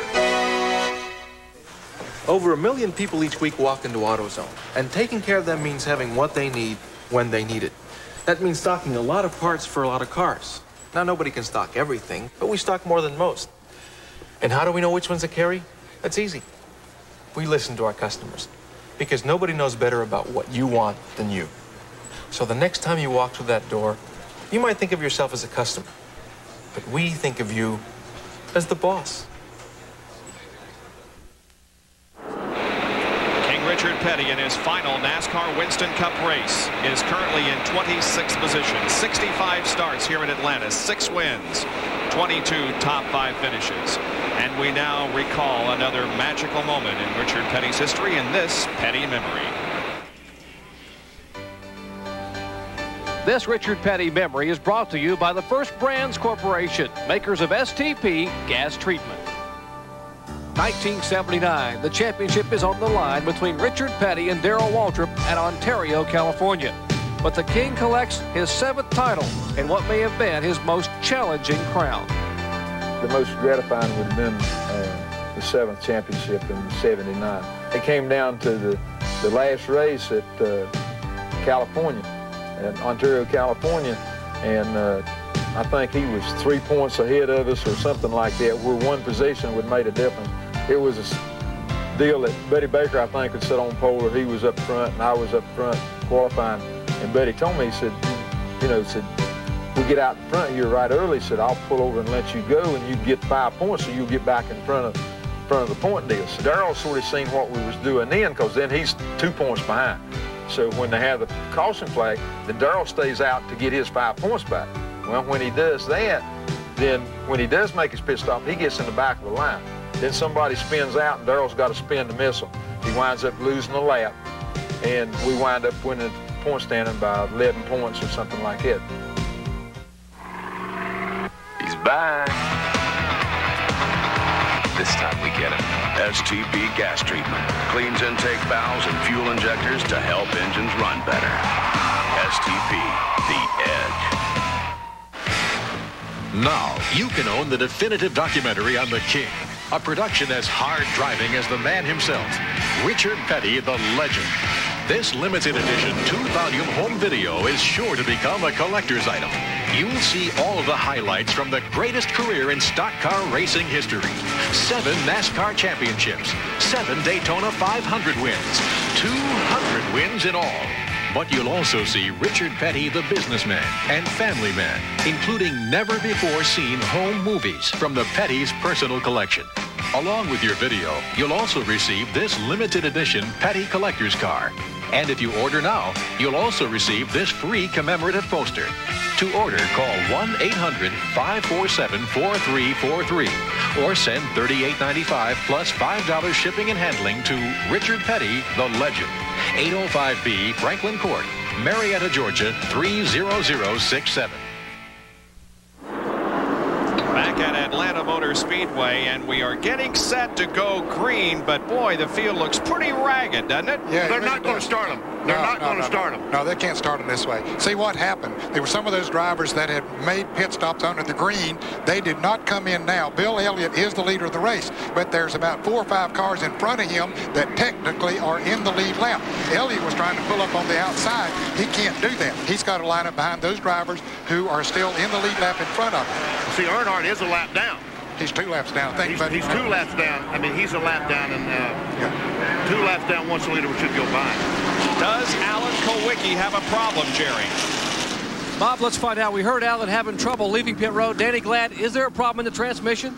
Yeah, Jerry, the problem we run into is on these bigger racetracks where we have to run a taller rear-end ratio.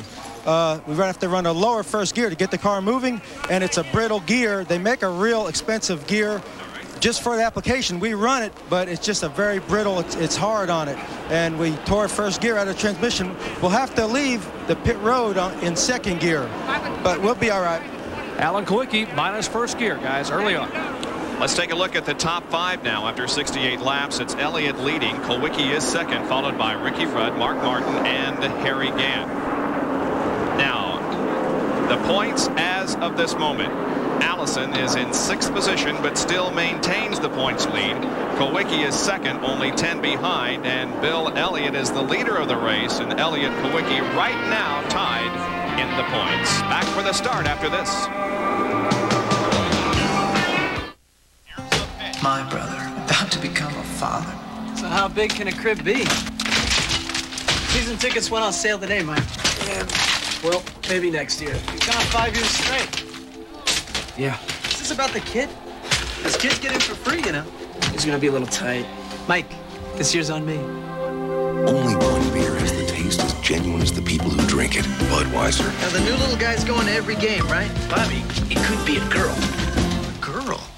Mark and my relationship goes way past business. I'm sure in a previous life, he and I were twin brothers. Throughout the race, the driver and crew chief communicate. The driver complains about the car or brags about the car. It's the crew chief's job on pit stops to make whatever fixes he can to help the driver's predicament. Everyone has about the same access to equipment and technology, but the people who rub on it the most and think the most of it and think about it the most will end up winning the race. Folks in these parts think Tom Lawton is the best thing to ever turn a wrench. But back east, they'll put their money down on the guys at McClellan's. It seems in every town there's always one place that does a little bit better job fixing your car. And it seems the things they all have in common are great mechanics, great service, and Napa parts. Look for the sign of quality car repair. Napa. Bob Jenkins, Ned Jarrett, Benny Parsons, Jerry Punch, and John Kernan welcome you back to Atlanta Motor Speedway, where we are about to go green as the largest sports crowd in Georgia history looks on. Restarting the Hooters 500, the final race of the 1992 NASCAR Winston Cup Series.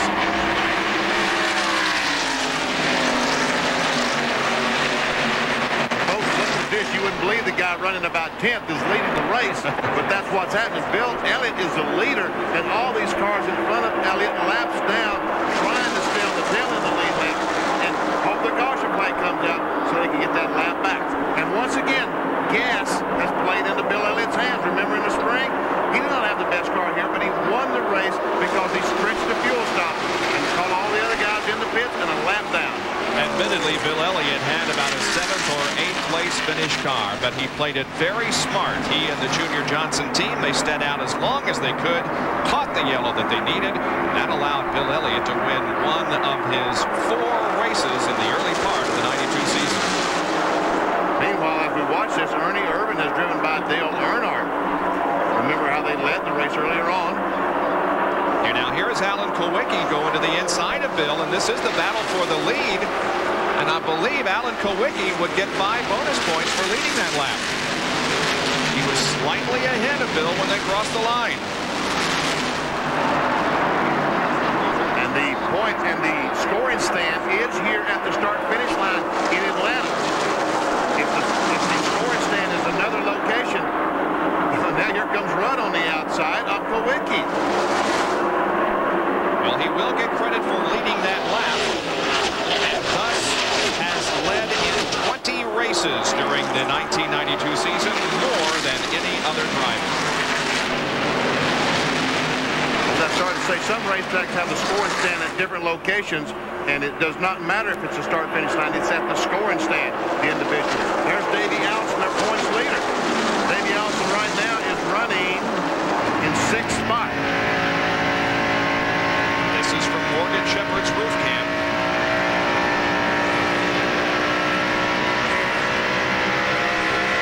Good documentation of the damage there on the left rear of Davey's car, sustained in that 2nd lap accident that took out Brett Bodine, Hunt Strickland, sent them to local hospitals, but they are not seriously injured. At least that is the preliminary report. There's Harry Gann right ahead of Davey, and Harry is another one of those 6 that has a mathematical shot at the championship, but the word is that Harry is not feeling well. He has the flu and may, at some point, get relief. John? Well, you're exactly right, Bob. I was talking with his car owner, Leo Jackson, this morning. He said the car was great, everything was great. The only thing that worried him, Harry had been sick all weekend with the flu. During that last caution period after making the pit stop, Harry radioed back in and said, hey, you might want to think about going and finding my Skoll teammate Rick Mast to see if he will relief drive for me if it gets to that point. But complicating that factor is the fact that Rick has finally got his car put back together. Rick is about out there on the racetrack. So Harry's hanging with it right now. There is no relief driver yet who's reported to his pit area, but we will keep you apprised of the situation. Rick Mast is on the racetrack. He's going very slowly. He was the point sitter of this race, certainly not on pace, but just trying to pick up some points in the standings. Looking back on Davey Allison from Richard Petty. Petty's in-car camera. Davey goes to the inside of Richard and passes him.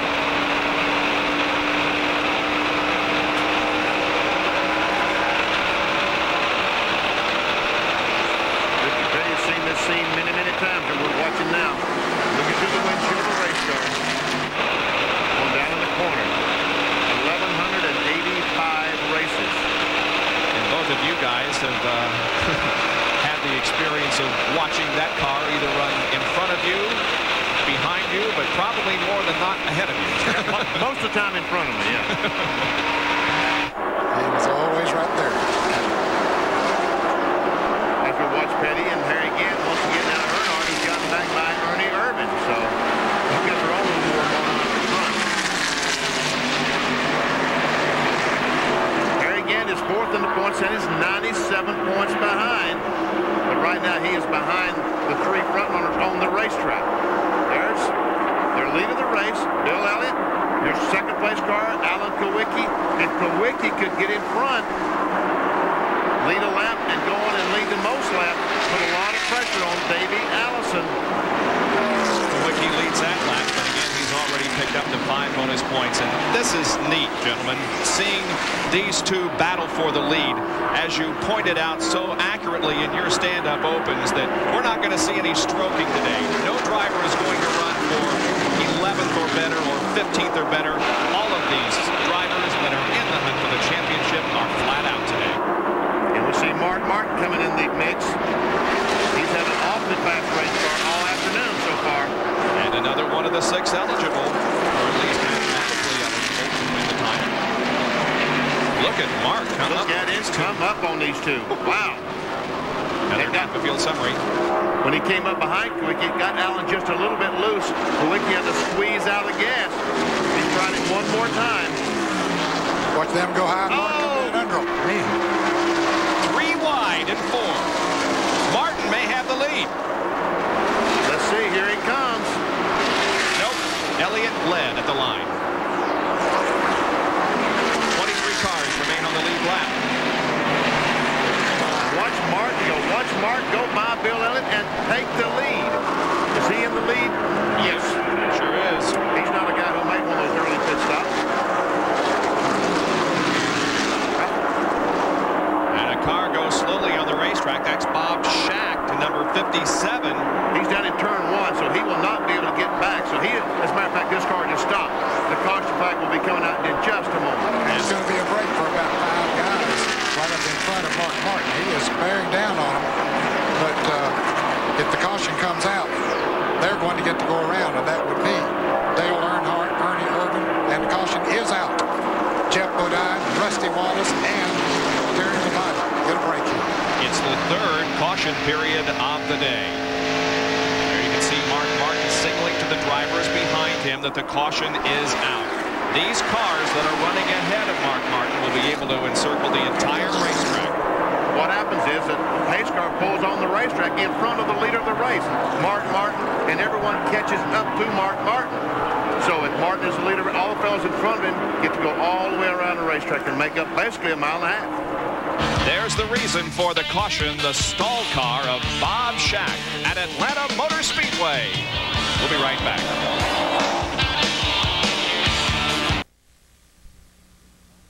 After seeing all these Hondas, do you still insist on test driving a Saab? After seeing all these Saabs, do you still insist on test driving a Honda? Oh, come on. Let's just settle on one. I have a better idea. Let's go to one dealership that has Honda and Saab. Honda and Saab at one dealership. The next thing you'll tell me is that it's real close by. Andrew? Yeah. It's real close by. North Shore Honda Saab. Conveniently located where Glen Cove Road and Route 107 meet. American Soundcraft now has the car audio equipment everyone's talking about, the Eclipse digital sound processor. What's DSP? Imagine taking a studio-recorded CD and duplicating the sound and feel of a stadium, a club, a cathedral, or a concert hall, all with the touch of a button in your car. You'll feel like you're really there. Our reputation is built on technical perfection and authorized dealer service. Motorola bag phone, only $149.95. Hey, Warren, where do the stars come out on Sunday nights? In your face. In your face. In your face. In your face. In your face. In your face. In your face. When the stars come out, ESPN is In your face. ESPN Sunday Night NFL. The Giants battle the Broncos Sunday night at 8 Eastern. ESPN Speed World today at Atlanta Motor Speedway for the Hooters 500, the finale of the 1992 NASCAR Winston Cup season. We are under our third caution period of the day because of Bob Shack's stalled car. And the field now on the backstretch, but this is how they came out of the pit area after their pit stops. First car we see on the end of pit road is Mark Martin. All these other cars coming in the pits. Jimmy Spencer was going out of the pits. Davey Allison comes out in first. Davey Allison is going to lead this race, Ned. And Davey Allison going to pick up 5 bonus points. So evidently they changed 2 tires or something to get him back out in front. I think they did.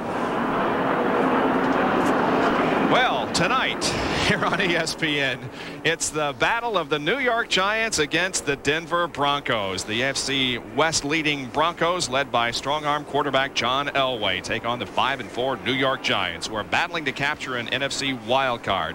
8 o'clock tonight, 5 on the West Coast, the Giants and the Broncos.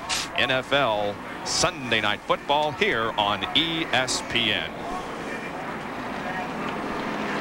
Once again, today's race includes the Gillette Halfway Challenge. $10,000 to the driver leading the halfway lap, and a lucky fan at home could win a new Chevrolet Lumina Z34. If you have entered the contest for this race and your entry is selected and you are called at home, you must name the driver who won the Gillette Halfway Challenge $10,000 reward to win the Chevrolet Lumina Z34. Now, let me tell you that the drivers that made up a lap, including Ernie Irvan, the 3-car of Dale Earnhardt, Rusty Wallace, Terry Labonte, and Jeff Bodine. And there we see Bob Shack's car. They got the car started. Now he's come to a stop again at the start-finish line, so they got to get a wrecker out to push him up. And we see the Goodyear tires, the yellow. The Goodyear now is in yellow instead of the white we've seen for the last 15 years. So if you see these cars going down the racetrack and see yellow paint, it didn't come off of another race car. It came off. The tires are now yellow. Here's Jerry Punch. Guys, answering your question, Davey Allison did change just 2 tires, 2 right side tires. That'll explain that quick pit stop. And also explaining Alan Kawicki's problem. He does not have first gear, as you heard Danny Glad say. And remember, NASCAR rules prohibit a crew from pushing a car out of the pits. It's a safety move, but NASCAR will allow you to push a car if you've lost a gear. So they've now given the Kawicki crew a chance to push their car out of the pits, and that probably saved Kawicki maybe 5 or 6 seconds getting the car moving here on this pit stop.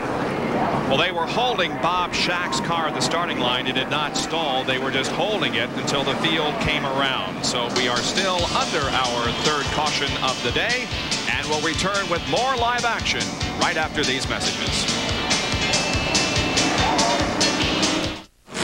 Richard Petty, the only driver ever to win 200 Winston Cup races, all on champion spark plugs. Jerry, your help out here really does make a difference in the way I run. Well, Richard, this is our testing ground. It makes a difference in the way we build our spark plugs, too. They work for me in both my cars. Whether I'm racing or going home, I depend on Champion spark plugs. Champion, no matter what you drive.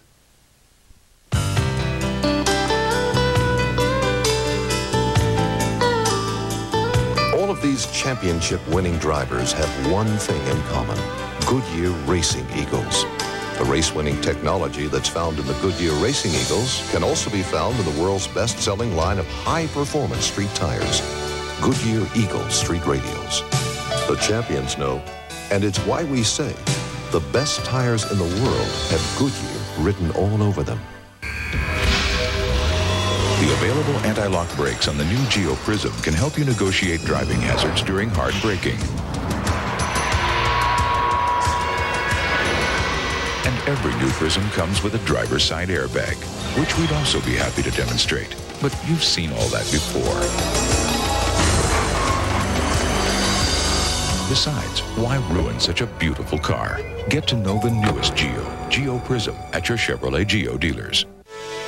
It's not a question of if your favorite team will lose a player. It's a question of who. Will it be the high-priced superstar or the young phenom down on the farm? The Major League Baseball Expansion Draft, Tuesday on ESPN.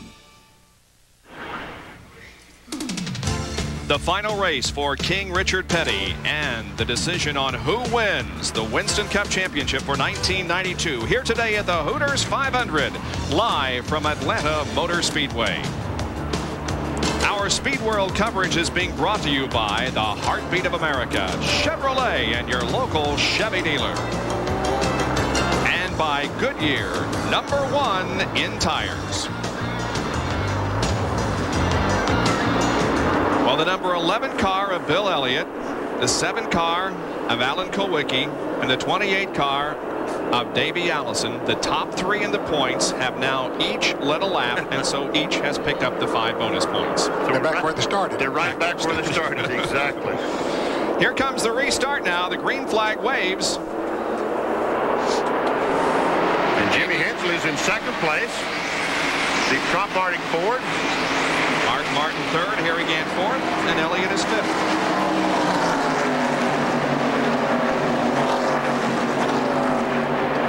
Here comes Kyle Petty, the mellow yellow Pontiac, trying to get a lap back, trying to get by Davey Allison.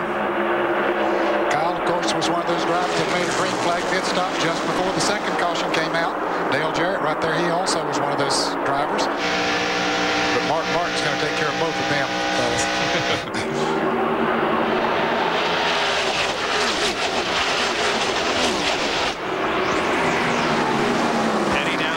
Ahead of Davey Allison, trying to get that lap back. We're watching from Mark Martin's car as he tries to take the lead. Kyle Petty gets by Davey Allison, moves up in front of him, and now here comes Martin trying to take the lead back. Kyle Petty is 5th in points. Mark Martin is 6th in points. So they're involved in a battle of their own somewhat, although again Kyle is now at the tail end of the lead lap. The lap that Mark Martin leads. 15 points separating the two, Kyle Petty and Mark Martin. Harry Gant now is third, just behind Davey Allison.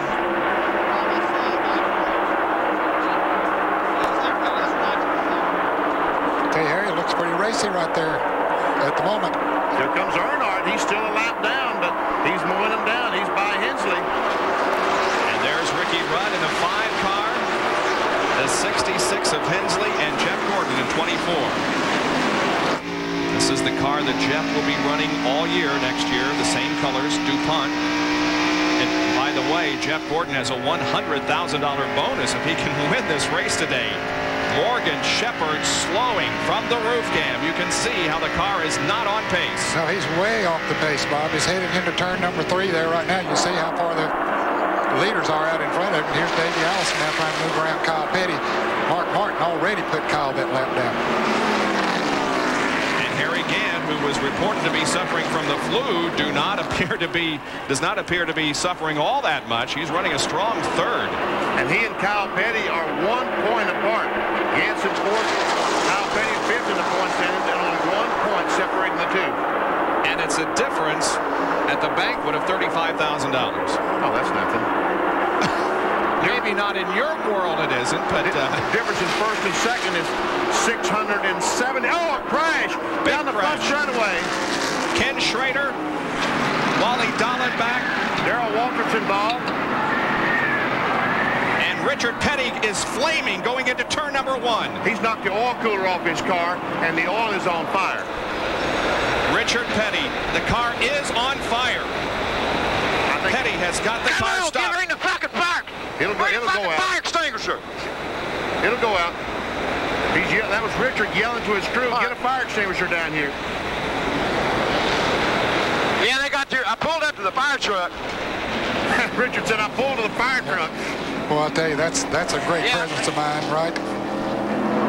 And what a way for the career of Richard Petty to end. Let's not say right now, though, that his race is over. They could get the car back going, but I doubt it. Once again, Bill Elliott got through a crash. I didn't see what happened to the crash. I just looked up and saw stuff flying. Yeah, Bill was up in front of it. Davey Allison was in front of the crash. Should have been about mid-pack, I guess. Because Dick Trickle, one of the cars in the crash, was running 10th before the crash. There's Darrell Waltrip. We can see some heavy damage to the Western Auto Chevrolet. Now the three cars here on the main straightaway and into turn one are Dick Trickle, Ken Schrader, and Wally Dallenbach, and then Richard Petty's car is down in the turn as there is the King out of the car. And this may be the final farewell. But thank God he was able to walk away from it and wave to the fans. But you know, they ought to take the King back to the garage here and something better than a record. Yeah, you're right about that. It's not a good way to end a career that has been so great. Now here's the crash.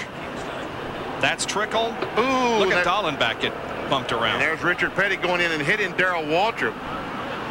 Looks like the rest of these cars able to slow down without too much trouble. And Richard driving down to the fire truck, like he said. There's an oil cooler up there, as I said, right behind the left front fender. That was the hood I saw going up in the air. That was that your eye level? Yeah, right when the crash started. Came off a Schrader's car, did it? Not sure. I think so, yes. Well, it almost blocked the track there for a moment. I would guess that someone came off the corner on the outside of another car, and the fellow didn't know he was there. Made contact. And I don't...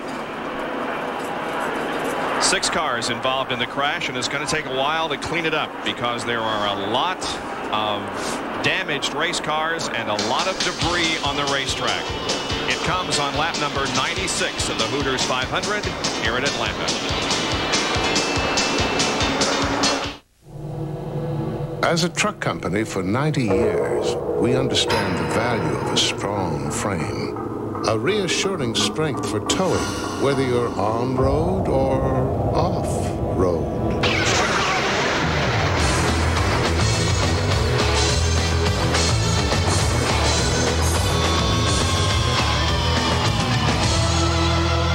GMC Truck, the strength of experience. What makes a mountain man a mountain man? Let's find out. Must a mountain man be a big burly guy with an axe? A man of steel? Must a mountain man even be a man? Actually, the only requirement is the right beer. Smooth bush beer or easy drinking bush light. So, head for the mountains and learn what makes the typical mountain man anything but. I drive a race car for a living. I depend on the parts and pieces in my car. And I feel so confident knowing that Pennzoil is protecting the moving parts inside of my engine. Pennzoil's quality and protection give me the confidence I need to do my job without second thought. The protection that Pennzoil offers this race team makes us feel great. That's why I have the confidence to use it on the street and in my race car. I recommend Pennzoil to everybody. Pennzoil, performance, protection, quality.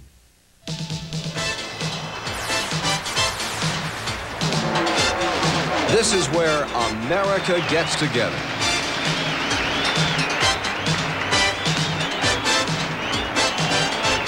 Every weekend throughout America, there is great NASCAR racing.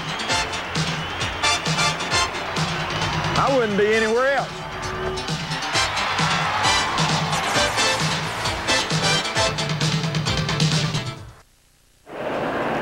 The Hooters 500 here at Atlanta Motor Speedway under the 4th caution period of the afternoon because of a 6-car crash here on the main straightaway that involved Darrell Waltrip, Dick Trickle, Ken Schrader, Richard Petty, Wally Dallenbach, and Rich Bickle. And here is the replay. There we see the Ken Schrader car, the white car, spinning. Also Dick Trickle, the dark car, spinning. As they go down the straightaway, other cars start going in the crash. There's Darrell Waltrip spinning. Dallenbach hits him.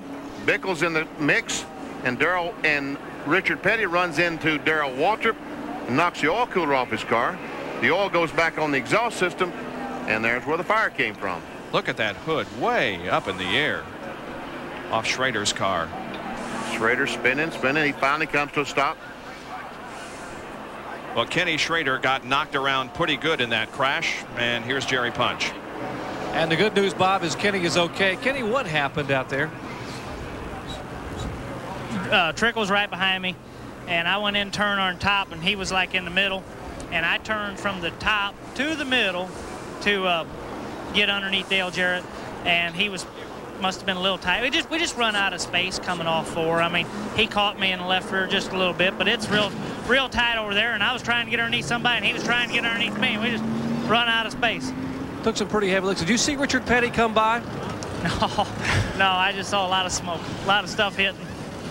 Ken Schrader's car heavily damaged. He's okay. We might mention that Wally Dallenbach, Dick Trickle, and the other drivers most of them have walked past here and smiled and waved, even in defeat, guys. And there's Ken Schrader's badly damaged Kodiak Chevrolet. He'll be back with the Rick Hendrick team in 1993. With AC Delco as the sponsor.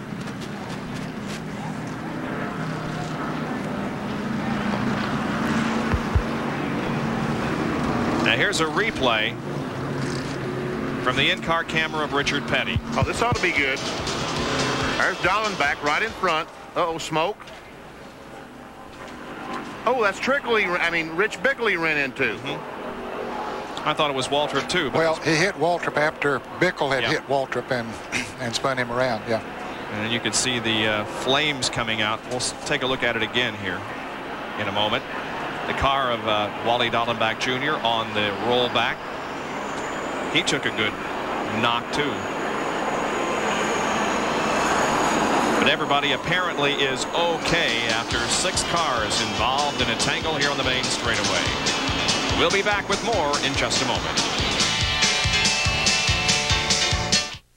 Today, performance cars come in a variety of designs, sizes, and even prices. So do Goodyear Eagles, the world's most successful line of performance tires. There are all-season Goodyear Eagles, new ultra-performance Goodyear Eagles. There are Goodyear Eagles for the classic and for the contemporary. No matter what performance car you own, there's a Goodyear Eagle priced for you. It's another reason we say the best tires in the world have Goodyear written all over them. Pronto Auto Parts. From coast to coast, your local Pronto Auto Parts store features friendly service and quality auto parts at lower prices. Hey, use a spark plug that's tested to fire clean for 30,000 miles. Motorcraft. Motorcraft quality parts from Ford. When you need to know about auto parts, ask the pro at Pronto. The biggest names in sports are on ESPN Radio. Oh, well, see, I didn't know that. I didn't know that. I'll only hold a grudge till I die is what most of the players say. I'm closer to 50 than I am to 20. Eating some peanuts, buying hamburgers. You can do it too. Can I get an amen? Amen. Sports Radio, ESPN. I want to do radio, baby, and beyond and on. We welcome you back on a beautiful Sunday afternoon. Just couldn't ask for more perfect weather than this to end the season. It's a little bit cool, but you expect that this time of year. But boy, after Thursday when we arrived here, when it was just pouring down rain, we wondered if it was going to be nice for today, but it is perfect racing weather. The points as of now. Allison is on top. He is running in second position. Alan Kulwicki is fifth. Elliott is fourth, Gant third, Martin first. So you can see that the first 5 in points there running in the top 5, and Kyle Petty is running in 15th position. So as of right now, Davey Allison still on top in the battle for the Winston Cup. There's Wally Dallenbach Jr.'s badly damaged Keystone Ford that was involved in the accident here on the main straightaway. So it's not a beautiful day for some people, Bob. Yeah, that's for sure. But the good news is that everybody is apparently okay from that crash. Again, we had an accident on the second lap that sent Brett Bodine to the hospital. Here's Jerry. Well, we've already seen Davey Allison, guys, avoid a couple of incidents. He could certainly have been knocked out already in the first 100 laps. You may be asking, does Davey have a good luck charm?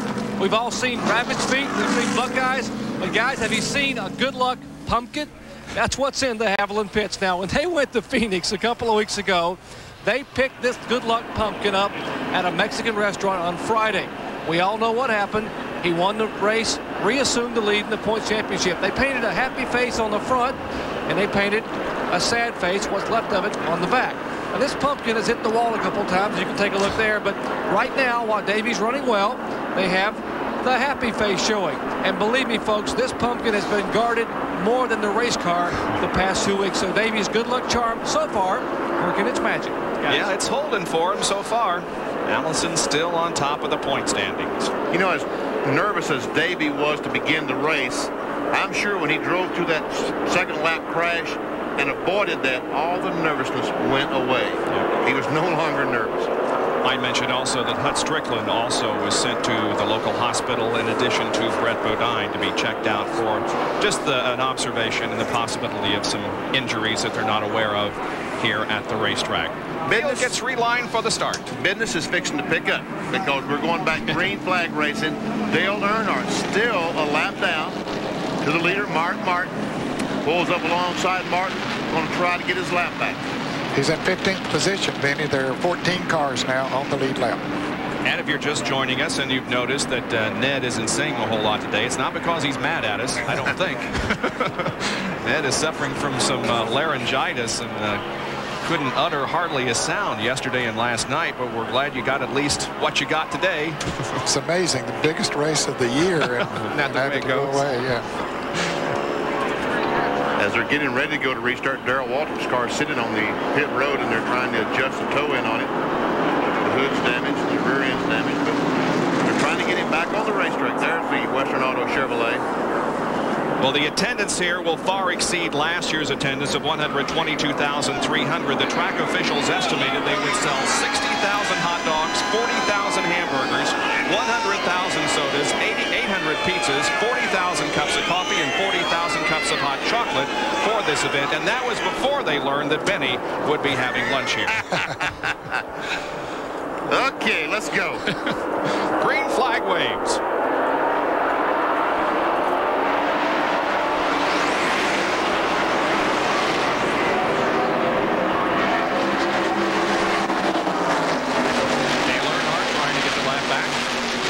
Gets in front of Mark Martin.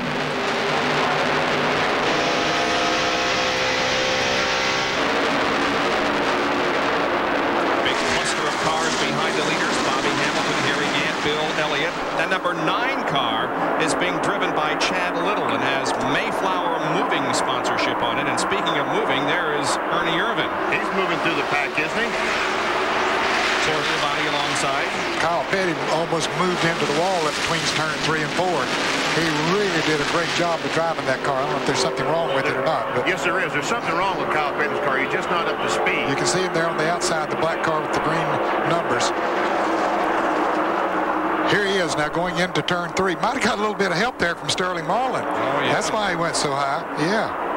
Okay. Got a little bit of a bump from him. Yep. And he was still trying to get his heart beating down in turns 1 and 2 when he started slowing down. Kyle's running okay now, it looks like. That's Rusty Wallace right beside him, now behind him. As we look from the Phillips 66 in-car camera being carried by Jimmy Hensley. Good run for Jimmy. He's being shown in 12th position. No sponsorship yet for that team for 1993. Cale Yarborough Motorsports, they're looking, hoping to keep things together. There's a host of Pontiacs. Kyle Petty, Rusty Wallace, Michael Walter. Lots of announcements made here at Atlanta in the final race. Among them, Harry Gant will be switching to Chevrolet next year. And big surprise, Rick Mast, after he won the pole, said they'd be switching to Fords. Really? Yeah.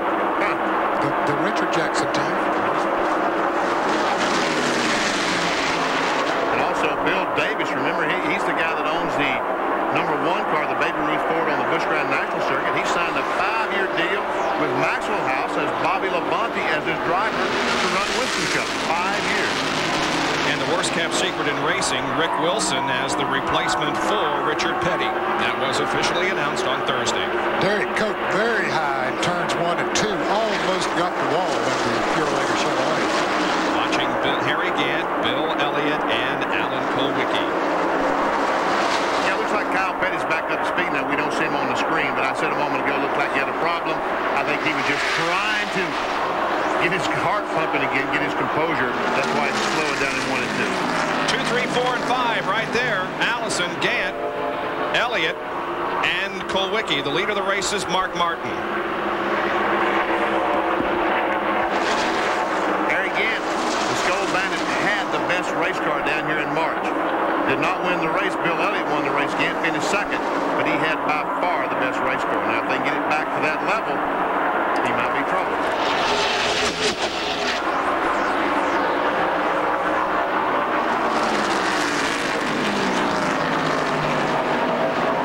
Race is just about a third over. There are 328 laps in this event, and we're now at 109. If points were awarded right now, Allison would be the winner of the Winston Cup. He's running second. Kulwicki would finish second in the points. He's running fifth, and Elliott would be third. And now Mark Martin is trying to put Dale Earnhardt a lap down again. He's closed up on the back bumper of Earnhardt. And Earnhardt's running high, Mark Martin running low. And a good battle back of those guys as Alan Kulwicki has pulled alongside of Bill Elliott and now tries to take the position away. They come down the back stretch, and boy, it looked like they may have touched as they came off the corner. They were awfully close. There's no doubt about it. There was $1 million at stake. The Winston Cup champion not only wins that title, which is in the stock car world enough, he also wins $1 million. We see Kulwicki going down. That time drove in alongside Bill Elliott. Here they come off the corner once again. Very, very close to touching as they go down the back straightaway. You see Kulwicki back off this as they go in the corner.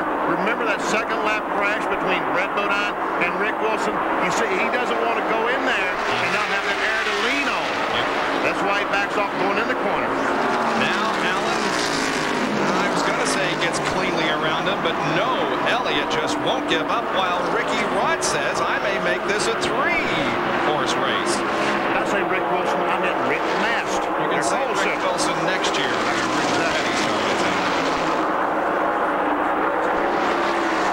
And now, Ricky Rudd pulls on the back of Kulwicki, gets him a little bit loose. He tries to take that spot away.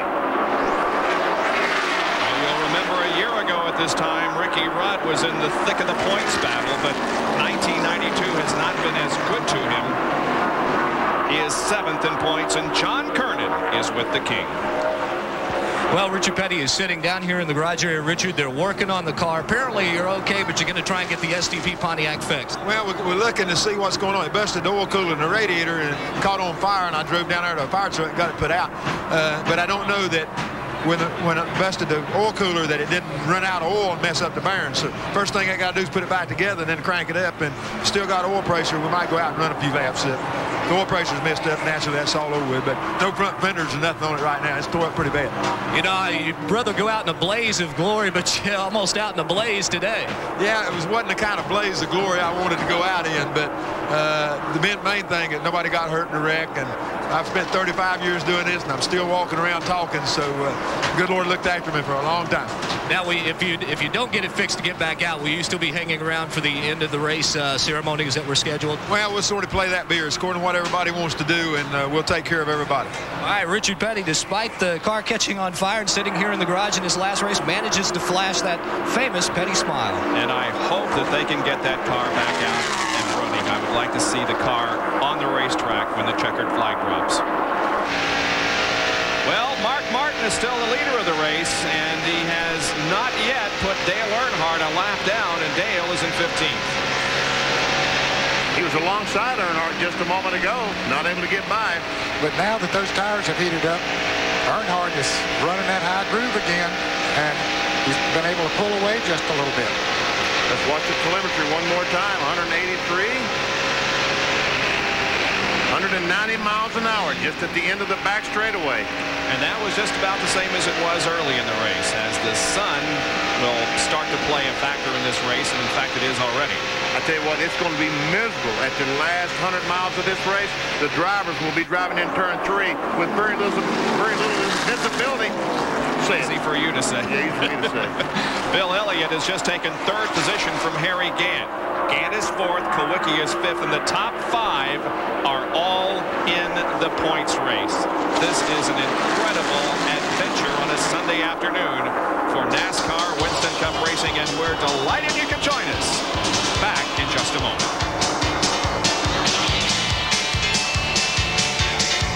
American Soundcraft now has the car audio equipment everyone's talking about, the Eclipse digital sound processor. What's DSP? Imagine taking a studio-recorded CD and duplicating the sound and feel of a stadium, a club, a cathedral, or a concert hall, all with the touch of a button in your car. You'll feel like you're really there. Our reputation is built on technical perfection and authorized dealer service. Panasonic AM/FM digital cassette, only $129.95. Call American Soundcraft today for a consultation. Someone's building something special. A coffin for a 400-pound giant. Can Kamala survive the wrath of the Undertaker? Rest in peace. In other chilling encounters, the Ultimate Maniacs wage war with Ric Flair and his partner Razor Ramon. And newly crowned WWF champion Bret Hart defends his title against Shawn Michaels. The Survivor Series, live November 25th, only on pay-per-view. It's boxing bloopers and KOs, an ESPN home video. Filled with super knockouts and blooper knockouts. Boxing bloopers and KOs. A winner. At Atlanta Motor Speedway, 120 laps are completed in the Hooters 500 with Mark Martin leading Bill Elliott. Alan Kawicki is currently in 3rd, Ricky Rudd 4th, and Ernie Irvin is 5th. Davey Allison has fallen back to 6th. He's lost several positions here in the last few laps. I don't know whether there's anything wrong with the car or whether he's just... He went down in turn 1 just a couple of laps ago and looked like something happened to the car. He got loose, pushed or something. He got out of the gas, and that's when most of these fellas went by him. Now he's able to maintain and run along with them. Jerry Blunt, what happened to Davey down in turns 1 and 2? Manny, you're exactly right. Davey had a little bit of a push going in the corner, had to back out of the throttle. No need to take a chance here. We're still just past the 120 lap mark, but you're exactly right. Good eyes. The car went in the corner, and the car began to push as Elliott was going by Davey Allison. Davey had to back out of the throttle just a little bit, which allowed Bill to zip right on by almost effortlessly. Bill Elliott now is in 2nd position, and Davey Allison is back to, what, 6th? Yep, back in 6th spot. We're getting closer to the halfway lap. If you have entered the Gillette Halfway Challenge and you are called at home and can name the driver who won the Gillette Halfway Challenge Award, coming up, you will win the new Chevrolet Lumina.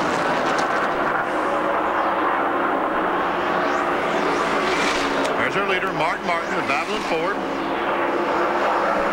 Good lead over 2nd place man Bill Elliott, and Dale Earnhardt continues just to inch away a little bit from Mark Martin. Earnhardt just hoping for a caution.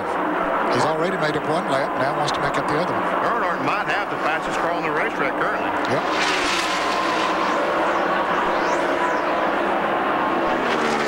Elliott and Kawicki trying to run down the leader. 2nd and 3rd in the race, and 3rd and 2nd in the point standings.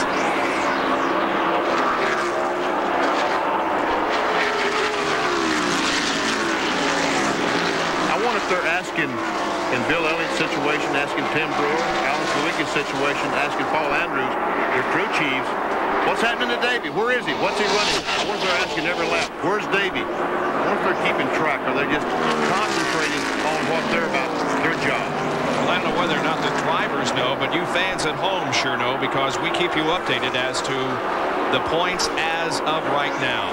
Allison on top by 15. He's 6th in the race. Kawicki is 3rd. Then Elliott, Martin, Gant, and Kyle Petty, who's having the worst race among those. Kyle Petty is in 18th position. There's the leader of the race, Mark Martin. And he's moved from 6th to 5th in the points as of right now. There's Bill Elliott, 2nd place car. And then 3rd, Kawicki, and 4th, Ricky Rudd. Martin won this race last year, didn't he? Yes, he did. He sure did.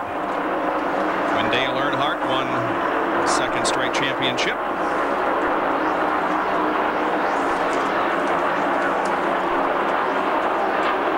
There's Davey.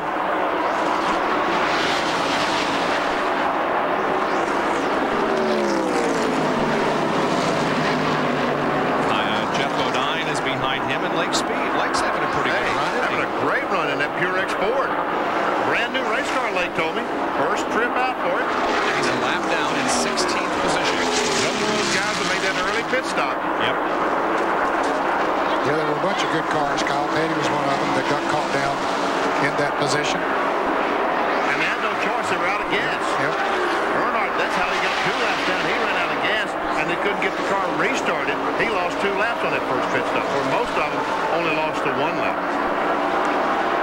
And right now, Earnhardt is moving away from Mark Martin. Martin might be slowing down a little bit because Bill Elliott is catching him. And Quick has not let Bill Elliott go any place that he's not shadowing him. Staying right there with him.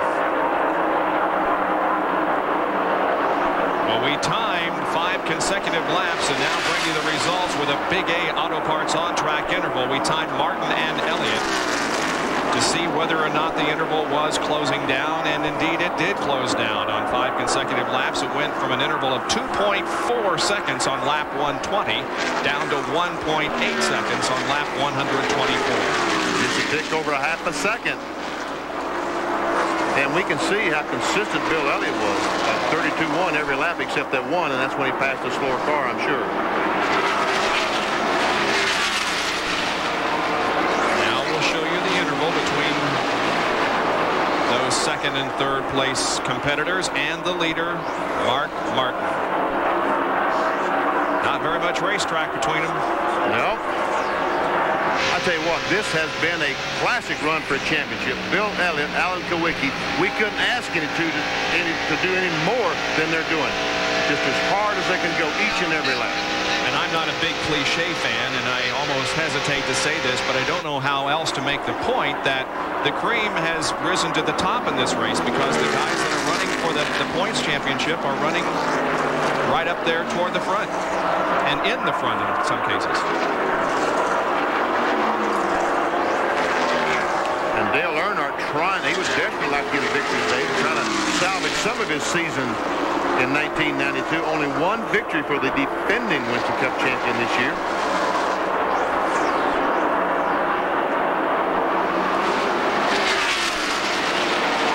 Here's an Autolite field summary for you. Watch for your favorite driver. This is how they crossed the line last time around, 1 lap ago.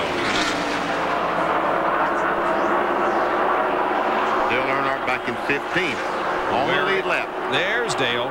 He has pulled away from Mark by a whole bunch.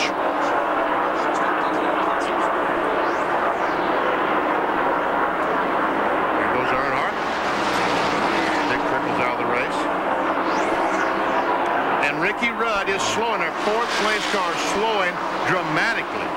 The winner at Dover not too long ago, Ricky Rudd.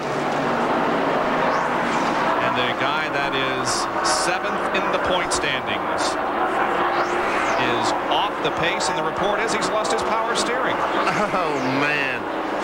There's trouble trying to wrestle that thing around with no power steering. The problem is used to they didn't have power steering, but they adjusted the front end so he could drive the car. Now, with power steering, the front end adjustment makes it almost impossible to turn it like most cars on the street. But remember, a few years ago, of course, it has changed some with radial tires in particular, with the different settings of the front end to accommodate the radials. But Earnhardt lost power steering, wasn't it, at Bristol? One of the toughest tracks on the circuit, went on to win the race. Yeah, they won the race. Yep. Rudd has an 82-point lead on Darrell Waltrip in the point standings. There's King Richard Petty, who is at the moment out of the Hooters 500, being led by Mark Martin.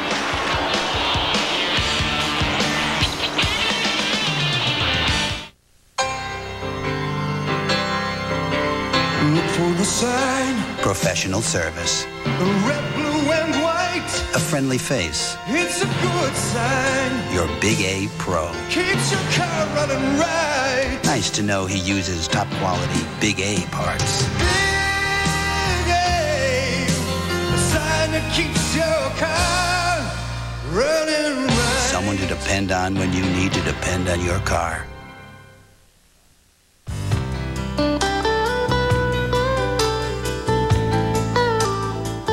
All of these championship-winning drivers have one thing in common: Goodyear Racing Eagles.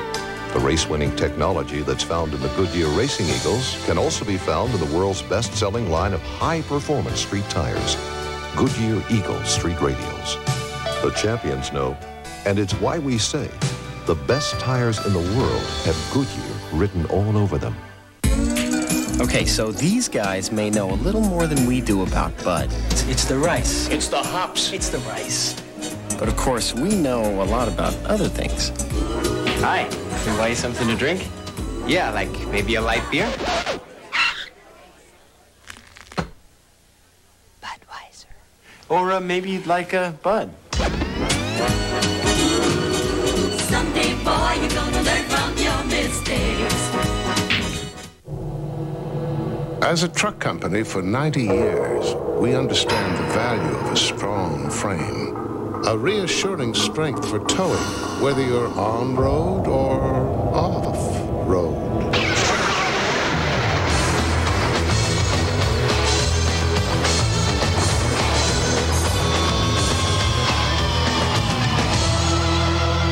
GMC Truck, the strength of experience. Trying to win his second Winston Cup. He did it in 1988. Bill Elliott leads the Hooters 500. Second place belongs to Alan Kowicki. And Mark Martin, who was leading this race just a few laps ago, has fallen all the way back to third position. So Bill Elliott now is at the front. And here's how Mark lost the lead. Going in turn 3, Bill Elliott just pulls up on the outside. Martin realizes he's there as they come off the corner. Elliott has the momentum and just goes right by. And not too long after that, Alan Kowicki took the second position away from Mark Martin. Now here's Davey Allison involved in a battle with Jeff Bodine in number 15. Lake Speed is also right there. And the number 12 car driven by Jimmy Spencer. Spencer having another great run in Bobby Allison's car, currently shown in 8th spot. And this battle between Davey Allison and Jeff Bodine is for 6th.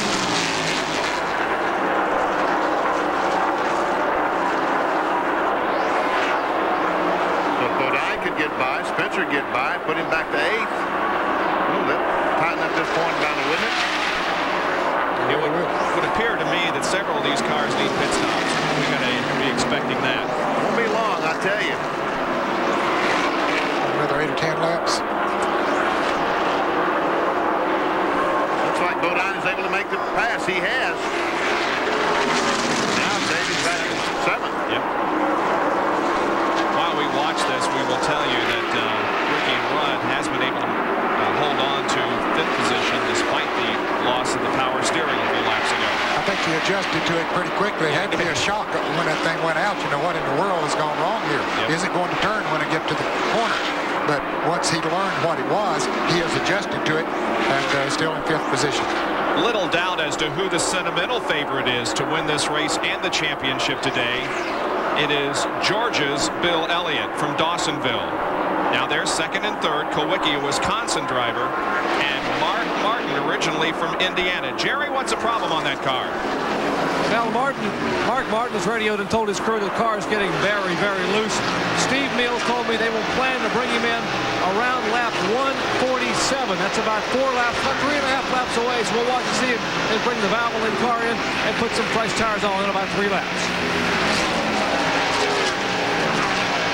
From his in-car camera, you guys see evidence of him fighting the thing? No, it doesn't look that way, is it? Okay, now if we awarded the points right now, Davey Allison would win by 6 points over Kowicki, by 11 over Bill Elliott. This thing is very, very close. It is tightening up.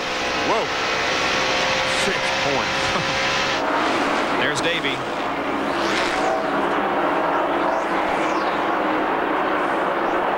And there is Spencer in the number 12 car.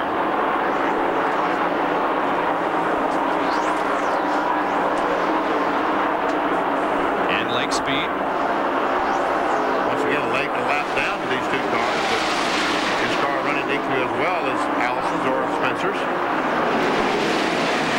this, we were talking about Morgan Shepherd, you know, slowing on the racetrack just before the big wreck happened. Well, Morgan is still out there running for his fans. He is 3 laps down, currently being shown in 27th position, but the sit-go Ford is still out there running. There we are. There's Morgan Shepherd inside the sit-go Ford. He's running pretty good now. I don't know what might have happened if he had an ignition to go out or what happened, but he seems to be running fairly strong right now. Those 24-degree banks don't look very steep when you're running that speed, do they? No, they don't. Not from inside that race car. Believe me, that's exactly the view you see from inside that seat. They look about flat. Bill Elliott continues to lead in the Budweiser Ford for Junior Johnson and Tim Brewer. Their second place, Kowicki. And third, Mark Martin. Now, Jerry indicated that about lap 147 was the target for a pit stop on the Martin car. 47 occurred, lap 147 occurred, so maybe he will be coming in this lap. We'll see. Here comes Earnhardt. Now, he ran out of gas. He didn't want to do that again. That's right. He was hoping for a caution, but he didn't get it. So he comes in this time, Jerry. He's not taking a chance of running out of gas. He's heading towards you. Absolutely not, Ned. This is a scheduled pit stop for Dale Earnhardt. He is pitting down at the far end of pit road, right beside where they are waiting for Martin to come in. In fact, Martin should be coming in next time by. Earnhardt brings the Goodrich Chevrolet to a stop. And he had come from 2 laps down. The car running very well. They think that it may not have been a valve string, quite honestly. They now think it may have a pinhole in the header causing the car to shudder a little bit. That's why the car is still running as well as it is. They have changed right side tires. Now put the left side Goodyear Eagles on. Back with the lug nuts, fill it up with fuel, get ready to pull the jack, and Earnhardt is away.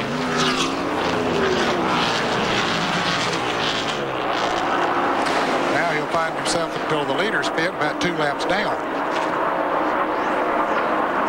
But they have a pit stop coming up. If they don't get caught like he did before with that caution coming out, well, he could still be okay. Earnhardt's most recent win here in Atlanta was in 1990 in the Motorcraft Spring Race. Last time he won a fall race was in '89. There's Elliott continuing to lead. And looks like he has stretched out the advantage a little bit on Kowicki and Mark Martin. Martin staying out there.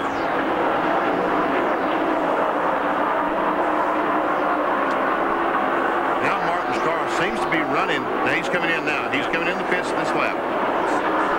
Down off the banking. Making sure he observes the speed limit on pit road, which is 55 miles an hour. Jerry, from the roof cam, we see him headed toward you.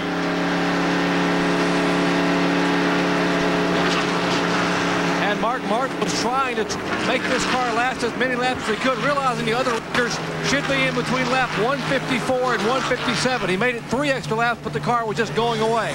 So now he brings the Valvoline Ford Thunderbird to a stop on pit road. Right side tires going on. Very, very diligently cleaning the windshield. Remember, as the sun gets lower here in the afternoon, that is a critical part of the pit stop. Getting that windshield clean so the driver can see. Now left side tires going on. They hope to be able to correct that loose race car. All lug nuts being fastened. He is down and away. 24-second pit stop for Mark Martin as he stays below that white line and gets it back on the track. John Kernan, Ricky Rudd is in. It's a 4-tire change for Ricky Rudd. Talked with Gary DeHart, the crew chief, moments ago about the power steering. It is out. He thinks maybe a belt could have fallen off, gotten knocked off. So Ricky does not have power steering, having to adjust the way he drives the race car. Right's already on, left side's going on. They had hoped to get a caution so they can check under the hood. But Ricky will just take on 4 tires and 2 cans of fuel. He's down and away, headed towards turn 1. The crew made a good pit stop. Jeff Gordon rolls off of pit road behind Ricky. So does Sterling Marlin. There's Jeff going out of the pits right now, and here comes Sterling. He's already gotten 4 new tires on the Maxwell House Ford and is building back up to speed as he heads into turn number 1. Then shift into 3rd gear. Play with the gas. Now as he drives up on the bank, he'll shift into 4th gear. Yep. Alan Kowicki about to come into the pits. His crew there ready for him with the board out. And when he does, he'll relinquish 2nd position.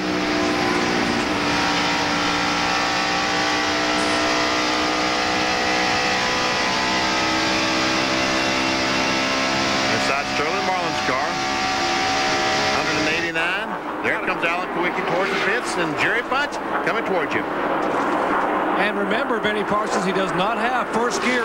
NASCAR has allowed his crew to push the car off of pit road, so we'll watch to make sure the car doesn't stall.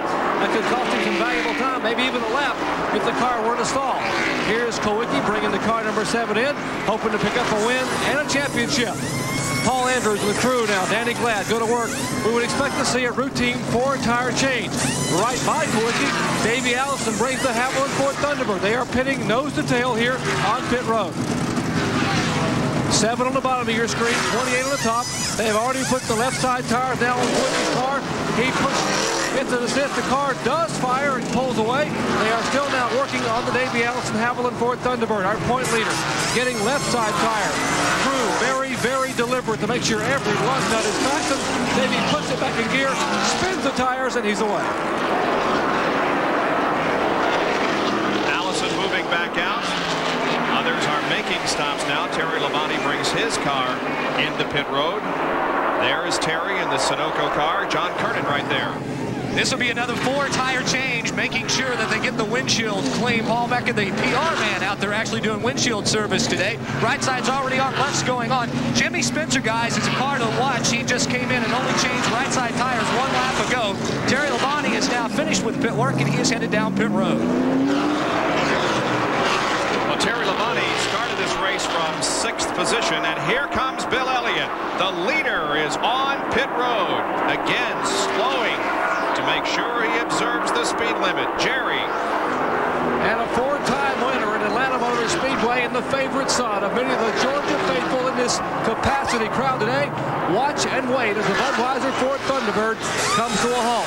Tim Brewer and the crew go to work. Mike Hill. They all are changing all 4 tires, fueling the car. Henry Benfield lugs that 75-pound fuel can, shoves it against the left side of the car. Left side jack flips the car. Lug nuts going on. Fresh Goodyear Eagles. Bill sitting very patiently. And now 21.3 seconds. You heard Elliott squeal away. He wants to win the championship. Elliott back out on the racetrack as he continues his pursuit for his 2nd NASCAR Winston Cup. Here now is the driver who has taken over the lead of the race as Harry Gant comes in. Ernie Irvin, the leader. We'll watch Gant's pit stop. John, are you there? Just got here, Bob. It's going to be a 4-tire change. No chassis adjustment made yet. They're making sure they get the windshield clean. Jerry mentioned that's very critical this stage of the day. Right side tires already on, left side's going on. A smooth pit stop in motion. Harry Gant waiting. Now finally it's down the way. The Skoal Bandit rolls back out onto the racetrack. And Mark Martin is slowing here on the main straightaway. Mark's Valvoline Ford is off the pace dramatically. And he has cut off the engine. May as well, evidently it's blown. Well, it's still running. 4,000 RPMs in 4th gear. And you can hear the engine running. He's trying to accelerate, but he'll only turn about 4,400. Jerry, what's the problem? We're walking along beside Steve Mills. Steve, what's wrong with the car? All right, quit running. Fan quit turning over. It popped a little bit of smoke out of the pipes coming in the first turn for a couple laps, and he said it shook real bad up the back stretch and figures it broke a crank or something. We'll let him go into the garage area. Thank you, Steve. Steve headed to the garage area here, talking to his driver, and apparently the day is over, and so is the championship hunt for Mark Martin. And so there are now 5 still in contention for the NASCAR Winston Cup as Mark Martin, who won this race last year and who came into this event 6th in the points, 113 behind Davey Allison, coasts down pit road and will be, we presume, turning in to the garage area. He's still on pit road and in fact is going to keep going. But it didn't break a crankshaft because it wouldn't be turning 4,000 RPMs with a broken crankshaft. Nope. He has some other problem. There's the leader, Ernie Irvin. He has not pitted yet here. He's getting good gas mileage on that, sure is. Jerry, got an update? Guys, as Mark Martin came by us on pit road, Road. I was standing beside Steve Meal, who was running toward the garage area. We both stopped. The car came by, was sputtering. It seemed to catch fire, started sputtering again, so Mark continued back on the racetrack. They're hoping possibly it may be something less than inside the engine as they get the halfway point here in the season finale. And while all that was going on, we get a better indication of why Ernie Irvan stayed out on the racetrack as long as he could, because the halfway lap has arrived. And Ernie Irvan is about to pick up $10,000 as the leader at the halfway point and winner of the Gillette Halfway Challenge. There the cross flags. Ernie Irvan is the leader and the winner of the Halfway Challenge. He takes home the $10,000 reward, and if you have entered the contest and are called at home, and you can correctly identify the winner of the Gillette Halfway Challenge, you could win a Chevrolet Lumina Z34. Again, the name to tell them, Ernie Irvan. Mark Martin's car is behind the wall. And Bill Elliott, who has made his pit stop, finds himself in 4th position. Back up to speed. But Irvan coming into the pits, Ted Musgrave had stayed out there. He was ahead of Elliott, but he's coming in right now. And it looks like Jeff Gordon might have a problem on the backstretch. He's going very slow. Maybe run out of gas. Going slow down pit road is Ernie Irvan. Jerry. And somewhat of an obstacle, he has to go around the car of Lake Speed and it's stalled on pit road. Also get around the car of Morgan Shepherd. Here, the Kodak crew working on Ernie Irvan's car. We mentioned Ernie Irvan won $10,000 for leading the halfway point. A $25,000 bonus just went to Davey Allison for winning the most halfway points this year in the Gillette program. The only other ones who could have gotten that were Bill Elliott and Alan Kawicki. But by Ernie Irvan winning the 10 grand, as you watch his car exiting pit road in a little over 20 seconds with 4 tires, that would give a $25,000 bonus to Davey Allison. Jeff Gordon is on pit road. His car very slowly down the backstretch. He was able to make it into the pits, and might he have run out of fuel? No, I don't know. They haven't put any in it yet. He stopped just a few laps ago, so he did not run out of fuel. Evidently had a flat tire or something wrong with one of the tires. Probably had a vibration, didn't know which one it was, and so he's putting all 4 on. Davey Allison working his way through the traffic, racing with Sterling Marlin. There is Bill Elliott and Alan Kawicki. We will be back in just a moment to update you on the points in this 1992 season finale of the NASCAR Winston Cup Series. I drive a race car for a living. I depend on the parts and pieces in my car. And I feel so confident knowing that Pennzoil is protecting the moving parts inside of my engine. Pennzoil's quality and protection give me the confidence I need to do my job without second thought. The protection that Pennzoil offers this race team makes us feel great. That's why I have the confidence to use it on the street and in my race car. I recommend Pennzoil to everybody. Pennzoil, performance, protection, quality. All the deep-down quality that makes a Buick so enjoyable on a Saturday afternoon is forged in the heat of weekends we spend throughout the year. So while you're considering the ownership of a bright new Buick, rest assured that Buick engineers are out at the nation's racetracks, racing to make your new Buick even better. Buick, the new symbol for quality in America. Over the years, I've made a lot of trips back and forth to Vegas. So how's it going this trip, George? The odometer was broken for over 50,000 miles, so I say we've got 300,000 miles on this car. Hi, George. I've had a longer relationship with this car than I've had with any woman. Hi, George. How are you? This beauty's a living example of what can be done with proper maintenance and AC Delco. Hi, George. AC Delco parts. It's like buying time. Points were awarded right now. Davey Allison would be the NASCAR Winston Cup champion. He is currently 7th. Alan Kawicki, who is 3rd in the race, would finish 9 points behind Alan. Elliott is the leader of the race. That's 11 points. Jenkins. Oh, man. And Gant, who is 10th, would be 4th in the points. Kyle Petty, 15th. In the race right now would be 5th. Mark Martin out of the race. He should hold on to his 6th in the point standings. because he came into this event 168 ahead of Ricky Rudd. Let's see, 9 to... Yeah, by golly, you're right, Benny. I do that. There's the leader, Elliott, and Jerry is with Mark Martin. John Kernan is with Mark Martin. Like I've told you many times, we sure look alike, Jerry and I sometimes. Standing here with Mark Martin in the garage area. And, Mark, we can see on the telemetry your RPM's just cut right now down to about 4,000. Do you know what happened? It acted like it burned a piston or something. Started smoking out the pipes. And, you know, the 42 and the 33 were at full song. There wasn't much we could do. We could have tried to run 60, 70 miles an hour around the racetrack and offended NASCAR and everybody else, but we weren't going to be able to do anything about the situation. But, you know, just park it. And I'd have to just say I'm awful proud of Jack Roush and Steve Mill and this whole Valvoline team. And I want to thank Goodyear for putting us on the greatest radials I've ever driven on here, and thank Folgers for hanging in there with us this year. We've had a real good year, and we've got a lot to look forward to next year. That's right. They certainly do have a lot to look forward to. In fact, Steve Mill says they're already working towards 1993. Bob? 2 wins in 1992 for Mark Martin at Martinsville and at Charlotte. His year is over as the Valvoline Ford is behind the wall.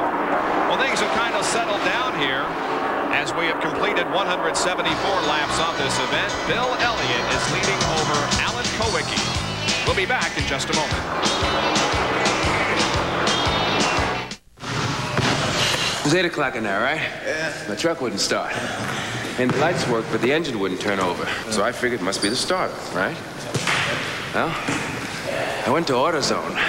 They said, let's test it. Turns out it was okay. So we tested my battery and found that it just didn't have enough juice to crank it. Now get this. I didn't have to spend a dime, because they even charged my battery for free. Get out of here. That kind of service?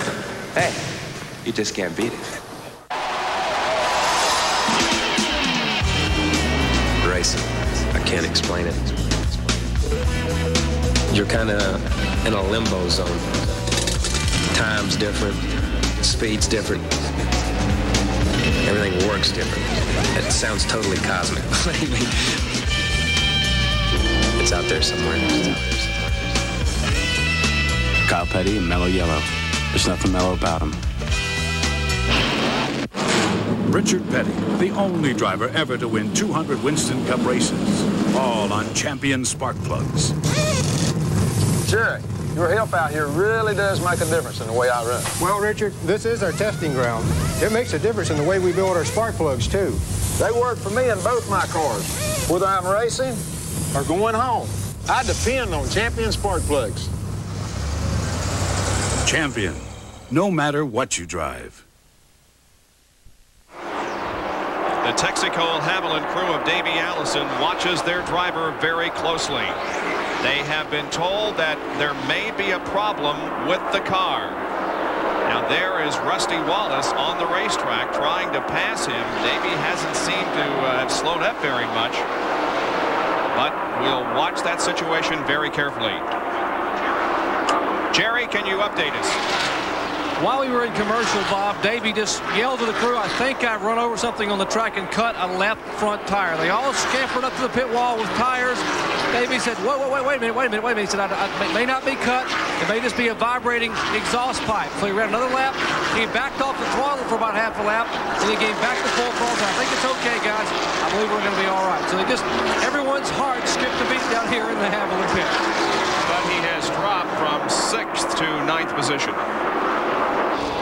as both Rusty and Terry Lamani have been able to get around him. Following this race, again, we urge you to stay tuned if you have any love at all for auto racing and for the King, because we're going to present a very important and special program, Portrait of a King. That will be immediately following our live telecast of this Hooters 500.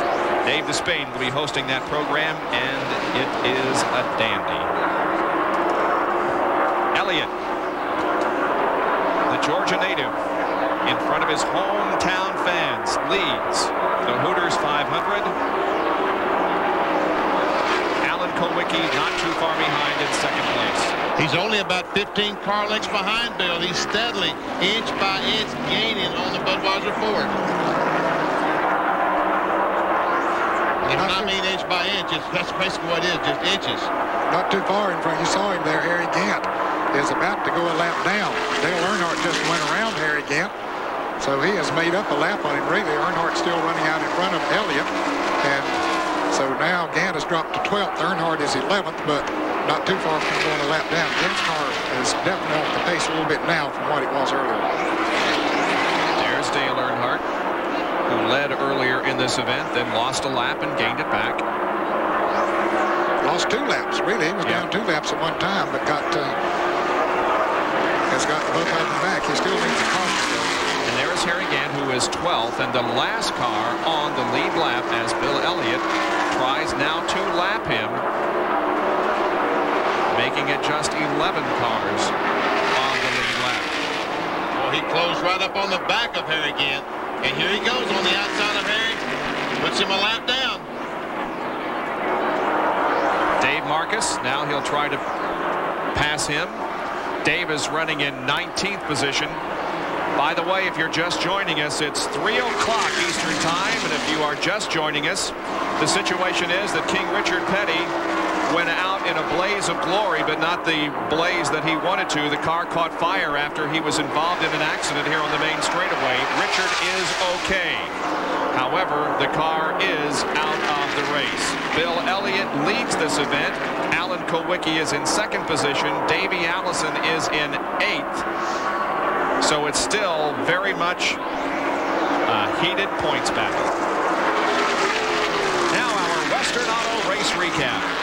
Bill Elliott has led 60 of the 184 laps. There have been 4 caution periods for a total of 29 circuits.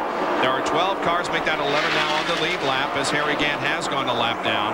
8 leaders and 16 lead changes, and the average speed is a little over 127 miles an hour. The drivers who have picked up 5 bonus points for leading include Martin, who is out of the race, Earnhardt, Elliott, Irvin, Allison, Kulwicki, Jeff Bodine, and Brett Bodine, who led the first lap, but then was involved in a multi-car tangle down in turn number 1 on the 2nd lap.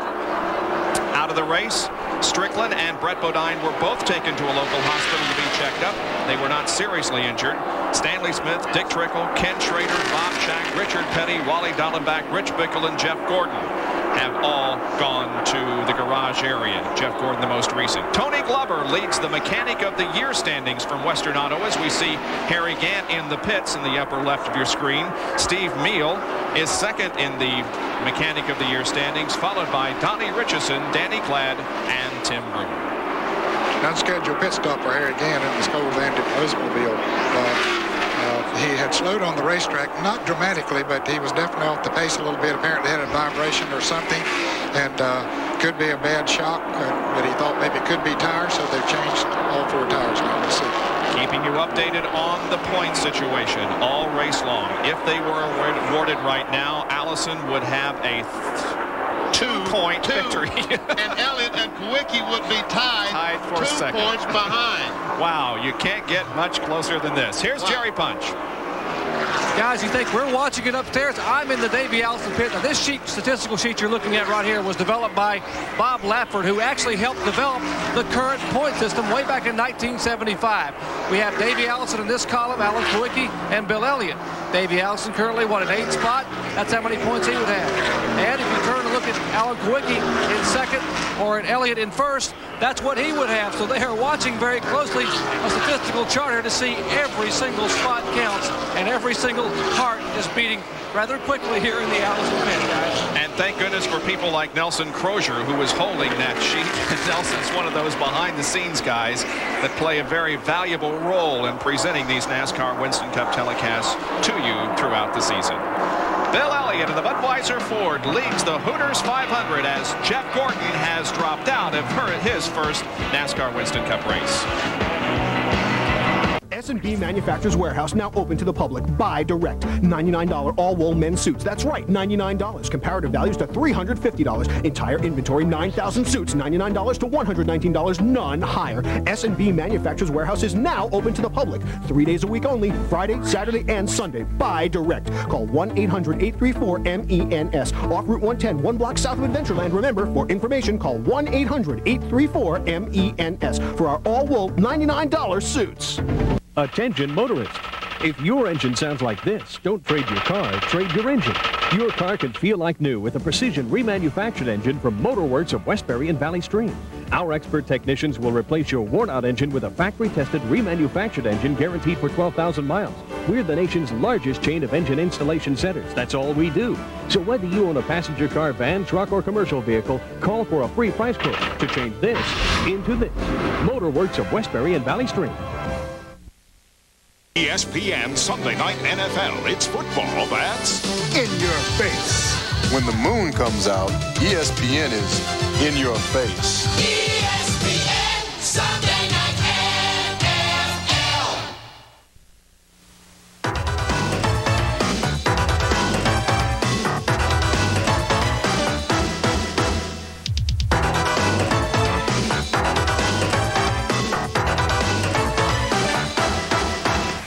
We all know that glare can become a serious problem for a driver late in the afternoon.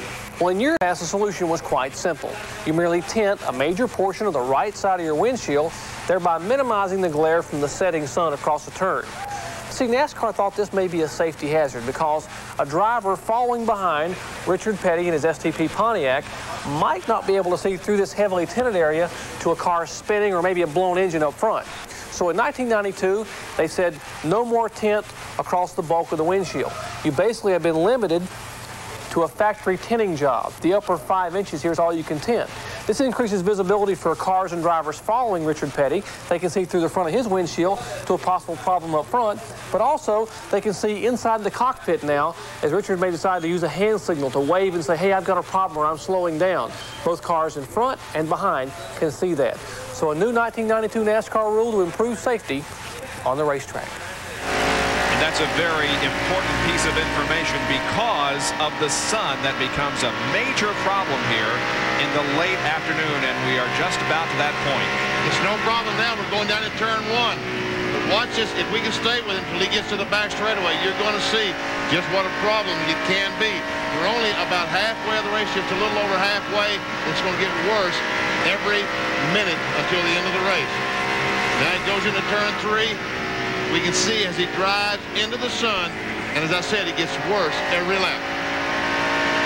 Morgan Shepherd right now, Bob, is one of the fastest cars on the racetrack.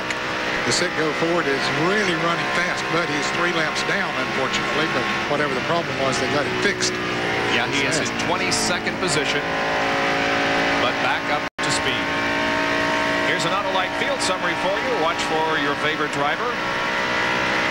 Another great run for Jimmy Spencer up in 3rd spot, and look at Davey Allison back in 8th. 11 cars are on the lead lap. The last car on the lead lap is Dale Earnhardt. Harry Gant now 2 laps down.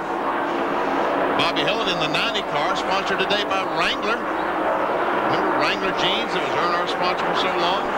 Lake Speed now finds himself 8 laps down. He had a good run going earlier, but obviously the car not performing up to snuff, and he's dropped 8 laps off the pace. And there we see Earnhardt and Bill Elliott about to put Earnhardt another lap down. A lap down, yeah. A lap down, yeah. Right now Earnhardt is in the lead lap. And Jeopardy is going a lap down. Watch as he goes high. Elliott running on the bottom of the racetrack. And here Allison about to lose another spot. And if Sterling Marlin gets by, that would put who? Alan Kulwicki in the lead for the Winston Cup. He's only 2 points ahead. It's 4 points, the difference in these 2 spots, if Sterling Marlin can get by. Well, let's see, did we have Elliott and Allen tied for the lead? Yeah. Second. Right. So that would put Elliott in the lead. Because Elliott has more victories. Than Allen. Yeah. But there's that sun we talked about just a moment ago. From Sterling Marlin's car, it is obviously a problem now and will be later. Well, he reached 189 before braking in turn 1. That's been pretty consistent. That's been consistently what's been all day. And I watch Sterling don't look behind him because Jeff Bodine is trying to go by him on the inside. There goes Bodine. But the slower car of Eddie Bierswald was down there. Jeff had to back out. Well, you can see how critical that sun is going to become. Jerry? Indeed, it is going to be very, very critical this summer. Let me show you what's going on here in the Davey Allison pit. They are getting very concerned about what's happening in the point battle. Davey's car not handling well. Gary Beveridge, Ryan Pemberton, and Joey Knuckles are building an aluminum patch for that crush panel in the left rear of the car. Now, they take a piece of aluminum, and they have cut it. And now listen to Ryan Pemberton.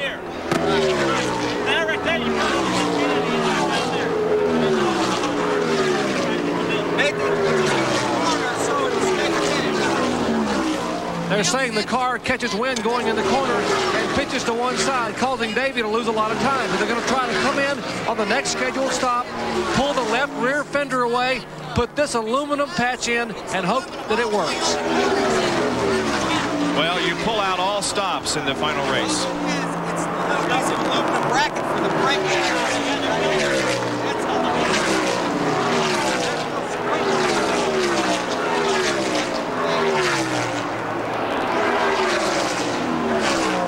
Thoughts are being traded down there, and we'll see what they do when Davey comes in for his next pit stop. Meanwhile, Jeff Bodine has gotten around Sterling Marlin, and now Jeff has his sights set on Davey.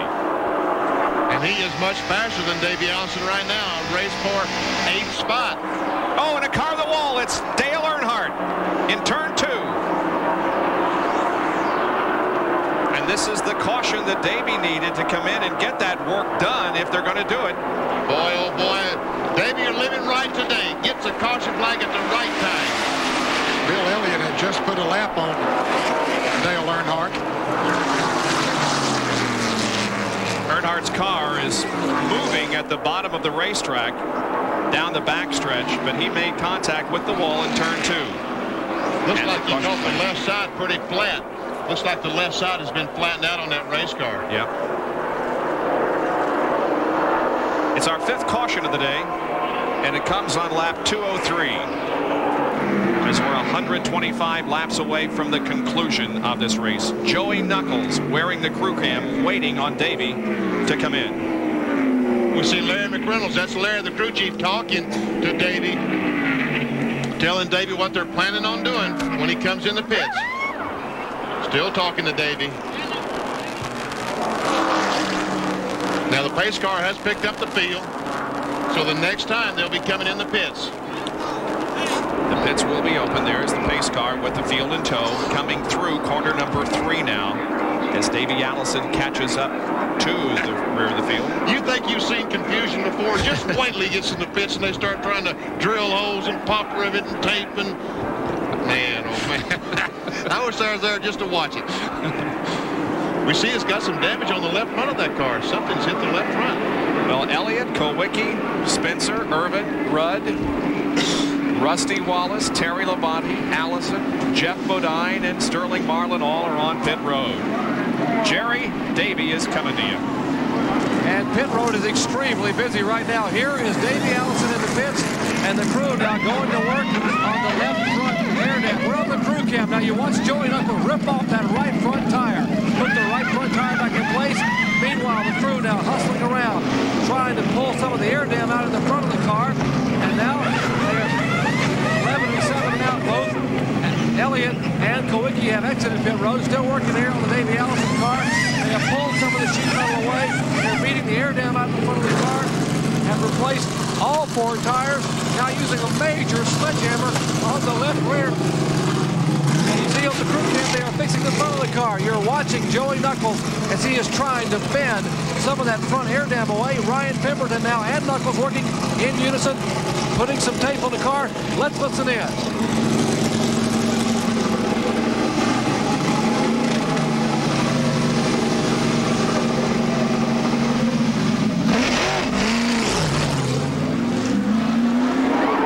Allison's car beat up in the front end, beat up in the rear end. Still trying to hold on. It and win that championship. Don't you guess that front damage was done when he radioed in and told his pit crew, I think I've run over something on the racetrack? Exactly. And he cut the left front tire down right in front of the left front. He hit something on the racetrack. We are under caution for the 5th time this afternoon because of an incident involving Dale Earnhardt in turn number 2. Back in a moment. You know, I've messed up on a few relationships in my life, but there's one that's lasted over 35 years with a lot of help from Quaker State. It's tough on wear, tough on sludge. So Quaker State and I are planning on a meaningful relationship with my new car. So why don't you do the same with your new car's engine, and Quaker State will guarantee it for 250,000 miles or 10 years in writing. You think if I gave Lonnie the Quaker State deal, she'd give me the same guarantee? Quaker State is one tough motor oil. All the deep-down quality that makes a Buick so enjoyable on a Saturday afternoon is forged in the heat of weekends we spend throughout the year. So while you're considering the ownership of a bright new Buick, rest assured that Buick engineers are out at the nation's racetracks, racing to make your new Buick even better. Buick, the new symbol for quality in America. 280 seemed out of reach. It's Joe Amato and Autolite who punch it. The wall goes to 290. Connie Coletta and Autolite smash it. 300, the barrier. Kenny Bernstein and Autolite shatter it. Autolite and the Record Breakers. Wow, I feel good. We feel pretty good about that.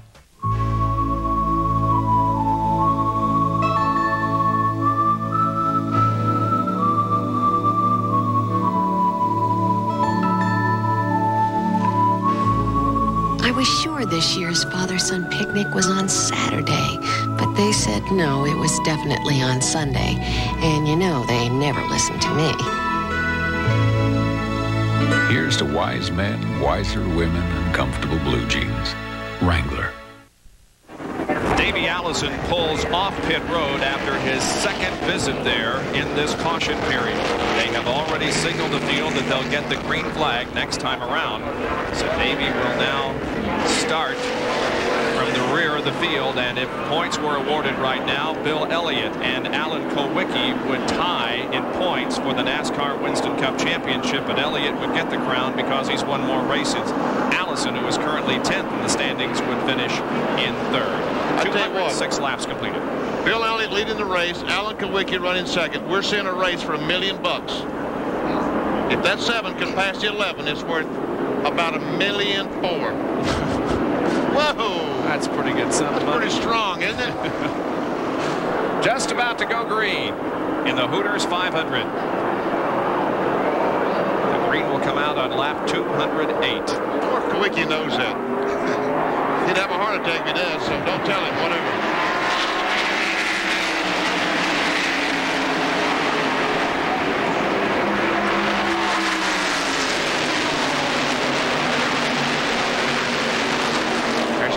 On the inside of Kulwicki trying to get a lap back.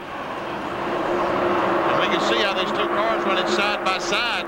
It's slowing both of them down. Kyle shown in 11th position. First car, of course, a lap down.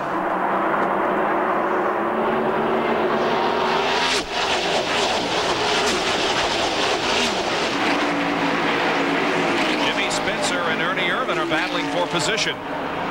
Should be in that 3rd place. Yep.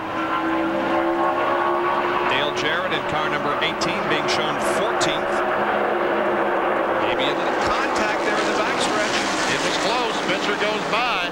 Rusty Wallace is running 5th. We're looking at 3rd, 4th, and 5th. And here comes Ernie down on the inside again. He dives off the 4th corner to the inside, and at the line they are virtually side by side. Fans, he did make it back to the pits, and his car still sits on pit road. They're working on the GM Goodrich Chevrolet. Here's Kulwicki trying to get by Elliott. He takes the lead and would win the championship right now. The Nordic Funds. Uh-oh, but spoke too soon. Look at Bill. He's coming back on the outside.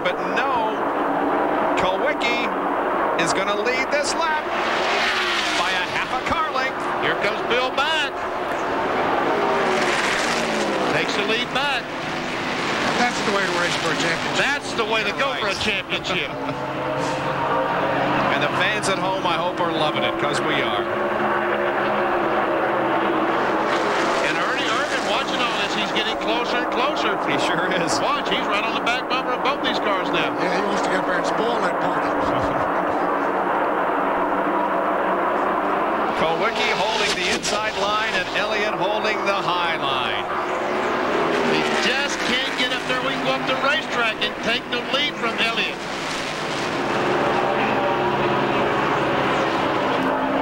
Well, both of these guys know that Davey Allison has had problems, and they say, let's forget about Davey. We're going to slug it out for the not Winston. But here comes Ernie Irvin. That's it. Attaboy, Ern. Back out of there, boy. Look at Jimmy Spencer. He's right in there, too. These cars, as they run side by side, are now I know down. they touched. That scared them both to death. Maybe they'll back off and get in line now. No, here comes Kowicki back again. Here comes Ernie. He's going to help out. Is he? Very definitely plays hard on this racetrack. It's almost like someone said, hey guys, you're racing for $1 million, go for it. And Kowicki now has the lead.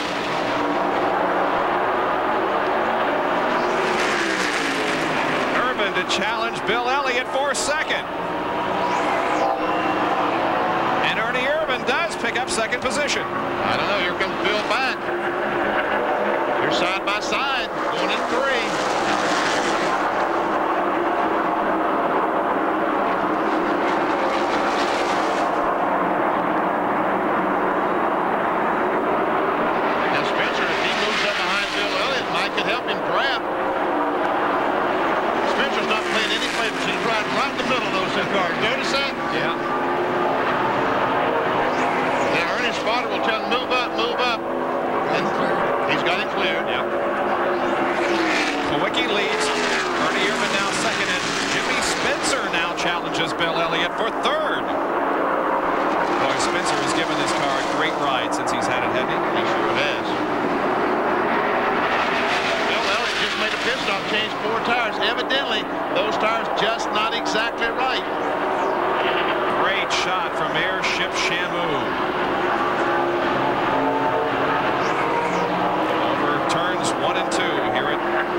Don't go away, folks. We've got a tremendous race to settle for you. Not only a race, but a race for the championship.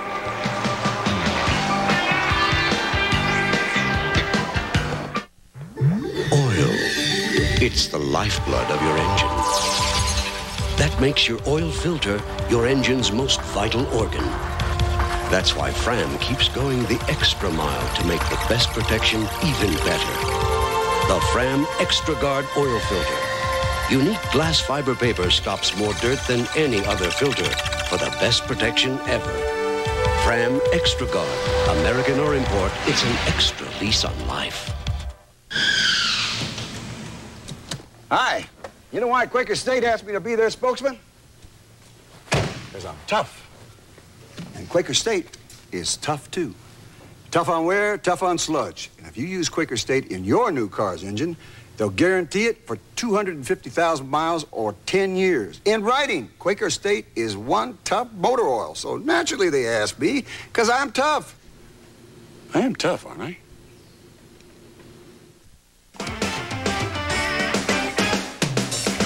Wall to wall.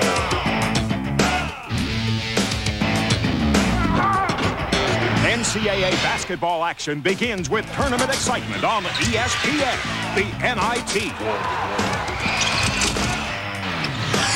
Tournament action tips off with Murray State against Indiana. The NIT, Wednesday night at 7:30 Eastern, live. ESPN, wall to wall. The grand finale of the NASCAR Winston Cup season for 1992, the Hooters 500, live from Atlanta Motor Speedway in Hampton, Georgia. We're delighted you could be with us. Our Speed World coverage is being brought to you by Autolite Spark Plugs, guaranteed for 2 years, no matter how far you go. By Wrangler, the most comfortable jeans known to man. And by Quaker State, the big Q is one tough motor oil. Well, a whale of a view comes to us from Airship Shamu. The blimp represents SeaWorld parks in Florida, California, Ohio, and Texas. Get it? Whale of a view, Benny. And as of now, Alan Kulwicki has the Winston Cup by 3 points over Allison. Bill Elliott, who is running 4th in the race, would finish 3rd in the point standings. Davey has just passed Sterling Marlin, which now puts him back in front by 1 point. It's too tough to keep up with. It is so close. Well, of course, there are 5 other points to be factored in here if one of those drivers lead the most laps, which that has not been determined yet. Bill Elliott probably has led more up to this point than anyone else. And the 5th place battle is between Rusty Wallace and Terry Labonte. Wallace has it, Labonte wants it. And Dale Earnhardt, we talked about him a moment ago, he will go off of the Winner Circle, NASCAR's Winner Circle program in 1993, Ned.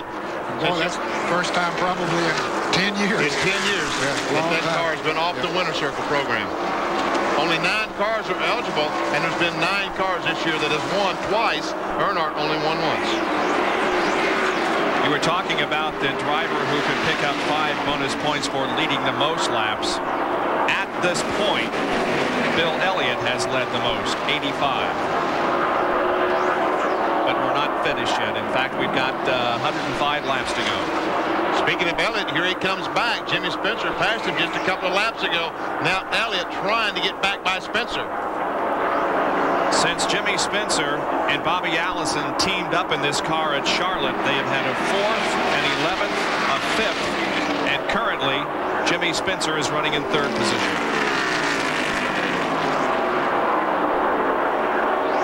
Being pursued by Bill Elliott.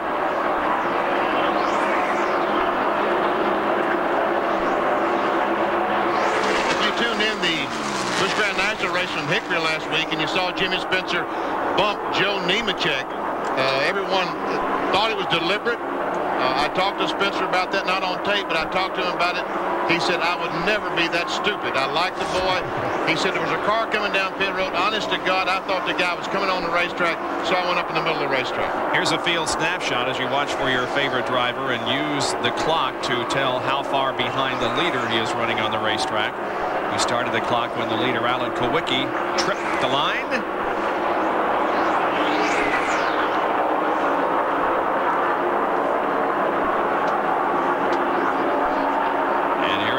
Completing the lap in 31.9 seconds. Now I have trouble adding and subtracting. Let me see if I can figure that out in my head to how fast he's going. This is carry the 171.7 miles an hour, Benny, on that lap. Thank you, Kenny Martin. And Elliott has passed Jimmy Spencer and gone to 3rd. Here's how it happened. Going down the back straightaway, has position on the inside, goes in the corner, and Spencer graciously backs up, lets him take the spot away. I believe this set of tires might have been a little bit tight on Elliott's car. Now that they're getting heated up, it seems to be coming back in a little bit. Elliott is in 3rd. Kulwicki is the leader. Davey Allison running 7th. As the points battle has boiled down to these 3 drivers, Mark Martin is already out of the race if you're just joining us. And Richard Petty also retired from competition, and not the way he wanted to. He was involved in a crash. He's okay, but out of his last Winston Cup race. Back in just a moment. You know, I've messed up on a few relationships in my life, but there's one that's lasted over 35 years with a lot of help from Quaker State. It's tough on wear, tough on sludge. So Quaker State and I are planning on a meaningful relationship with my new car, So why don't you do the same with your new car's engine, and Quaker State will guarantee it for 250,000 miles or 10 years in writing. You think if I gave Lonnie the Quaker State deal, she'd give me the same guarantee? Quaker State is one tough motor oil. Who's getting happy? Who's having fun? Who's been to Hooters? Come on, everyone, it's at Hooters. Hooters. Hooters makes you happy. Hooters makes you happy. Hooters makes you happy. Hooters makes you happy. Good times, great food, fun music, what a hoot. Hooters. Hooters. Everybody's getting happy at Hooters. Oil. It's the lifeblood of your engine. That makes your oil filter your engine's most vital organ. That's why Fram keeps going the extra mile to make the best protection even better. The Fram Extra Guard oil filter. Unique glass fiber paper stops more dirt than any other filter for the best protection ever. Fram Extra Guard. American or import, it's an extra lease on life. It's the Budweiser Pit Stop with Bill Elliott. Hi, I'm Bill Elliott. Safety is a major concern for everyone associated with NASCAR. In recent years, we've made some big strides. For instance, this suit is fireproof. It has 3 layers of insulation, will keep flames off a driver for at least 15 seconds. During a race, I also wear fireproof gloves and special fireproof shoes. Then there's my helmet. The inside is high-quality, shock-absorbing foam material.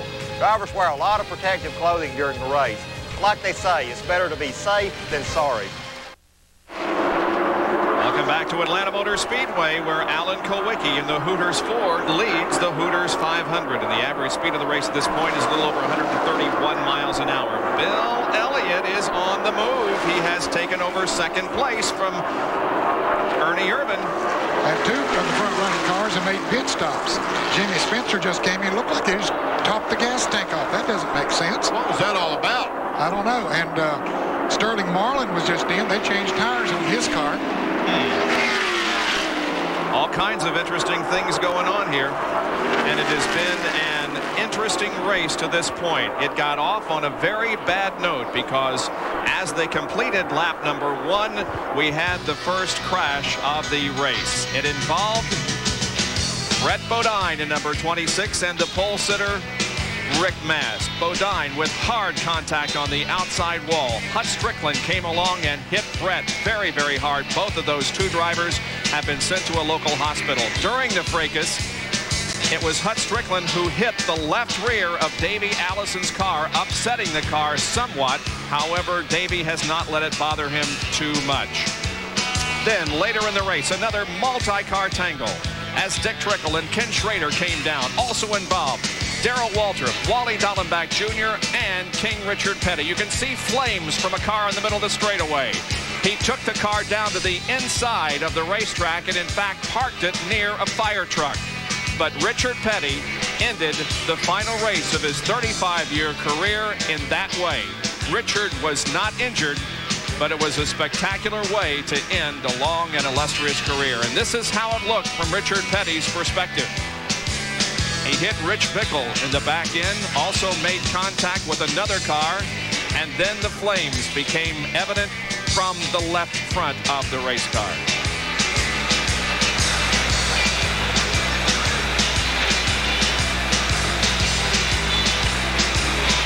Come on, get rid of the fire. Bring a fire extinguisher.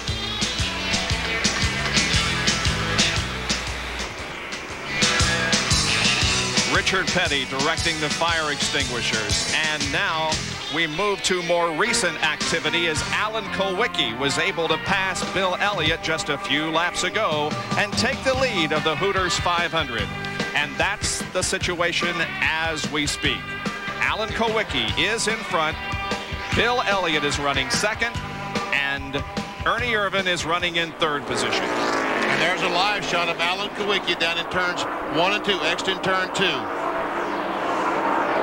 He's doing everything he can to win a championship. Davey Allison, meanwhile, doing everything he can to protect his championship. Allison has now worked his way up to 6th spot. And those 2 incidents that you mentioned, namely the pit stops by Spencer And Sterling Marlin actually helped Davey. Oh, yeah, moving up 2 position. That's 10 points. There's Bill Elliott. Actually, I think it'd be 9 points from where he was, but definitely helped.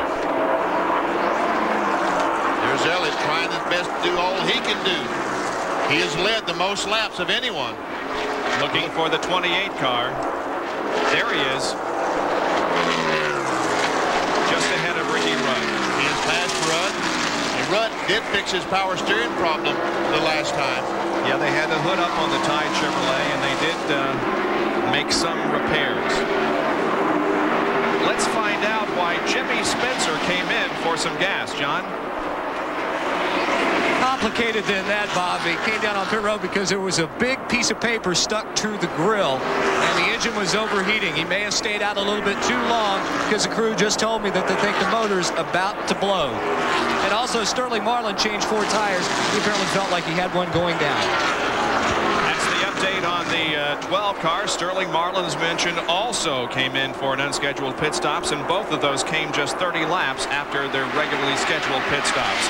We may be a little premature in telling you that Richard Petty is out of the race because they're working on the car. Hopefully he'll be on the track when the checkered flag drops. If points were awarded right now, Davey Allison would be champion, Kowicki second, and Bill Elliott third. Hello, my name is Dr. Gary Hitzig, and if you're going bald as I was, I'd like to speak to you.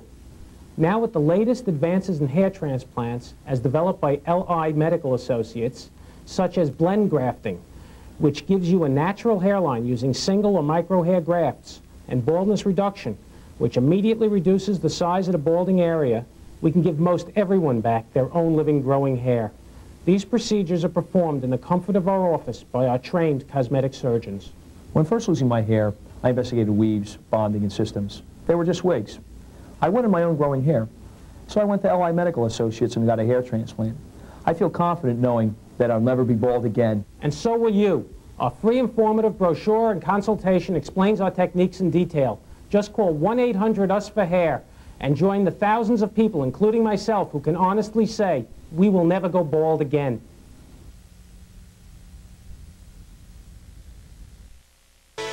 It's not a question of if your favorite team will lose a player. It's a question of who. Will it be the high-priced superstar or the young phenom down on the farm? The Major League Baseball Expansion Draft, Tuesday on ESPN. The 6th caution period of the afternoon at Atlanta Motor Speedway because of a blown engine on the number 90 car driven by Bobby Hillen Jr. Dumped down some oil here on the main straightaway, and that brought out the caution flag. And so it's an opportunity for these drivers to come in once again and get some fresh tires and some gasoline on the 2:42 lap mark. I don't think they'll be able to make it the rest of the way on this fuel, so there'll be at least one more stop. Here comes the leader, Kowicki, down pit road. Here's Elliott. And Jerry Punch will be calling these pit stops. And Benny, answering your question first, they will not be able to make it all the way unless Bill Elliott gets extra very good gas mileage. We're talking about 86 laps from here to lap 328 as they make their way down pit road. 7 on the top of your screen, 11 on the bottom, 7 come 11. They're rolling the dice here in Atlanta. Watch the crews go to work as Alan Kowicki's Hooters crew will change 4 tires on the top of your screen. All the Budweiser crew now going to work on Bill Elliott's car on the bottom. These 2 drivers vying for $1.4 million here in the last 86 laps at Atlanta. Here's number 7 exiting pit road, 4 tires being changed there. And you see them from turn 1, they all are scampering back on the track as Kowicki beats Elliott back on the racetrack, and they resume positions here under the caution. Just barely did he beat Bill Elliott out. And Rusty Wallace comes out in 3rd position. We'll take another break while we are under caution from the Hooters 500 at Atlanta Motor Speedway. This man has 2 of the fastest feet in the world, but even they can't pump a brake as fast as this Chevy Cavalier's standard anti-lock brake system. Oh, yeah? Without ABS, no matter how fast your feet are, this can happen. Whoa! But to help you stop and steer on slippery surfaces, Cavalier's anti-lock brakes pump on and off up to 15 times a second. Yeah, but can they do this? The safety of ABS. What else would you expect from the heartbeat of America? Oh, this! 280 seemed out of reach. It's Joe Amato and Autolite who punch it. The wall goes to 290. Connie Coletta and Autolite smash it. 300, the barrier. Kenny Bernstein and Autolite shatter it. Autolite and the Record Breakers. Wow, I feel good. We feel pretty good about that. Hey, Warren, where do the stars come out on Sunday nights? In your face. In your face. In your face. In your face. In your face. In your face. In your face. When the stars come out, ESPN is in your face. ESPN Sunday Night NFL. The Giants battle the Broncos Sunday night at 8 Eastern. Still under caution. Here are the top 10. Alan Kowicki leads. Bill Elliott, Rusty Wallace, Ernie Irvin, Terry Labonte. 6 through 10, Davey Allison, Ricky Rudd, Jeff Bodine, Jimmy Spencer, and Kyle Petty.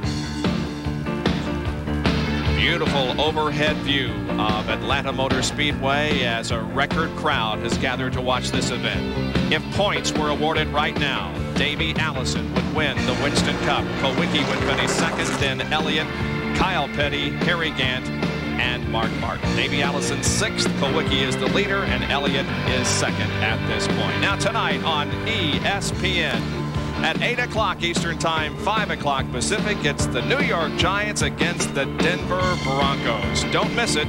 NFL action tonight on ESPN, the Giants and the Broncos. We'll have more of our live coverage from Atlanta Motor Speedway after this. We've had Old Blaze for 16 years. I mean, this Old Blaze. My husband uses it for all of his hunting and fishing trips.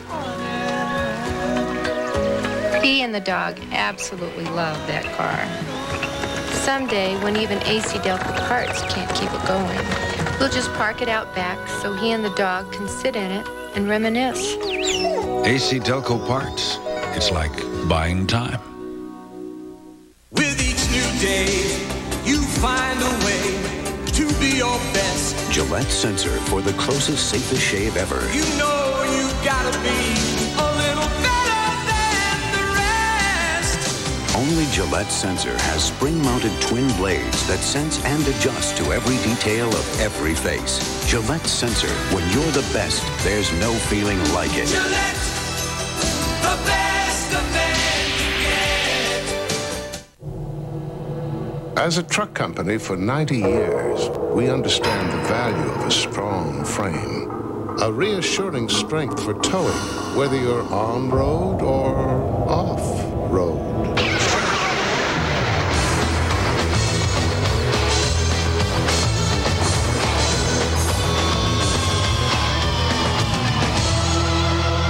GMC Truck, the strength of experience. Under our 6th caution of the day at Atlanta Motor Speedway, and our congratulations to Kenny Henderson, 41-year-old from Cleveland, Alabama, who knew that Ernie Irvin was leading at the halfway point and won a beautiful Chevrolet Lumina in the Gillette Halfway Challenge. We congratulate Kenny Henderson. He'll be tooling around the streets of Cleveland, Alabama in a brand new Chevrolet Lumina Z34. Well, there have been pit stops made, but now there is some very interesting strategy regarding what we do from this point forward. Jerry Punch with an explanation. Bob, you think your calculator is busy? Behind me, Danny Glad and the crew are working to try to get the pit calculations done. They pitted with 86 laps to go. They know they can make it about 64 or 65 laps on fuel. That brings them on pit road on lap 306 to 308 with 20 or 22 laps remaining. The big question mark then, what do? Gas only, 2 tires, and that's going to be the big gamble that could determine who wins the Winston Cup title. All those questions and a lot more will be answered here in the next hour or so as we get down to the conclusion of this race. The big question, of course, who is going to win the NASCAR Winston Cup title? And it is still very much undecided at this point.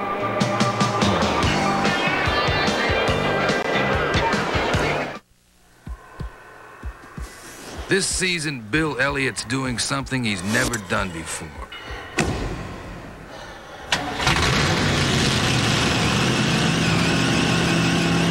He's driving the 670 horsepower Budweiser Thunderbird.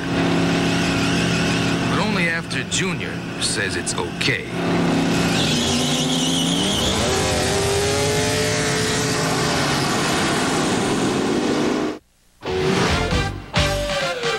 Before winter hits hard, get to Sears, America's #1 tire store. For a limited time, all Goodyear tires and all Bridgestone road handlers are on sale at Sears. All-weather Goodyear Arrivas, as low as $19.88, our lowest price ever. Backed by a 55,000-mile warranty. All Goodyear tires and all Bridgestone road handlers on sale. You can count on me. At America's #1 tire store, Sears.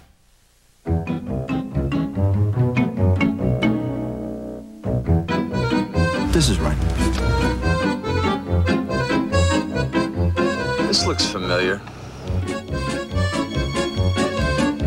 I remember this. With Chevrolet's 24-hour roadside assistance, help is just a toll-free phone call away. Wherever you are, we'll be there. We'll even tell you where there is. What else would you expect from the heartbeat of America? I think I'm a little lost.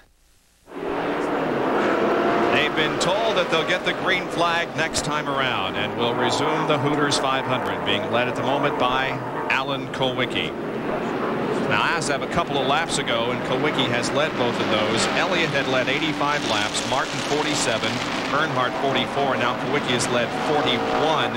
If those of you who are keeping the bonus point situation, because the leader of the most laps will pick up 5 extra points, and that could be the determining factor. Well, right now that would tie, if Davey Allison is in 6th spot, that would tie Alan Kulwicki and Davey Allison. Allison would still be the champion because he's won more races than Kulwicki, but man, it is so close. I'm telling you, this is something. It was everything that we had hoped it would be. Two abreast formation being aligned on the backstretch. Kyle Petty's a lap down. Still has a fast car. Hasn't been quite fast enough to get back in the lead lap. There are 9 cars on the lead lap. Kyle is 10th. Look at Elliott. Giving Alan a little encouragement, huh? He's not trying. He's not going to let Alan get any advantage on him, is he? We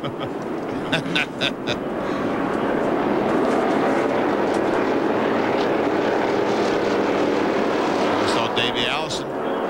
Pace car comes in. We're set to go green once again on lap 250. Look at the crowd here, and they're loving every minute of it. Green flag waves. Here we go again.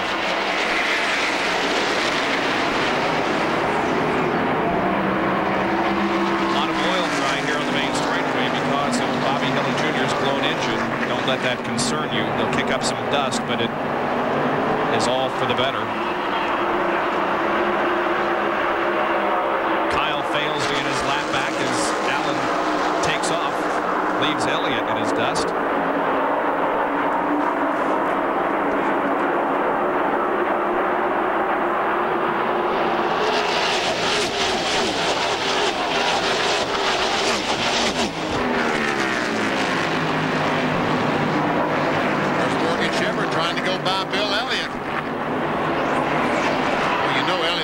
That to happen, but Morgan wants to get back to the front, try to get some of his laps back. What do you say, Ned? He's 3 down? Yeah, 3 down, but he has a very fast race car. Since he got it fixed, whatever the problem was, he has been very fast. He's 17th, 3 laps down. And we see Ted Musgrave on the inside of late speed.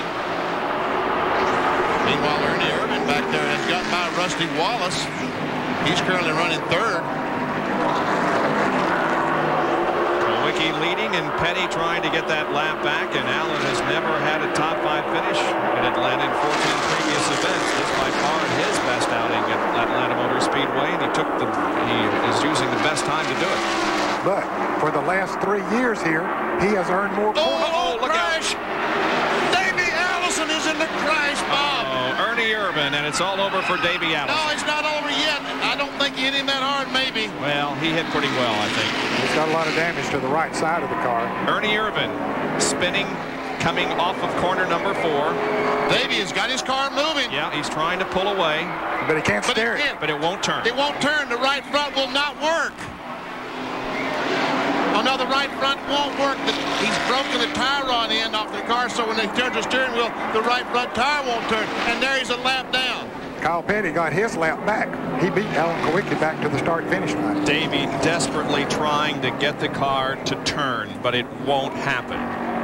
The car will back up, but he cannot turn the car and move it ahead to clear Ernie Irvin. He's broken a tie rod on the right front. Like I said, when he turns the steering wheel, the right front tire won't turn. And now it's going to come down to 2. Will it be Alan Kowicki or Bill Elliott? Davey Allison's long, tough, emotional season has come to an end. And folks, I hope you don't think that I'm pulling for Davey Allison, for Alan Kowicki or Bill Elliott. I just hate to see it because we had everything going so much. Their Ernie goes up high. We see the 4 car, and all of a sudden the car just goes around. He loses control. When he saves it, he comes back right in front of Davey Allison. I think that was the only 2 cars involved in the crash. So often we're criticized for showing partiality to one driver or another. I really have no concerns as to who wins the championship. The best man will win it. But I'm glad to see the Davey Allison's out of the car okay. Yeah, he knows his championship hopes are over. But there will be other years. There's no question about that. And I'm sure, as Davey will tell you, if we do have an interview with him, he waves to the fans as he gets in the ambulance that regardless of what has happened here, he's had a tremendous season. Once again, we'll watch Rusty Wallace. Ernie goes by. When he gets the car sideways, Rusty gets by. But comes back across the racetrack right directly in front of Davey Allison. Jerry Punch. Guys, obviously the mood here in the Davey Allison pit is quite somber, but let me tell you what Larry McReynolds said. You talk about a competitor. Now, Larry McReynolds is the crew chief for Davey Allison. He turned and said, guys, the championship may be over, but we're going to fix this car and still fight for 3rd, 4th, 5th, somewhere in the points. We're not going to quit. And off they took, running up pit road to try to wait for the car to be pulled in. So, believe me, there is no quit here in this Havlin team. And only for the 2nd time since 1979 will the points leader going into this final race not win the Winston Cup Championship. Davey Allison's Texaco Havlin Ford is on the record, headed back toward the garage area. And Davey Allison is in the ambulance. He'll be checked over at the infield medical center, but he was okay when he got out of the car, waving to the fans as they saluted his attempt to win the Winston Cup that has come to an end here near lap 254. We'll take a break and be back with more from Atlanta Motor Speedway.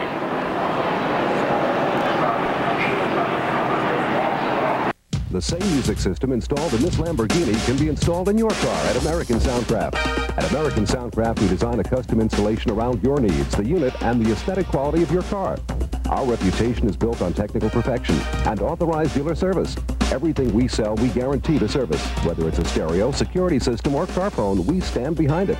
So drop by for a consultation and see our complete line of accessories. Alpine AM/FM digital cassette, only $149.95. These moments only last an instant, and you'll want to capture them forever. Take the risk out of your video and photography. Berger Brothers offers professional one-on-one service and expert advice before and after your purchase. Choose from a complete selection of top-name equipment and accessories in stock and competitively priced. Don't miss out on life's cherished moments. The knowledgeable people at Berger Brothers will make sure you don't. Berger Brothers in Amityville. We'll help you get the best images of your life. ESPN Sunday Night NFL. It's football that's in your face. When the stars come out, ESPN is in your face. ESPN Sunday Night NFL. Damaged car of Ernie Irvin now is removed from the front straightaway right at the start-finish line here in Atlanta, as the 7th caution period remains out because of the accident involving Ernie and Davey Allison, whose championship hopes are now over. This is how it happened. Watch Ernie Irvin, whose car is up high on the racetrack. Right in the center of the racetrack, the yellow car. He loses control. Comes across the racetrack. When saves it, it goes back across the racetrack right in front of Davey Allison.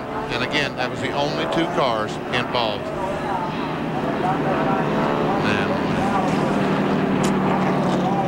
And that's how it ended for Davey.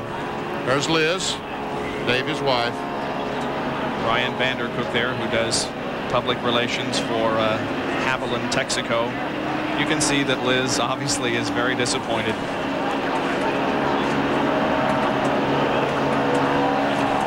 It's been an emotional year for all of the Allisons.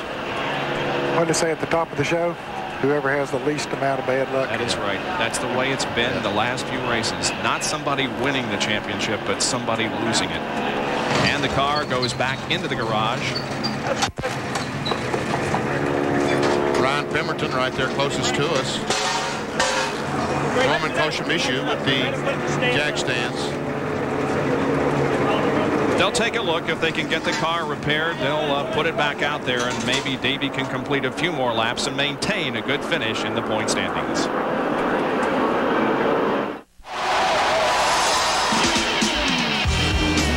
Racing. I can't explain it. You're kind of in a limbo zone. Time's different. Speed's different. Everything works different. It sounds totally cosmic. It's out there somewhere. Kyle Petty and Mellow Yellow. There's nothing mellow about him. When Darrell Waltrip needs tires, he needs the right tires, and he needs them fast. And when you need tires, see the tire team at Western Auto. We've got major brands and over 26 tire lines to fit your car, van, or light truck. Right, Junior? Right, DW. And we got the right price, backed by our free ride guarantee. Right, Rusty? Right, DW. When you buy tires from Western Auto, try them for 30 days or 1,000 miles. If you're not satisfied, they'll exchange them. That's why I take our car to Western Auto. Right, Dad? Wrong, DW. Stevie takes your car to Western Auto. It's impossible to watch all the NFL action on Sundays. Right? Wrong. See every bone-crushing hit, every big score, and every key play from every game in just 60 minutes of non-stop excitement. Football's fastest hour when you're hungry for action. NFL Primetime. Sunday night at 7 Eastern, right before the Giants and the Broncos collide on ESPN. NASCAR Winston Cup points as of right now. Alan Kulwicki on top by 10 over Bill Elliott. Davey has fallen to third. Right now 19th in the serial scoring. Kyle Petty is 8th. Harry Gant 17th. And Mark Martin is already out of the race. And by the way, being factored into those point standings are the number of laps being led. Now the green flag comes out and we resume our competition with Alan Kulwicki leading Elliott. It's down to a shootout between those two drivers. We're watching from the roof cam, Morgan Shepherd. Is that smoke out of the car? Oh, Benny. What was it? Well, Morgan is moving to the inside of him. Ooh, look out, boys. Don't have another one right here. Oh, man.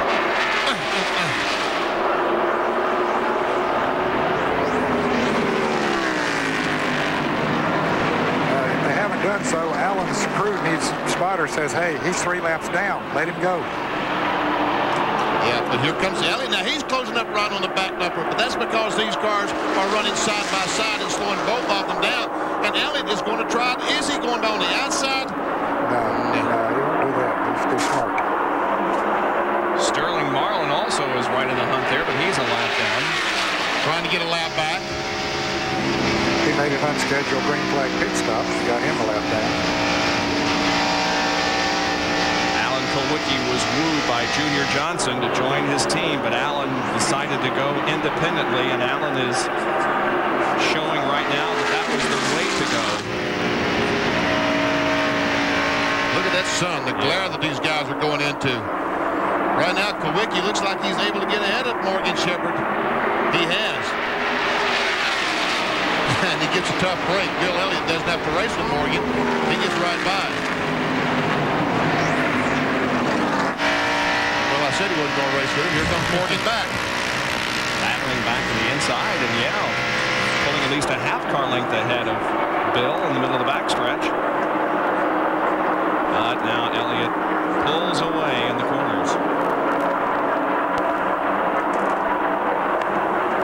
Blake Speed still in the race. Good run for him. Blake is in 21st position. 8 laps now.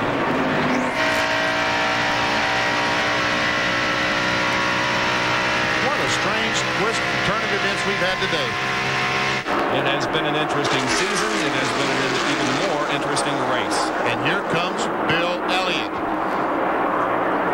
Now what he has to do is pass Alan Kawicki and keep him from leading the most laps. That's exactly right. And I'm sure that Tim Brewer, Junior Johnson, those guys are smart enough to realize, Bill, you've got to pass that 7 and lead the rest of the way. If you do that, we can win this baby. Because they would be tied if he can do that. And Elliott has won more times this year than Kawicki would make him the winner. Exactly what he do. He's going for it. Here he comes. Closing in. Not able to pass. This is the interval of about 2 car lengths. Are you as nervous as I am, Bob? Yeah. I just hope these 2 guys don't do anything silly and take each other out. But there is a lot of work going on back in the garage area as Larry McReynolds and everybody else tries to get that Ford back in operating conditions or at least be around when the checkered flag drops. And to finish 3rd in the point standings because Kyle Petty might, I don't know if he could or not, but he might be able to overtake Davey Ellison and take 3rd away from him. Here's Elliott. There's Davey. Davey and Liz emerge from the medical center.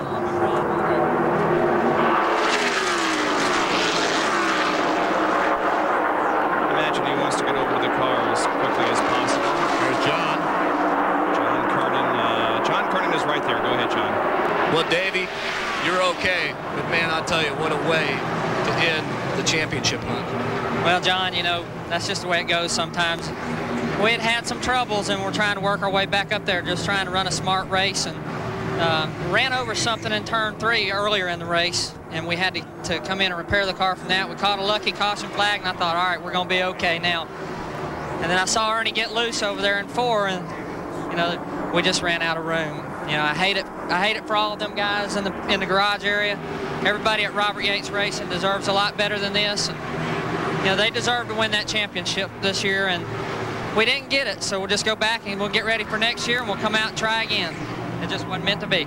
Yeah, but Davey, with the up and down year you've had, you've certainly showed a championship heart. Well, we appreciate all the support everybody has showed us, and you know, the fans have been great. All the letters of encouragement, the phone calls and everything have been fantastic, and you know, we want to tell everybody we appreciate that, but this wasn't our year. Davey Allison carried a great deal of momentum into 92 from the 91 season, and I think he'll keep that momentum going as we head for 1993. Didn't win the championship, but gave it everything he could. We'll be right back. You've seen it before. The ones who run with the herd, and the one who always seems to run alone.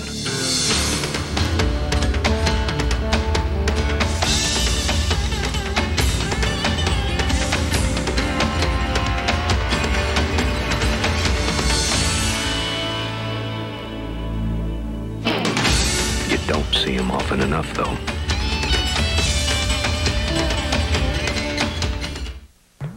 Oil. It's the lifeblood of your engine. That makes your oil filter your engine's most vital organ.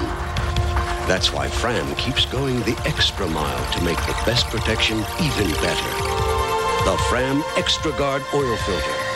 Unique glass fiber paper stops more dirt than any other filter for the best protection ever. Fram Extra Guard. American or import, it's an extra lease on life. Hi. You know why Quaker State asked me to be their spokesman? Because I'm tough.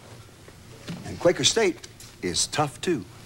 Tough on wear, tough on sludge. And if you use Quaker State in your new car's engine, they'll guarantee it for 250,000 miles or 10 years. In writing, Quaker State is one tough motor oil. So naturally they ask me, because I'm tough. I am tough, aren't I? ESPN Speed World presenting the final race of 1992 NASCAR Winston Cup Series. It's the Hooters 500 being led by Alan Kulwicki. Second is Bill Elliott. Just a little after 4 o'clock Eastern time if you're just joining us. Davey Allison just crashed out of the race, ending his championship hopes.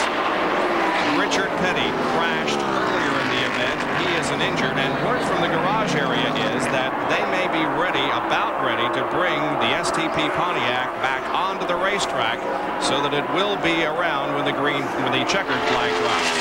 Speaking of the checkered flag, Bob, when that flag drops today, you can buy that flag. If you want to make a sealed bid on that flag, send it to Box 500, Hampton, Georgia, 30228. Ask for the Petty flag. You can buy that flag. How much do you think it's worth? I bet that thing will go for a few dollars. And the money will go to Clifford Allison's, the Children's Fund. Money well spent then. Ever seen Rusty Wallace, Jimmy Spencer, and Ricky Rudd at race 4, 4th, 5th, and 6th. Bill Elliott has led 85 laps. Right now, Alan Kulwicki has led 66. So Alan, if he leads the next 20 or so, will then become at least the person that would get the bonus points as in that moment. I tell you what, I appreciate when people do all they can do. And I'm looking at two guys right now that's doing all they can possibly do. Every inch around that racetrack, they're going as hard as they can possibly go. Hitting the gas wide open as soon as they can, letting off as late as they can. They're on a qualifying lap every lap. Every lap, trying desperately to win a race and a championship. And Jerry Punch has a comment on pit road. Benny, you and Ned and Bob are exactly right. Bill Elliott has been told that he needs to pass the 7 car. Well, he's what he's trying to do every lap with every ounce of horsepower that Budweiser Ford will muster. Now, Alan Kulwicki has been told by Danny Glad and the crew he must keep the 11 car behind him because if he gets past, he may not lead the most laps and he may lose the race and the championship. So these guys are running wide open these last few laps. This is what a championship is all about. It could come down to the 4 races that Bill Elliott won in the beginning of the season. He had an incident at Daytona. He was very much a contender in that race. But then after Daytona, he won 4 in a row. And it could come down to the number of races won this year if the points are tied when the checkered flag drops. You see a piece of tape on the grill? Here's Earnhardt going a lap down. Another one, lap down. Laps led today, Bill Elliott has led 85. Kulwicki has led 70. If Allen can lead 30 more laps and give him 100, Bill Elliott could lead the last lap, could win the race. Kulwicki could still win the championship by 5 points. It isn't over yet, fans. Stay with us. The championship is still to be determined between Alan Kulwicki and Bill Elliott.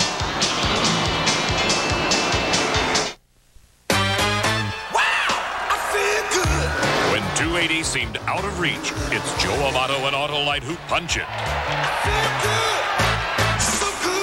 The wall goes to 290. Connie Coletta and Autolite smash it. 300, the barrier. Kenny Bernstein and Autolite shatter it.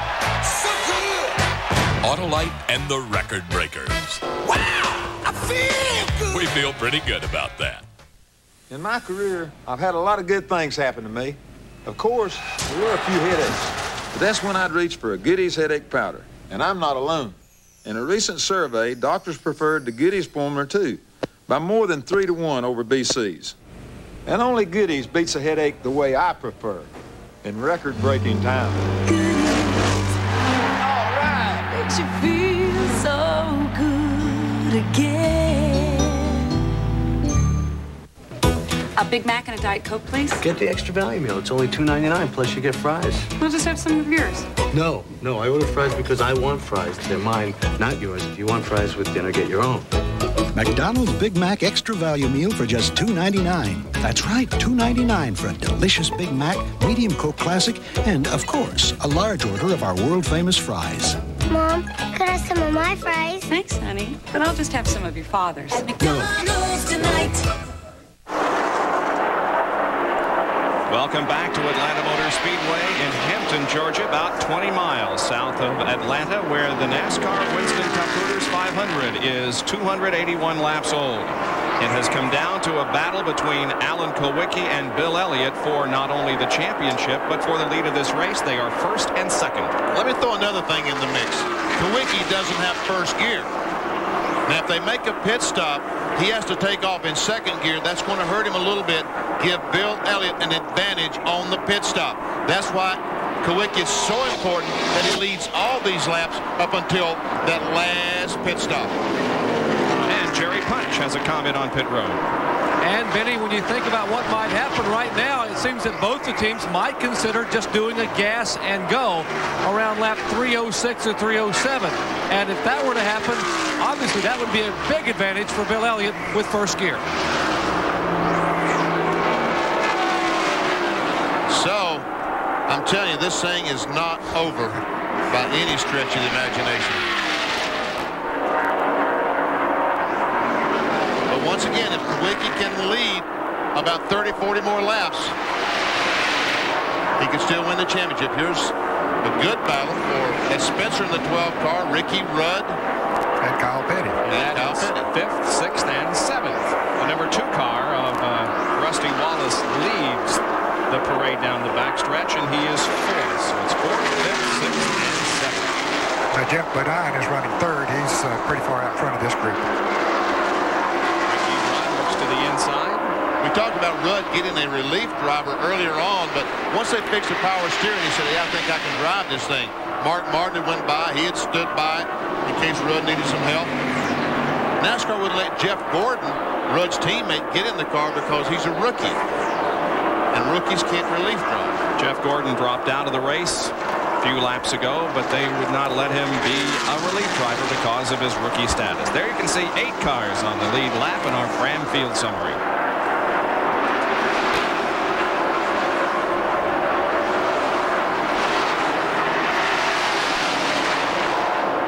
The reason we're not watching the lead because right now Bill Elliott just can't catch Kulwicki. Kulwicki's pulled out to about a 10-12 car length advantage. This is the best race on the speedway. Positions aren't being changed here very regularly, but these cars are running a lot closer together than they are up front. Now Kyle Petty looks to the inside of Ricky Rudd. Petty takes that car right down on the white line.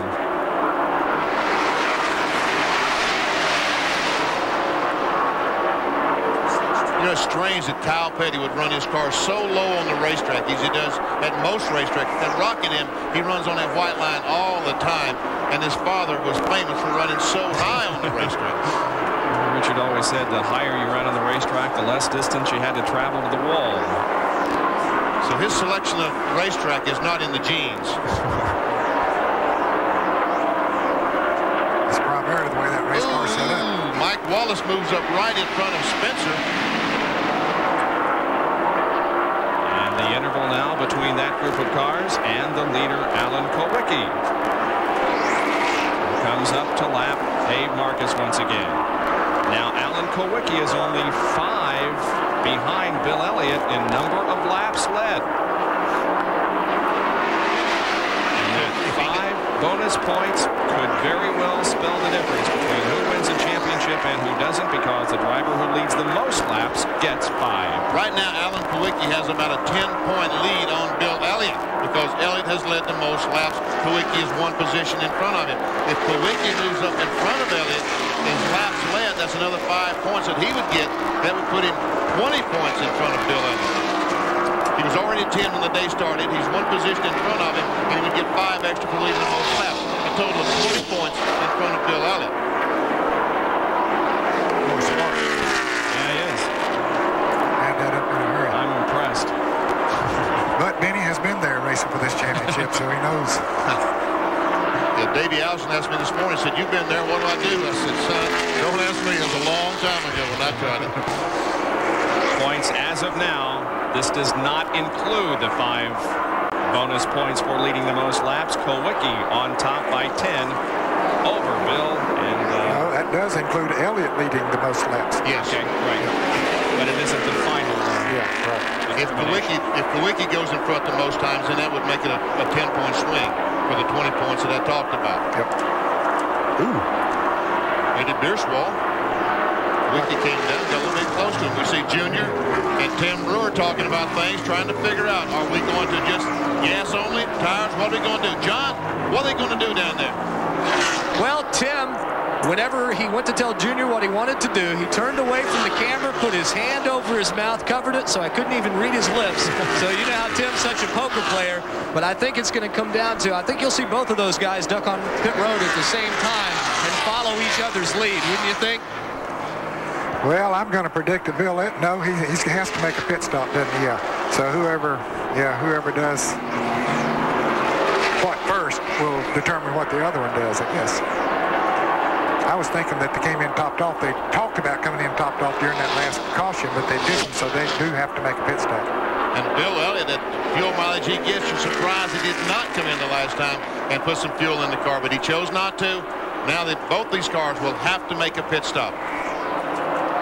We were talking about Benny being involved in championship battle. Let us not forget that Ned was involved in 2 of them. There have only been 11 drivers who have won the NASCAR Winston Cup more than once, and Ned is one of them. That's pretty good company. And Davey Allison goes back out onto the racetrack.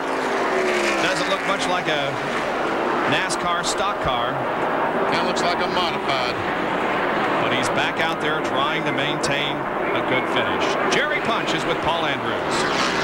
Well, let's see what we can find out from this end up here. Now, Paul, we're talking about pitting on lap, what, 306, 37, somewhere along there? Yeah, something like that. You know, it would be crazy to put tires on. We're probably just going to gas and go. And it's, you know, anything could happen. It's not over yet. You know, over that checkered flag drop. So right now, it looks real good, though. We're real happy. We'll see what happens. The Hooters Fords are doing, run real good. Alan's done a heck of a job running all day. Now, wait a minute. You've got no first gear. No first gear. It may be a gas and stop. Right. You know, transmission's broken. The first gear went out on the first pit stop, and he's been nursing it. You know, we've been helping him out a little bit, get going. You know, that's all it is. You know, we just got to see what happens here.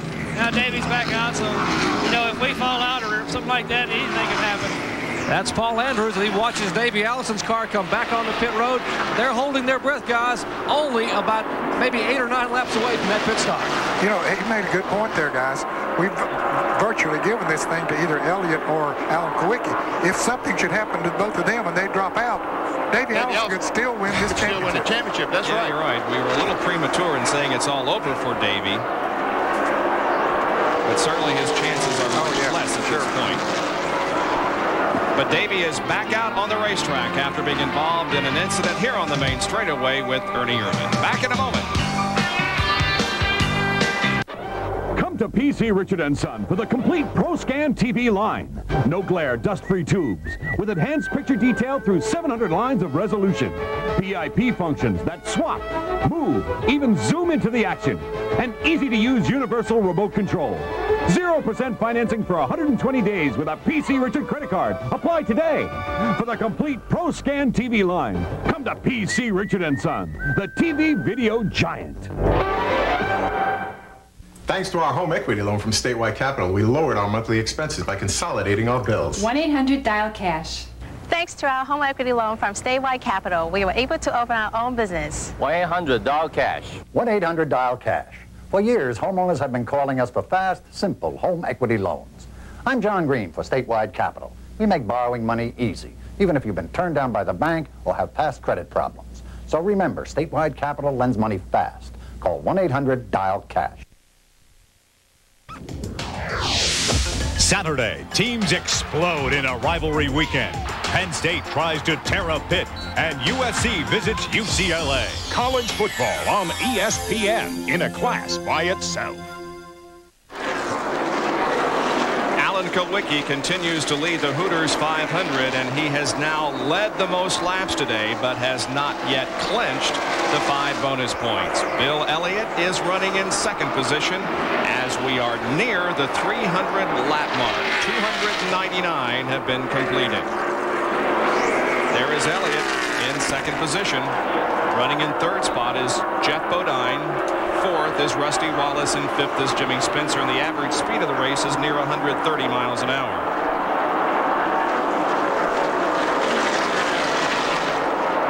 Pit stops will be occurring before too long. They must pit for gas to have enough to go the distance. Ned, you remember Connie Saylor, don't you? Bluff City, Tennessee? Yep. He's got some medical problems, and he's resting up there in Bluff City, and we just want to say hello to Connie, and hope you get well soon, buddy. Yeah, good race driver. Yep. Our prayers are with you. Now, Michael Waldrop sees Allen approaching quickly in the rearview mirror, and Michael heads for the inside of the racetrack to allow a clear path for Kulwicki. Darrell Waltrip also being lapped in the number 17 Western Auto machine. He currently is 24th, about 19 laps behind. He was involved in that crash. Took out Richard Petty, among others. And Ricky Rudd looks like he's run out of gas again. He's coasting down the back straightaway. Yep. Going in turn 3. I don't see any smoke out of the car. Oh, some of the spotters said he's blown an engine in that 5 car. Well, I don't know. It's time that he could have run out of gas. You know, although he had that first pit stop when several drivers went a lap down because of making green flag pit stops, he was not one of them, but we will see. Time machine coast to victory lane. To the pit area, I should say. We'll see if he goes into the garage area. Right here is where he would do it. And he is indeed going to the garage area, so apparently he does have an engine problem. Jerry, any information on what might have happened? Unfortunately, Ricky Rudd just radioed to Cruz that he thinks he may have broken a camshaft, so he will head that car to the garage. Tough break after having such a good run here all afternoon. Yeah, and Rudd will undoubtedly finish 7th in the point standings. Even before the race started, he didn't stand much of a chance of moving in any direction. Right. He could not move up to 6th, and it was a remote possibility that he would have dropped down to 8th. But Darrell Waltrip was the man in 8th, and he's had his problems today, too, with that wreck. Yeah, Ricky was 168 behind Mark Martin, but 82 ahead of Darrell Waltrip. Davey Allison still out there, completing as many laps as possible.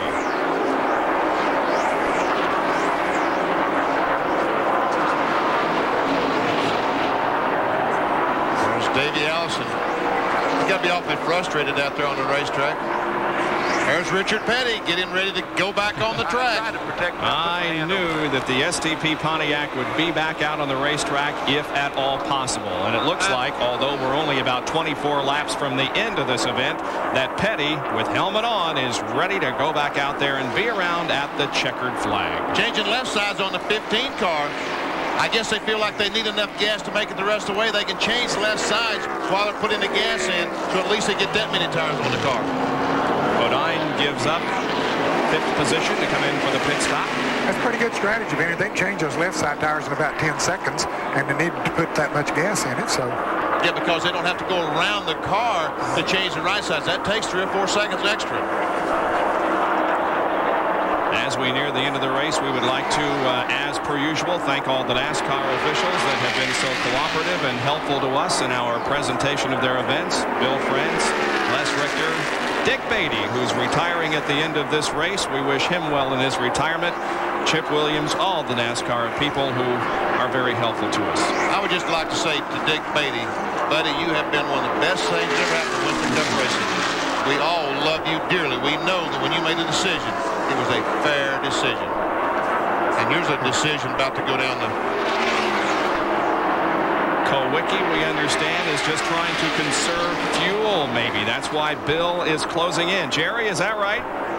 That's exactly right. Now, by calculations, Kulwicki would be really close at lap 307. But right now, guys, hey, it's lap 307.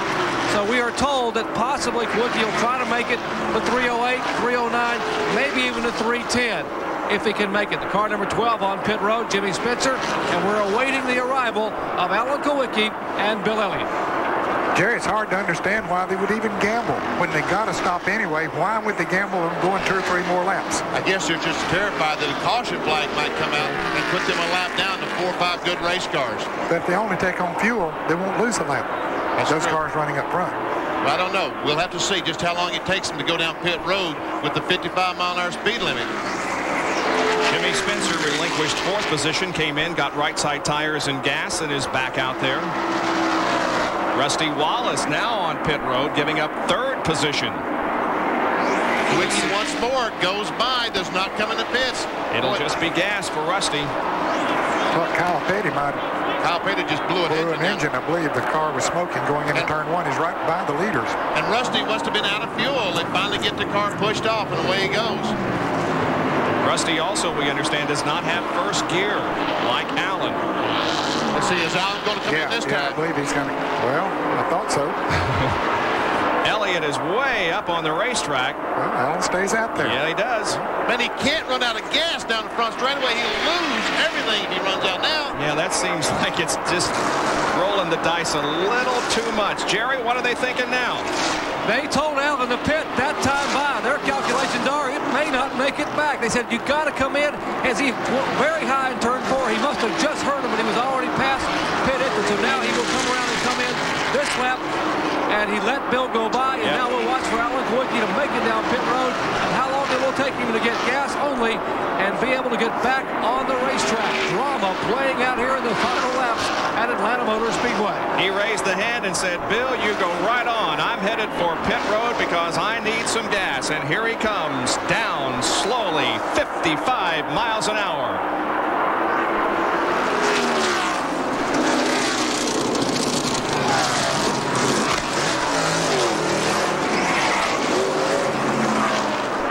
Less than 4 seconds for fuel.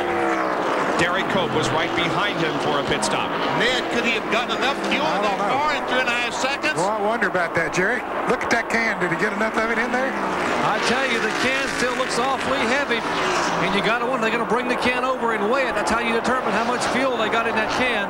And you've got to wonder, boy, wouldn't that be something to lose it on about a 1.5 second fuel stop? They just put the can back up. They probably don't even want to know. Now, there's not much they can do about it now. If they didn't get enough and he doesn't make it, that's it. I don't know how quick a can will empty nowadays. They have certainly got it down to a science so that they can get it out of there in a hurry. They might be able to get 10 gallons out of there in about 8 or 9 seconds. So he was, what, 3.4 seconds that we clocked him there? Yep. And you're right, Ned. He did not lose a lap. Bill Elliott is about a half straightaway behind him. The leader of the race is now Bill Elliott. Here comes Bill. Here comes Elliott. Elliott drops down off the banking. Here he comes, Jerry. Bill Elliott heads down pit road in the Budweiser Ford Thunderbird. This could decide the Winston Cup Championship. Kyle Petty's smoking Pontiac leaves a trail of smoke, and Elliott must drive through here on pit road. Tim Brewer and the crew standing by. Watch Henry Benfield. He's a veteran gas man. Cass going in the car, sitting out. 3.4 seconds, and Elliott is away for an identical pit stop. 3.4 seconds for both these guys. Who got enough fuel in to finish the race? Both with identical pit stops. Elliott goes back out onto the racetrack. Here comes Alan Kulwicki through turn number 1. Can Elliott get up to speed and get the lead? Yes, he will. He will have the lead when this all boils down. So far, Terry Labonte has not made a pit stop. He's still the leader. And he came in that last caution and kept his fuel off. He's going to try to go the He's trying to go the rest of the way. So as far as winning the race is concerned. But the championship... So Bill Elliott's going to lead 16 more laps. Terry Labonte's going to lead these laps. That's right. That's right. Yeah.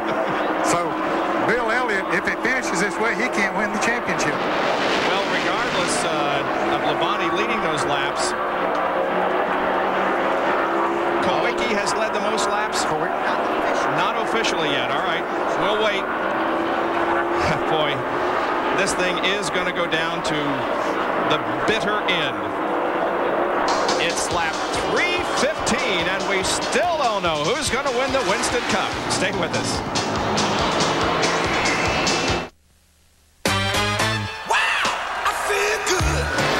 480 seemed out of reach. It's Joe Amato and Autolite who punch it. The wall goes to 290. Connie Coletta and Autolite smash it. 300, the barrier. Kenny Bernstein and Autolite shatter it. Autolite and the record breakers. Wow, I feel good. We feel pretty good about that.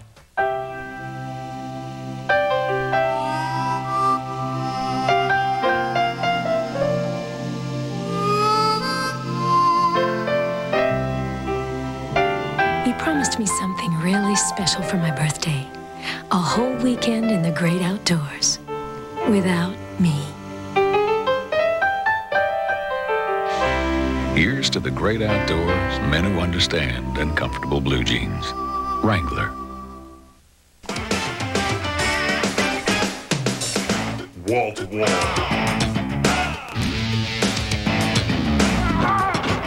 NCAA basketball action begins with tournament excitement on ESPN, the NIT. Tournament action tips off with Murray State against Indiana. The NIT, Wednesday night at 7:30 Eastern, live. ESPN.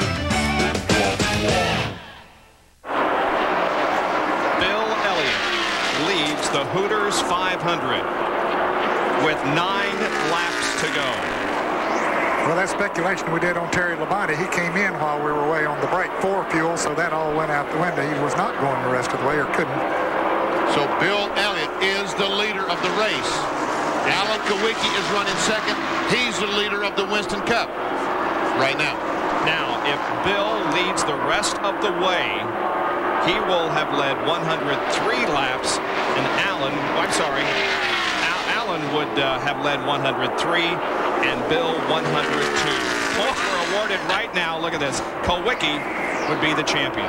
By 15 points because he's led the most laps. It would be a 10-point swing if Elliott could do it, and that was a difference of 1 lap. Is that what I heard?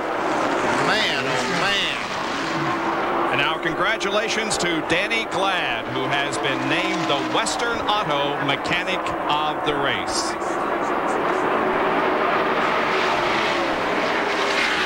No one has left their seat. Everyone is standing. Everyone on pit road is calculating. Kyle Petty is moving very slowly around the racetrack with a smoking engine, and he's been doing that for quite a while. You know what? When we see Kyle, he's just as low as he can possibly get. He's not in the racing groove at all. He doesn't want to ruin this for anyone. But you know, Kawicki was supposed to stop on lap 306. He ran to 309. Those 3 laps got him in front in the lap leader bonus. Okay, that was the reason for staying out there. That was the reason, I guess, he chose to stay out. Yeah, I questioned it, you know, if you're going to have to stop anyway, but, you know, they knew exactly what they were doing.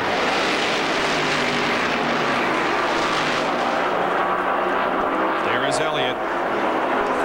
Kawicki right now is not trying to catch Bill Elliott. He's just trying to finish this race in the position he's in and stay in front of Jeff Bodine. Jeff is a full straightaway behind him. He's not concerned about winning the race. He wants to win the war at this stage. Jerry, any more on if Alan Kawicki got enough gas? Well, the big concern here was exactly that. And they said Allen needed 6 gallons to finish the race. They figured that they were here on pit road 3.4 seconds. They figure you can put 11 gallons in 6 seconds. So they got probably right at 5.5 to 6 gallons in 3.5 seconds. So it's going to be very, very close. Man, I mean, 1 more second on pit road would have clinched it. We're watching Alan Kawicki. He is not leading the race. He is second, but he is in the lead as far as the Winston Cup point standings are concerned. Bill Elliott is the leader of the race. And Jerry? The crew has just told Alan Kawicki that if Bill leads the rest of the laps, that Alan will still get credit for leading the most laps. Therefore, they told Alan to back off, give Bill the race, conserve fuel, and we will win us a championship. Exactly right. Just what we said a few minutes ago. If Bill leads the rest of the way, Alan will have led the most by 1 single circuit. Kyle Petty has just been black flagged. What, 3 more laps, Ned? 3 more for Kawicki? That's it. I'll tell you what a day this has been. Elliott has a rather substantial lead. He's entering turn number 3 as Allen is halfway down the backstretch. So it's a fairly substantial lead for Bill Elliott. But it's really, besides his 5th victory of the year, going to do him no good because he's going to lose the Winston Cup. 2 more laps for Kulwicki. Hamilton has just run out of gas, and Richard Petty coming out of the garage area. Here comes Richard in the SDP Pontiac. He has the car running again with just 2 more laps to go, but he will be on the racetrack when the checkered flag drops. He was involved in a spectacular accident early in the race. It saw the car break an oil cooler up front, caused some white flag is out, causing some fire, but Richard is back out on the racetrack. The white flag is out. Now Alan Kulwicki comes down and gets it. There is less than 1 lap to go around this 1.5-mile oval at Atlanta Motor Speedway. We are not following the leader of the race. We are focused in on Alan Kulwicki, who is going to win the 1992 NASCAR Winston Cup and the $1 million bonus that goes with it. Bill Elliott comes off the 4th corner. He wins the Hooters 500. But Alan Kulwicki is coming off of corner number 4, knowing that he's winning the championship. There's the checkered flag for Alan. He's the champion for 92.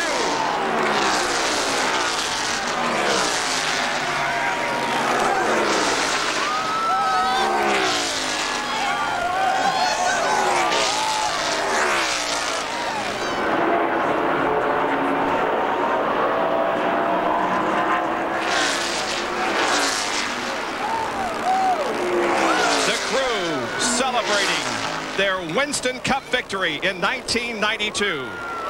Allen becomes the 21st NASCAR Winston Cup champion. It comes in his 7th full year of Winston Cup competition. But our hats off also to Bill Elliott, who did everything he could possibly do to gain the championship, but he came up short. And Richard Petty is taking one final lap around this racetrack as the fans salute him, and his career comes to an end. Here comes Kulwicki down the front straightaway. He and Richard will probably collide because I'm sure Kulwicki's going to do something spectacular. Let's see. Remember his first win at Phoenix? He took what he called, and these are his words, a Polish victory lap. Yep. And guess what? He's going to do it again.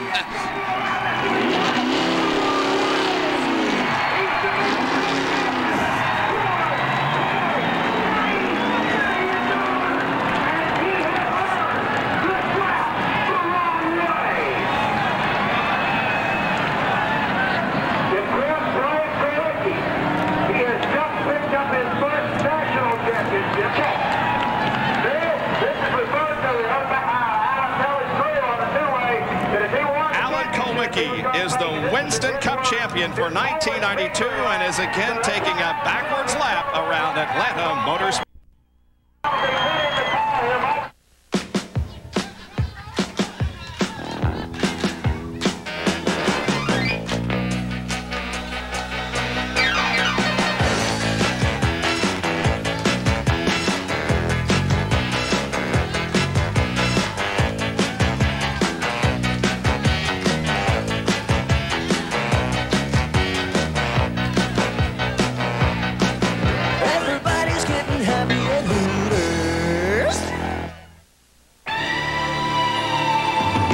Without you, they'd never make it down this mountain.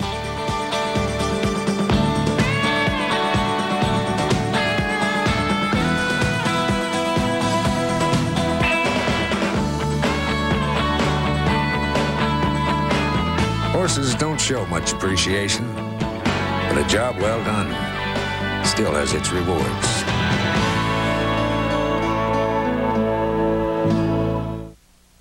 Top-of-the-line parts, expert advice. That's your Big A Auto Parts store. Big A, the sign that keeps your car running right.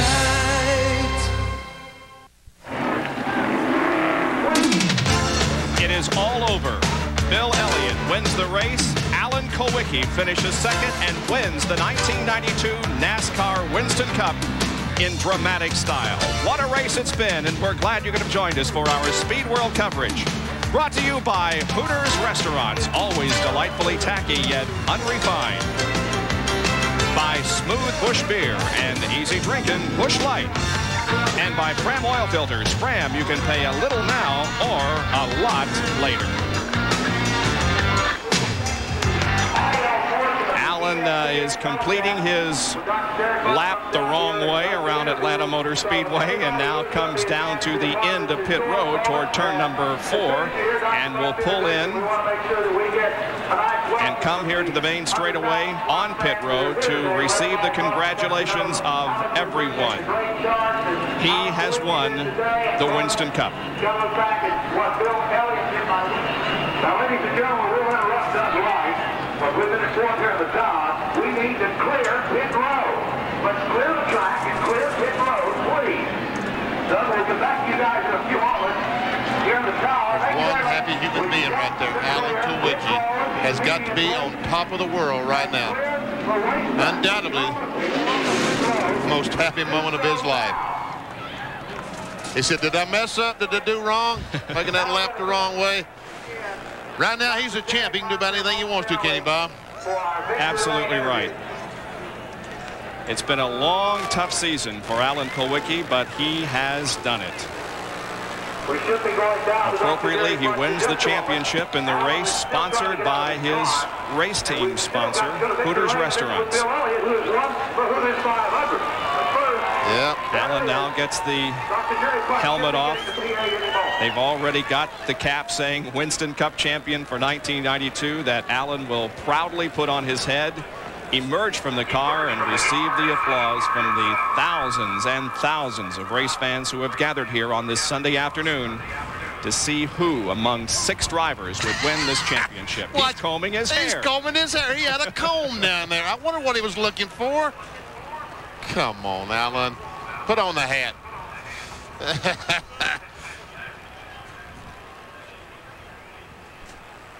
Well, what else we lost down there? Well, I think we're about ready. Here he comes. And let's listen.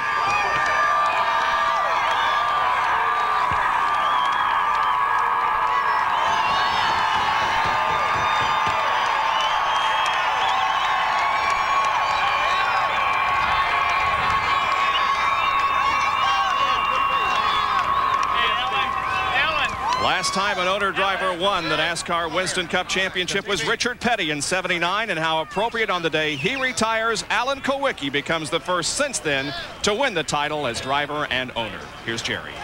And Bob, there were those that questioned his sanity 2 years ago when he turned down the likes of Junior Johnson and Bud Moore and Rick Hendrick to do it yourself, and Alan today, it had to be all worthwhile. Congratulations. I'll tell you, man, this is like living a dream here. The car ran great. Our engine was fantastic all day, and car handled real well. And the Goodyear tires, this is the fastest we've ever run at this track and the longest the tires have ever lasted. The Goodyear radials work great. I got to thank my sponsors, Hooters Restaurant, Naturally Fresh Salad Dressings, Classic Mixers, and Ford Motor Company. This Ford Thunderbird's been a great car for us all year long. We ran great. I led the most laps. I knew how far I had to go in a race to lead the most laps, and at that point, you know, there was no way that he could beat me. I was a little bit safe coming down pit road, and we lost first gear in the transmission on our first pit stop. So I had trouble getting out of the pits all day long. You know, I think that's probably where he made up a little bit of time on me was, you know, getting in and out of the pits because we were having transmission trouble. But at that point, I knew where we were. You know, I wanted to win the race because we were, you know, we had led quite a while, but there'll be other races, but this championship's what I wanted. And I just, you know, thank God for the fortune to be here and to be in America and compete on the Winston Cup circuit, man. When I moved down south years ago, this was my dream. I came in a pickup truck and a trailer, and I want to thank all the people that along the way in ASA and everywhere in my career have helped me. And, you know, I said that we made this, nickname this car the Underbird today. We're going into this race the underdog, and we ran good. I'm really proud of the whole team. Paul Andrews, Danny Glad, Ron Vaccaro, Randy Clary, the guys in the engine shop did great. There's more Gary Preziosi and Shane Parsnow, Tony Gibson, Pete Jackson, Jeff Bice, Timeout on it, you know, if I forgot anybody, I'm sorry, but it was a team effort. We got a great team, and I'm really proud of them. I couldn't have done it without them. It's, you know, I said, this is a long answer to one question. Cut me off whenever you're ready. That's fine, Alan. I know you're going to catch your breath. Let us just congratulate you again on becoming the 1992 Winston Cup champion. Congratulations. Thank you. I mean, this is just a storybook ending, having Hooters sponsor the race, and my dad's here, and just really wonderful. Alan Kulwicki, how appropriate here in his 7th year of driving in Winston Cup that he would drive car number 7 to the Winston Cup Championship. The last one to win as a car owner and a driver, who else but King Richard Petty. And for the thousands of people here today and the millions watching around the world, we direct your attention up to turn 4. Ladies and gentlemen, where for the final time, the legend, the man, the King, Richard Petty, will say goodbye to all the millions of fans who have adored him for many, many years. So on your feet, wave and say goodbye, your special way to King Richard Petty.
Song being played on the public address system by Alabama, and it has been indeed an emotional few minutes. I think probably the most emotional was when Doyle Ford dropped the checkered flag as Richard went by there, signifying the end of the career.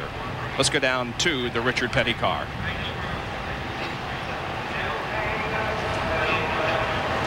Richard Petty still sitting inside the car as Robbie Loomis comes over, and there aren't many dry eyes down here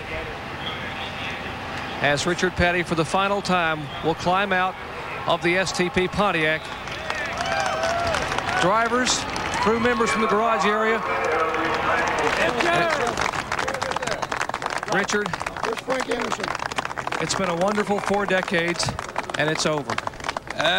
Yeah, that's what I found out when I made that last lap. It's been wonderful. I mean, 35 years, the good Lord's looked after us all these years. And, you know, I'm still walking around. You know, I hate to got in a wreck and disappointed me and some of the fans, but the big deal is we're here talking to you when it's over with, and I wouldn't change none of it. I wouldn't trade nothing for nothing else. Neither would we. Thank you so much, Richard, for all the memories. Richard Petty walks out for the final time of the STP Pontiac, and coming up next, we'll have a very, very special tribute to the King. Have the hankies handy, folks, because it is something you don't want to miss. Let's check into victory lane with our race winner where John Kernan is. John? Well, Bill Elliott, you did just about everything you could. You won the race, but as you said when you climbed out of the car, hey, I won, but I lost.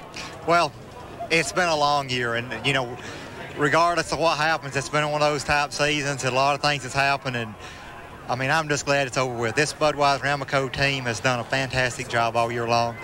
And to go out, winning the race, the last race Richard Petty will ever run in, I guess that says something. You know, we've done about everything else. We didn't win the championship. And I think we're going to go up to Bill Elliott Ford tomorrow. We're going to have a hell of a car sale. Okay, I'll see you there. Bill Elliott in victory lane, guys. Congratulations to Bill Elliott, who did indeed give it everything he had, but came up just a few points short in his attempt to win his second Winston Cup championship. The quest for the Cup standings, 10 separate first and second. It is the closest margin in NASCAR Winston Cup history. Bill Elliott with 4,068, 10 behind. Davey Allison finishes third, Harry Gant fourth, and Kyle Petty finishes fifth in the point standings. As far as the race results are concerned, Bill Elliott was the winner, followed by Kowicki, Jeff Bodine, Jimmy Spencer, and Terry Labonte. Well, Benny, it's over, and it was great, wasn't it? It was fantastic. But I'm just so glad that I was here today to be a part of this, because we saw two guys doing everything they could possibly do. I'm talking about Elliott, Kowicki, and Davey Allison when he was in there trying to win a championship.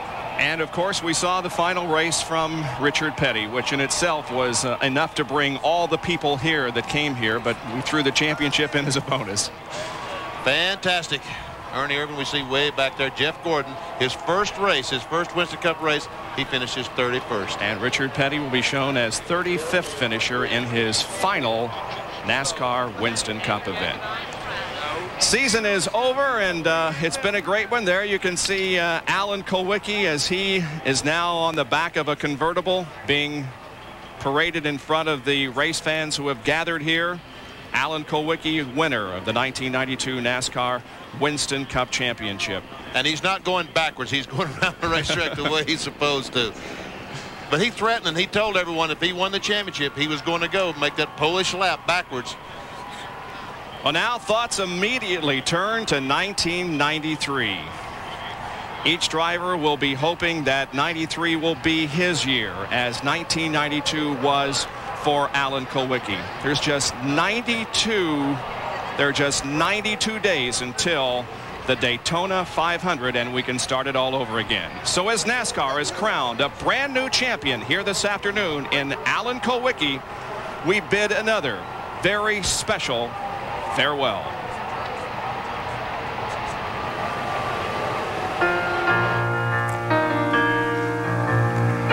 What a race weekend. Like so many others, and yet like no other. The familiar crowds, everyone seeking an autograph, an endless chain of ceremonies, the occasional special dedication.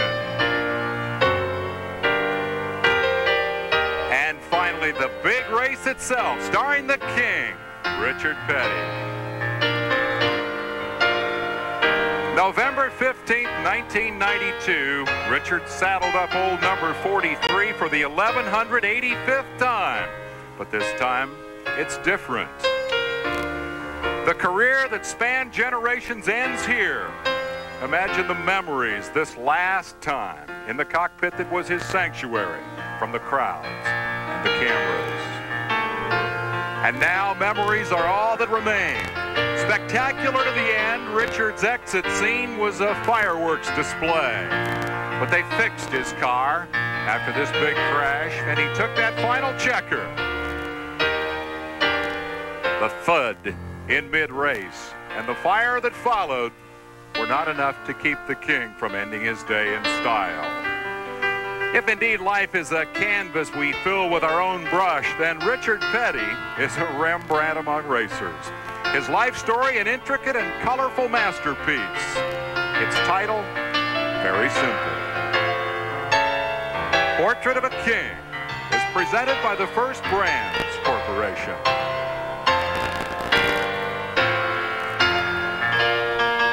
impressive array of Sam Bass images of Richard Petty provide the backdrop for our portrait of a king.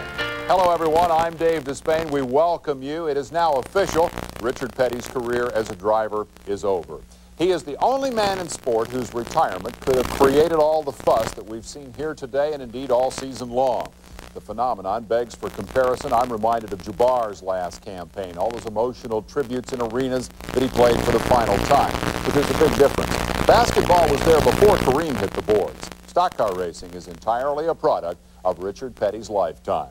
From the motorized backwoods brawls that lured his daddy to the current love affair with the Fortune 500, Richard has lived and breathed the creation of the sport. He is its biggest star, indeed its embodiment. And having given us so much, now he's given us the Fan Appreciation Tour. Happy birthday to you. Happy birthday to you. Happy birthday, dear Richard. Happy birthday to you.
We have reached the end of Richard Petty's driving career. Our racing masterpiece we'll admire in detail when we come back.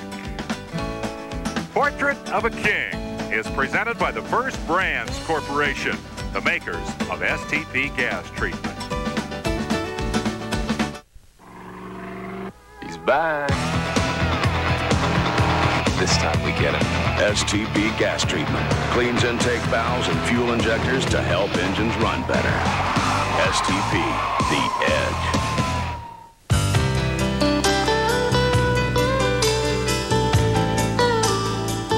All of these championship-winning drivers have one thing in common: Goodyear Racing Eagles. The race-winning technology that's found in the Goodyear Racing Eagles can also be found in the world's best-selling line of high-performance street tires, Goodyear Eagle Street Radials.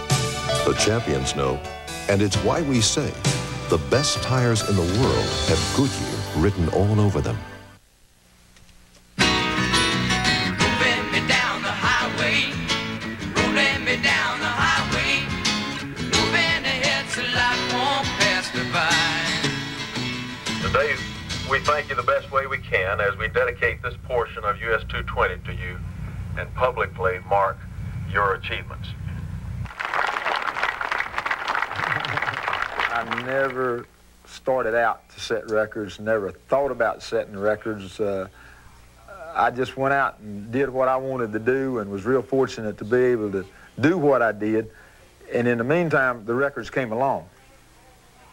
All right, Richard, I'll buy that. You didn't set out to rewrite the stock car record book. It just happened that way. But those records are important here because they are the milestones. And one by one, they mark the path that Richard traveled from gangly North Carolina kid to the king of stock car racing to something more than that.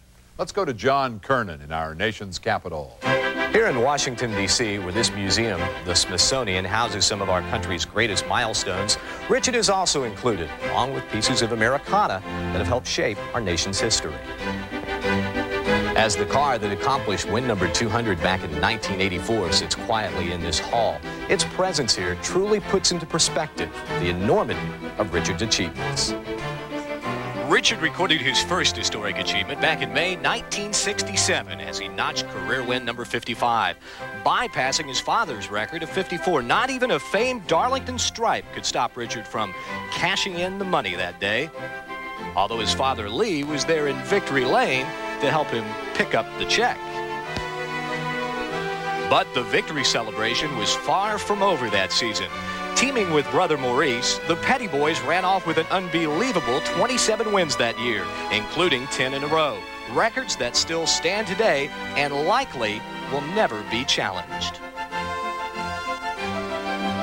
That particular record of 27 wins in, 47 races or 46 races, whatever we run, they don't run that many races now. You know, some of the records and stuff that might be completely out of the realm of possibility because the circumstances now and the system is so much different than what it was when I came through. As the 60s came to a close, America focused on the unknowns of space exploration as man walked on the moon. Meanwhile, in North Carolina, Richard Petty was exploring his own uncharted territory, picking up career win number 100. In Bowman Gray Stadium in Winston-Salem, North Carolina, 1969, quarter-mile flat asphalt track around the football field. As the years passed, Petty continued his exploration of the unknown, logging his 100,000th mile in 1972 in Ontario. And some 11 years later, a young cable network got a thrill of its own, covering a little bit of history. Bob Jenkins makes the call. Bill Elliott from Dawsonville, Georgia, looking for his first win onto the Tri-Oval. Still, Richard Petty leads the way as we have 2 laps to go. This is the final lap at Rockingham, less than a mile to go. Here they come toward the 4th turn, and the start-finish line coming up. Bill Elliott will make one desperate attempt as he goes to the inside. Richard Petty holds him off, and Richard Petty picks up a victory at Rockingham, North Carolina Motor Speedway, his first since 1981, and the crowd celebrates with King Richard. It's been a long time since he was in victory lane, and ESPN has brought you his victory live this afternoon. It was emotional for me. I told them I was glad I had my sunglasses on where they couldn't see how emotional I got. But when your daughters do something like that in front of all the people, and like I say, it's thousands start, that was a big, another one of our big days.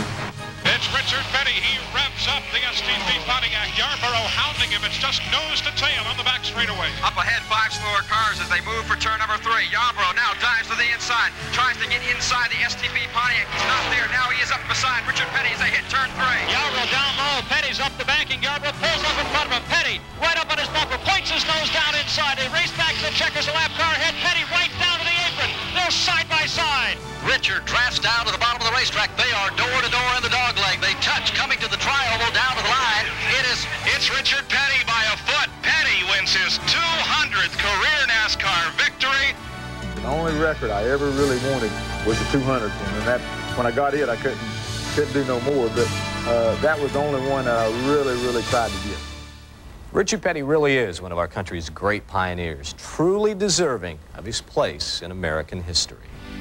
If I set a goal and got to it, I didn't set it high enough. And then if I set one and never did get it, then I was always going to be disappointed. But I always looked at the situation of saying, you know, let's just do better today than we did yesterday. And I always felt like we'd go forward that way.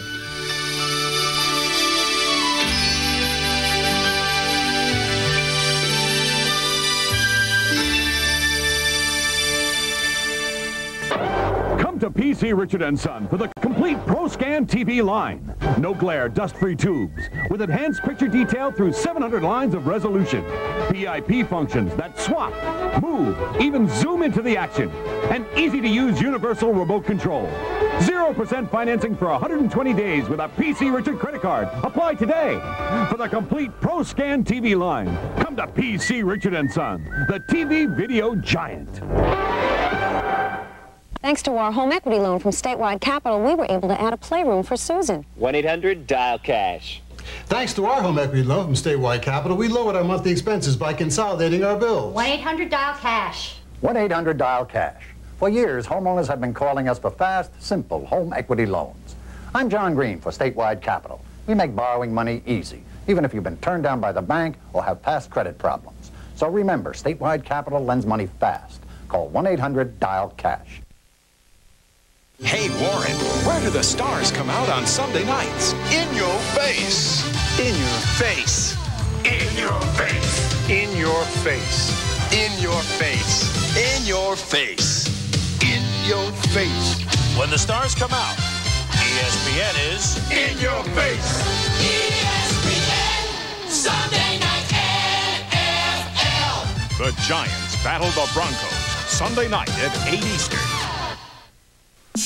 Quality motor oil can go a long way toward protecting against engine wear.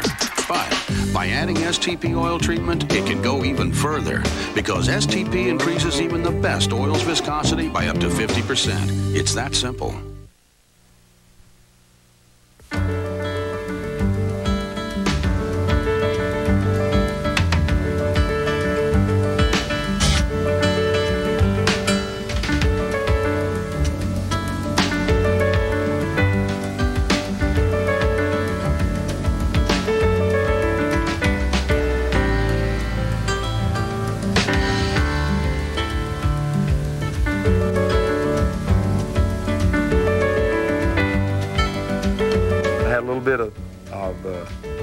Blue that was left over from a 55 Dodge, and I had some white left over from a 57 Chevrolet. And, you know, if we mixed it together, it was going to be enough paint to paint the car. So we mixed it together, and we probably had a gallon of paint, a gallon and a half, whatever it took to paint the car. Had enough paint to paint the car. We got through and said, hey, man, that's pretty.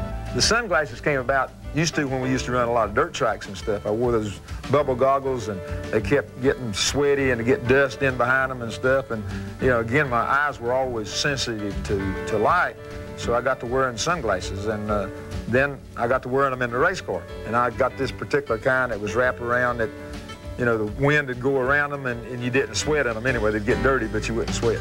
And then the hat and stuff, I guess it came about probably in early 70s, somewhere along there. Just got in the habit of wearing a cowboy hat. It was one of those deals where if I had a STP hat on, I was talking to the Pontiac people, or if I was talking to the Pontiac people, I had a Goodyear hat on, or talking to Goodyear people, I had a Goodies hat on. So, you know, it just kind of messed up stuff. So I just got in the habit of wearing a hat, and kind of worked out good. Works out good if the sun's shining, or it works out good if it's raining.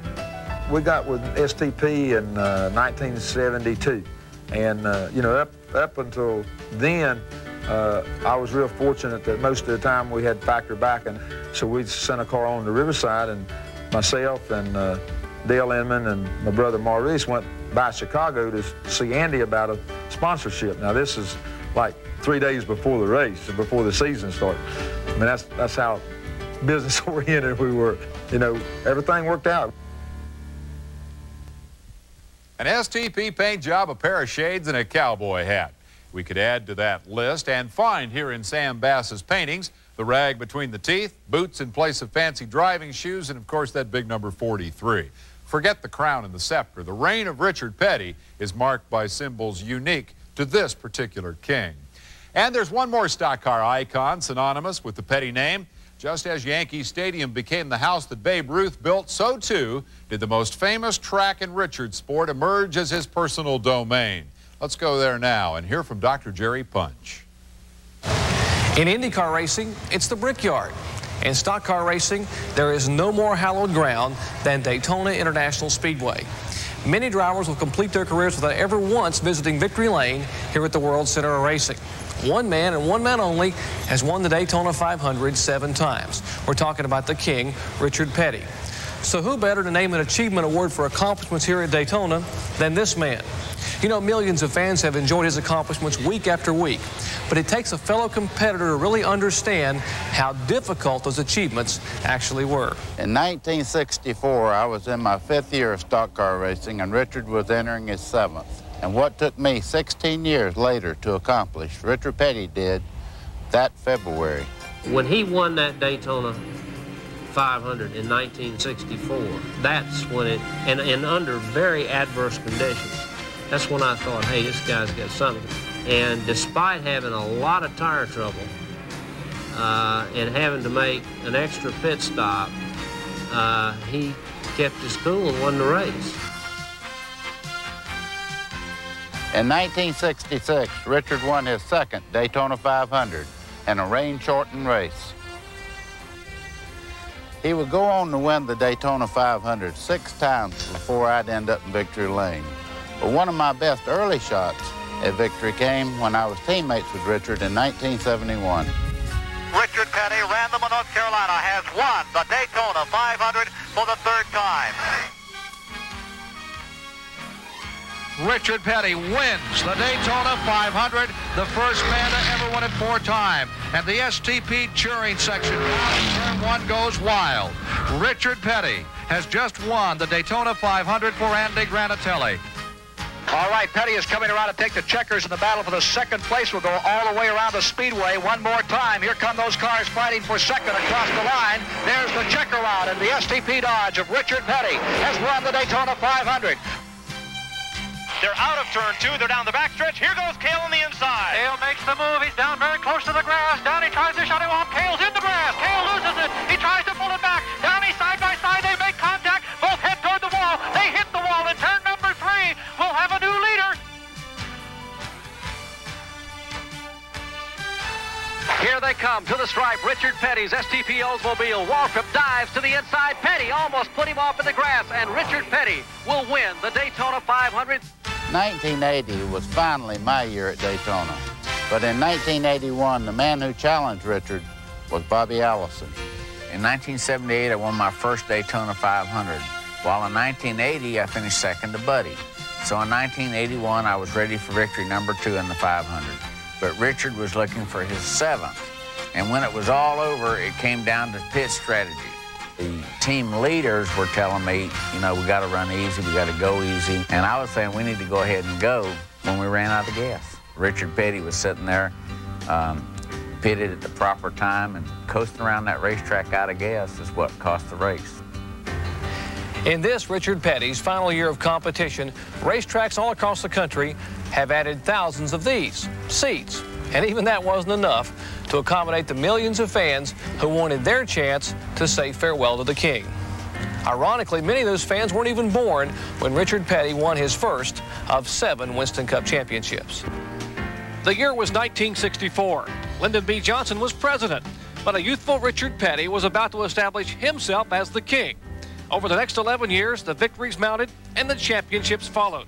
But it was his 7th and final title, won with an incredible comeback over a young Darrell Waltrip, that remains his most cherished.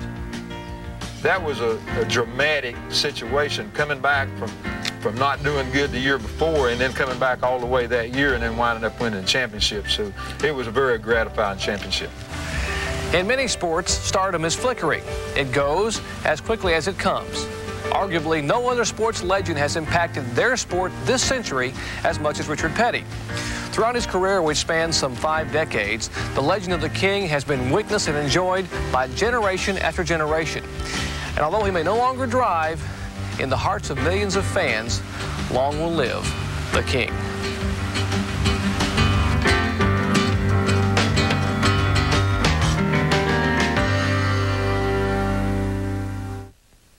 Where to find the Mountain Man. A mountain man can often be found on the trail of adventure, in search of remote watering holes, or weathering harsh climates. Most often, however, you'll find the mountain man wherever you find smooth bush beer or easy drinking bush light. So, head for the mountains and find yourself in the wide, open world of the mountain man. Today, performance cars come in a variety of designs, sizes, and even prices. So do Goodyear Eagles, the world's most successful line of performance tires. There are all-season Goodyear Eagles, new ultra-performance Goodyear Eagles. There are Goodyear Eagles for the classic and for the contemporary. No matter what performance car you own, there's a Goodyear Eagle priced for you. It's another reason we say the best tires in the world have Goodyear written all over them. This high-performance drink cleans your fuel system to help maintain peak performance. STP Gas Treatment, the high-performance drink for your car.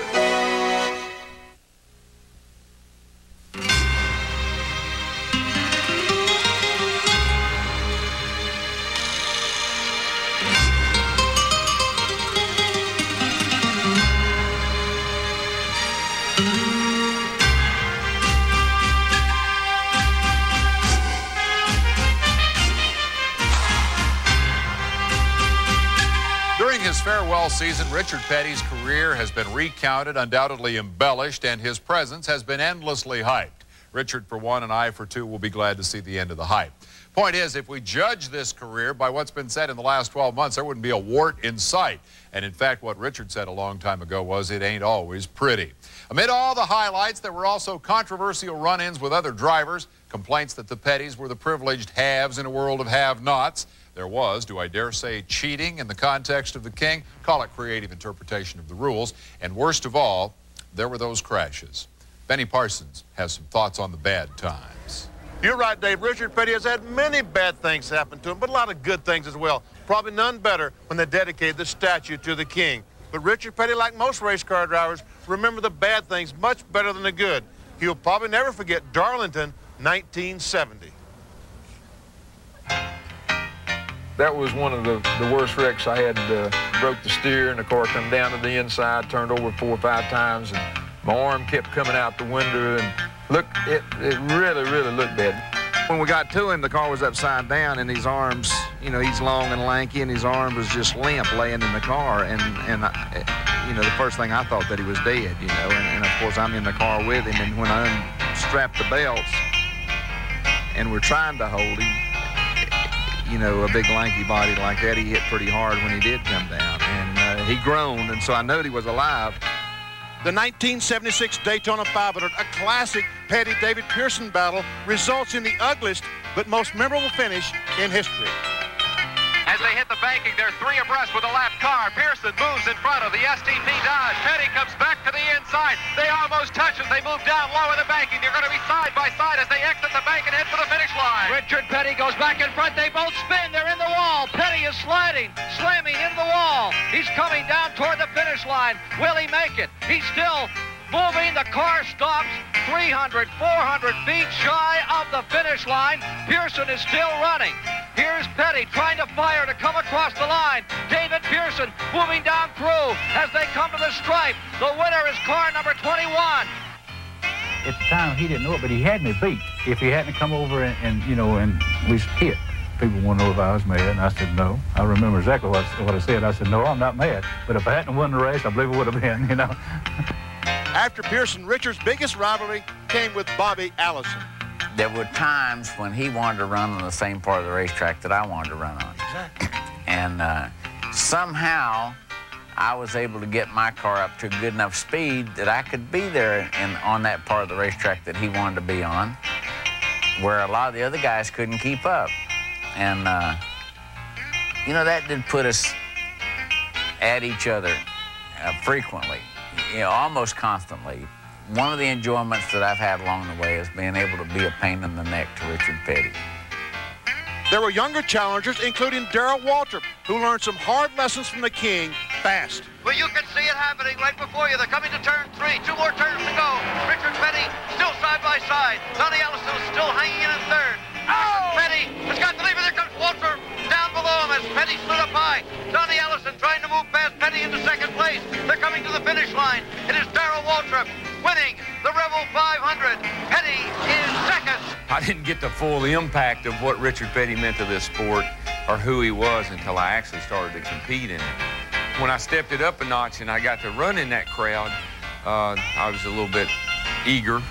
That's when I really got to know Richard on a personal basis, and I'm talking like up close and personal, you know. He got the longest. Get him to show you this finger right here sometime. He can stand 4 feet away from you and poke you in the chest with this finger, and it's crooked. I don't know whatever happened to him. When he comes up to you and he takes that long finger and starts pointing you in the chest, poking you in the chest, and looking at you through those dark glasses, there's some beady little eyes in behind them little dark glasses, I'm here to tell you. I watched him on the truck. You know, I'd stand in the infield and watch him race, you know, and never thought I'd be racing against him. And then here I am in a race car at Charlotte Motor Speedway, and I'm fighting this big Dodge and running about 29th or 30th, and everything's all lovely in my little world. And by the time Richard Petty goes by me at about 100 miles an hour faster than I'm running, scares me to death. And, you know, you realize who he is and what he's doing. That was the first race he ever won at Charlotte, too. It was the first race I ever drove there.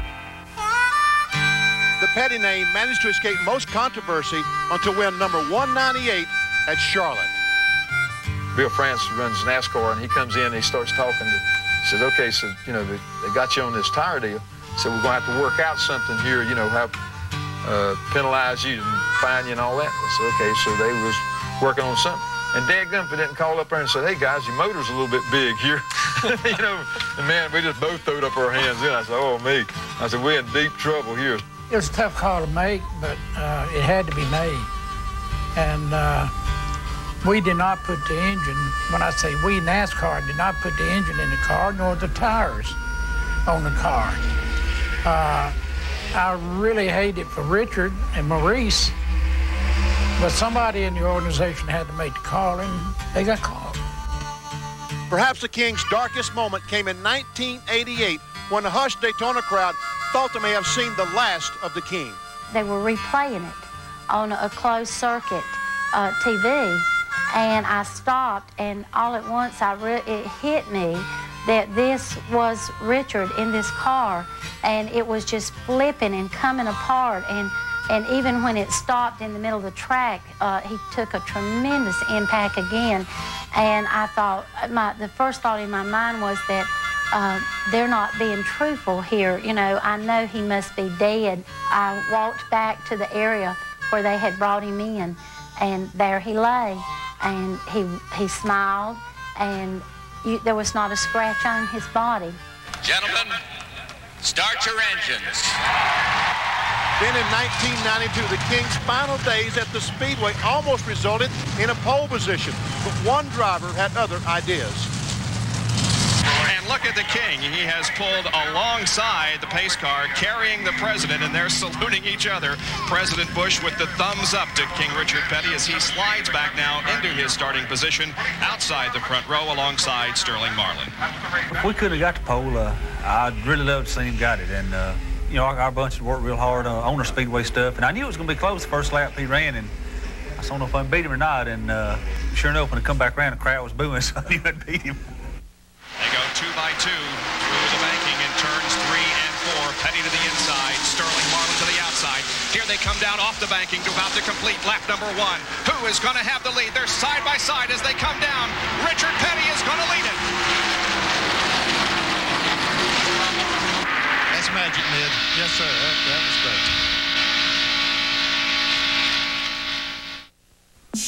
Quality motor oil can go a long way toward protecting against engine wear.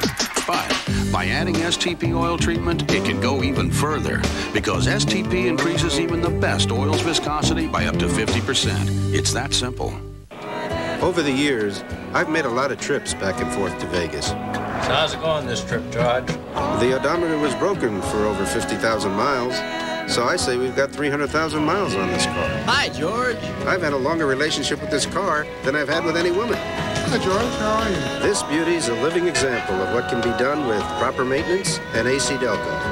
Hi, George. AC Delco parts. It's like buying time. Fred Couples, John Daly, Arnold Palmer, and Ray Floyd are set for a showdown at Greg Norman's Shark Shootout. Friday afternoon, live on ESPN.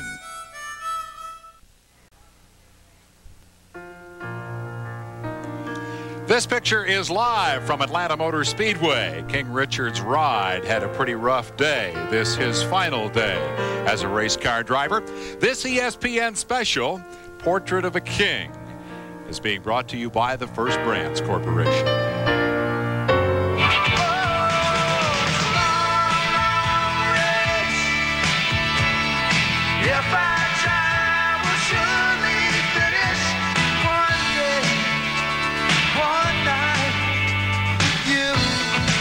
Richard Petty grew up in Level Cross, a wide spot on the road to Randleman, North Carolina.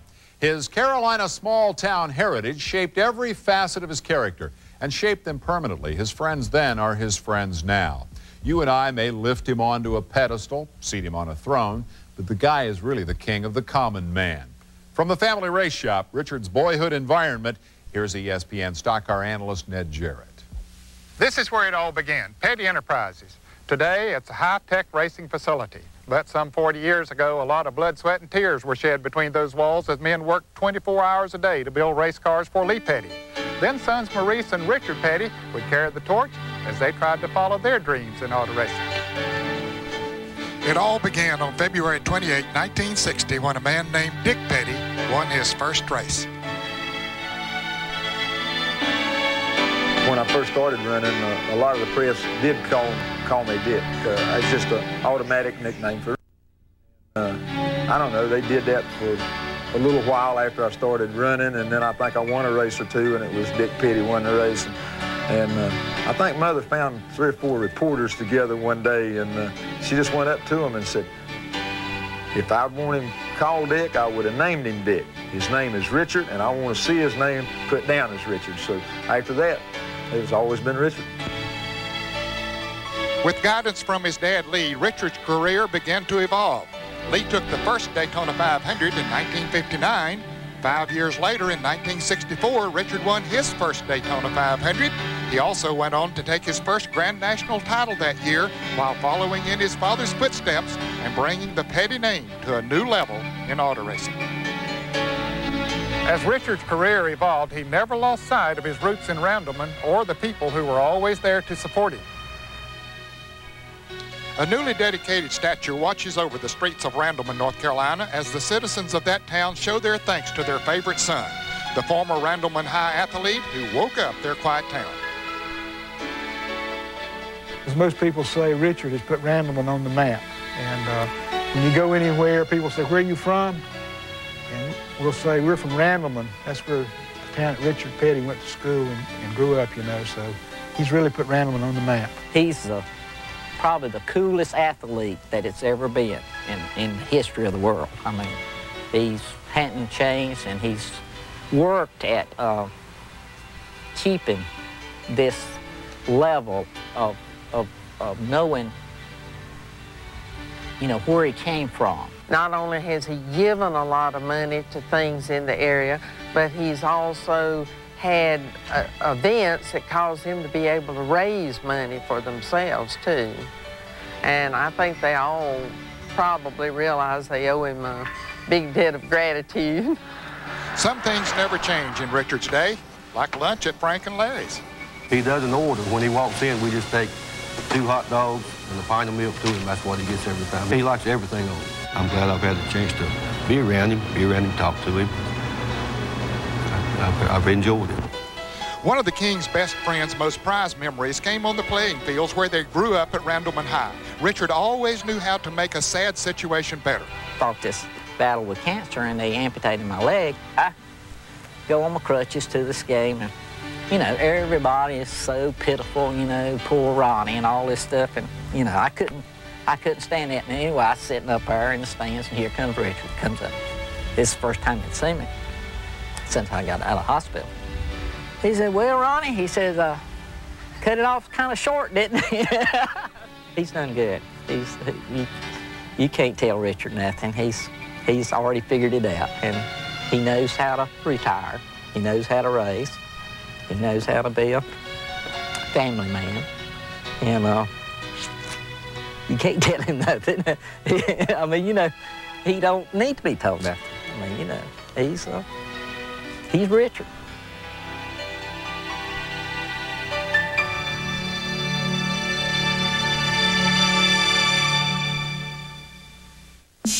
Quality motor oil can go a long way toward protecting against engine wear. But by adding STP oil treatment, it can go even further, because STP increases even the best oil's viscosity by up to 50%. It's that simple. It's gone. But it isn't. Now you can get strong medicine in a cough drop. It's gone, but it's still working. Medicine so effective, the drop keeps working even after it's gone. It's extra strength Vicks, with a full dose of Vicks vapor medicine in every drop to relieve your cough and help your scratchy throat and stuffy nose feel better. Extra strength Vicks, so strong it keeps working even after the drop is gone. It's still working. Monroe introduces road sensing technology. A new breed of Monroe shocks and struts that give you added control. New road sensing shocks and struts, only by Monroe. Designed to adjust automatically to give you added control without sacrificing comfort. Now, comfort and control are automatic. New road sensing technology, only by Monroe.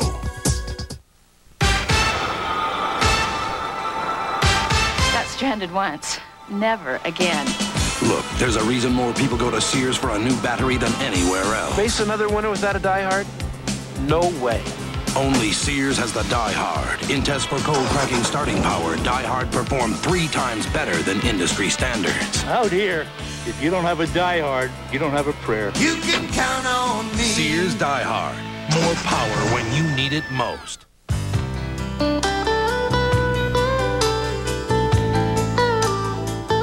All of these championship-winning drivers have one thing in common: Goodyear Racing Eagles. The race-winning technology that's found in the Goodyear Racing Eagles can also be found in the world's best-selling line of high-performance street tires, Goodyear Eagle Street Radials.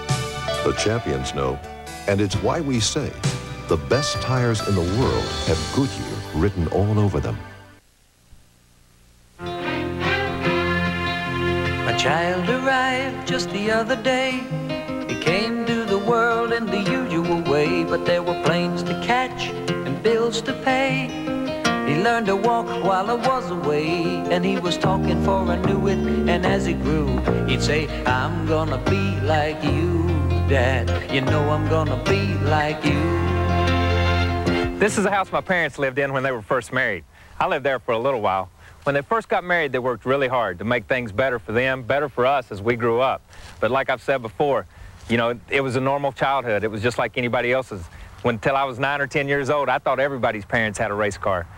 You know, we spent a lot of time at racetracks, a lot of time following Richard Petty around the racetrack. But I think the most special time we spent together was around the dinner table.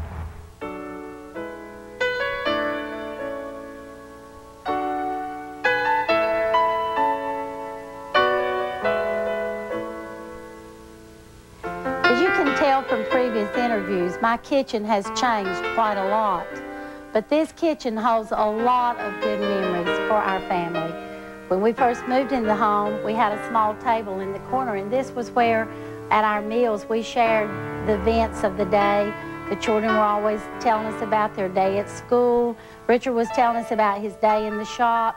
And on Mondays, we always shared the events of the day before the previous race. Well, as far as I was concerned, it was normal.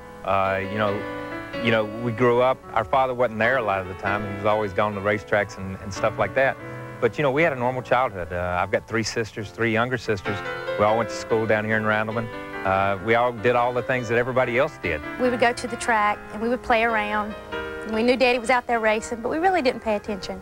You know, at the end of the day, Mom would say, okay, come on, load up, it's time to go, or come on, let's go to Winter Circle, and we would run to the Winter Circle, and you know, it was fun, but I don't think it hit us that he had won the race. I mean, I didn't know what that meant. Christmas here is, I mean, it's wonderful, and nobody's as big a kid as Daddy himself. I mean, he thinks he's Santa Claus, and it just makes him happy to make everybody else happy. I guess as far as childhoods, I had the happiest that anybody could ever dream of having. It was just like Disneyland at our house. I mean, it was just a fun place, a fun time, and always happy, always going, always doing, just, you know, I just, my whole memory of my childhood is just a dream. They see him in a different light. They see a side of Richard Petty that the public doesn't see. And they are very defensive. I mean, if they read any bad press, if they hear anything said bad, oh, they want to respond to me like, that is not how our dad is, they say. They just perceive me as plain old Richard Petty, plain old Daddy, and let it go at that. I don't think that they see me as special as what the fans see me. They might see me special, but in a different light.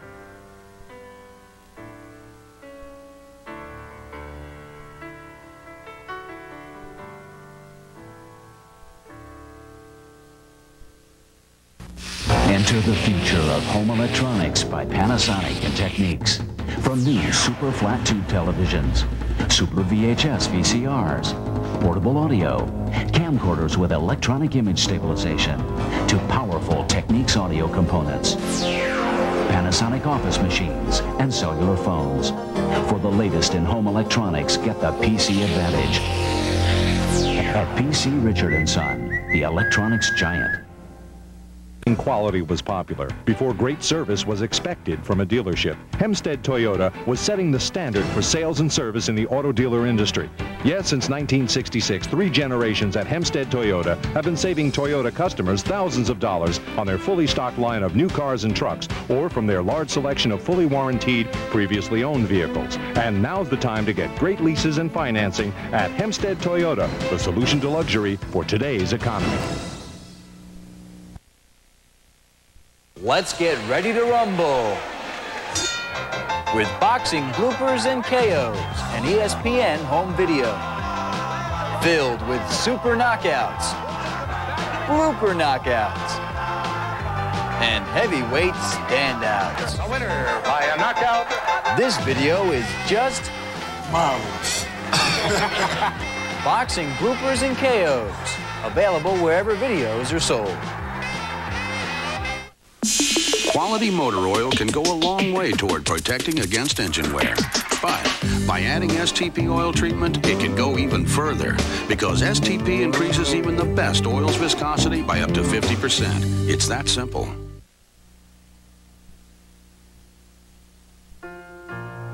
Those of you expecting to see Virginia Slims tennis, stay tuned. That action from Philadelphia following this ESPN special. You're watching live as the sun sets on the historic day of Richard Petty's last ride. Portrait of a King is presented by First Brands Corporation. You know, every pundit in racing and many more outside the sport have taken the opportunity in the past year to have their say about the King. That's well and good. He deserves the accolades. But the most interesting perception of the King is that of the King himself. Let's begin with the matter of how he got that nickname. I think that came about 1966 or 67. We'd had a couple of real good years there, and everything was working good. And I think 3 or 4 of the regular reporters, maybe more, probably out drinking one night. Anyhow, they got to talking about it. And, you know, different people had different nicknames. They'd nickname Pearson and a couple others, you know, that Fireball had a nickname. You know, there was just different situations. Gentleman Ned, you know, all this kind of stuff. And so I think they just got to talking about it, and they said, you know, we got to come up with Rapid Richard or some kind of a name. And so I don't know, one of them said something about King Richard. And, you know, if my name had been Joe or Bill, it couldn't have been King Bill or King Joe. My name was right to go with King. I don't know if anybody will ever come along with the circumstances as good as what Richard Petty did. I think that's the key when you really look down to it, really deep down, that the opportunity, the situation, the personality, circumstances, all was for Richard Petty. It was very progressive what I did, but it was all a natural trait. I never really set out to accomplish anything. I never set out to accomplish the popularity part, signing autographs, or any of this kind of stuff. I just did it, and as the demand came, I just went along with the demand. I never said, time out, this is as far as we're going to go. I think I'm very satisfied. I don't know that I'd do anything over again, Ned. I think I come along at the right time, at the right place, under the right circumstances to be able to live a life that I wanted to live. I think one of the key philosophies is treat people like you'd like to be treated. I try to do that with the fans. I try to do that with the sponsors. I try to do that with the press. I look at other people the way I want them to look at me, and vice versa. So I'm going to have a different philosophy now in racing. And my philosophy is win races as a car owner. I've been very fortunate to have a pretty good driving career and have a good record in that. And what I want to do is close the book on Richard Petty, race car driver, and open the book to Richard Petty, car owner. And hopefully I can have a successful career as Richard Petty, the car owner.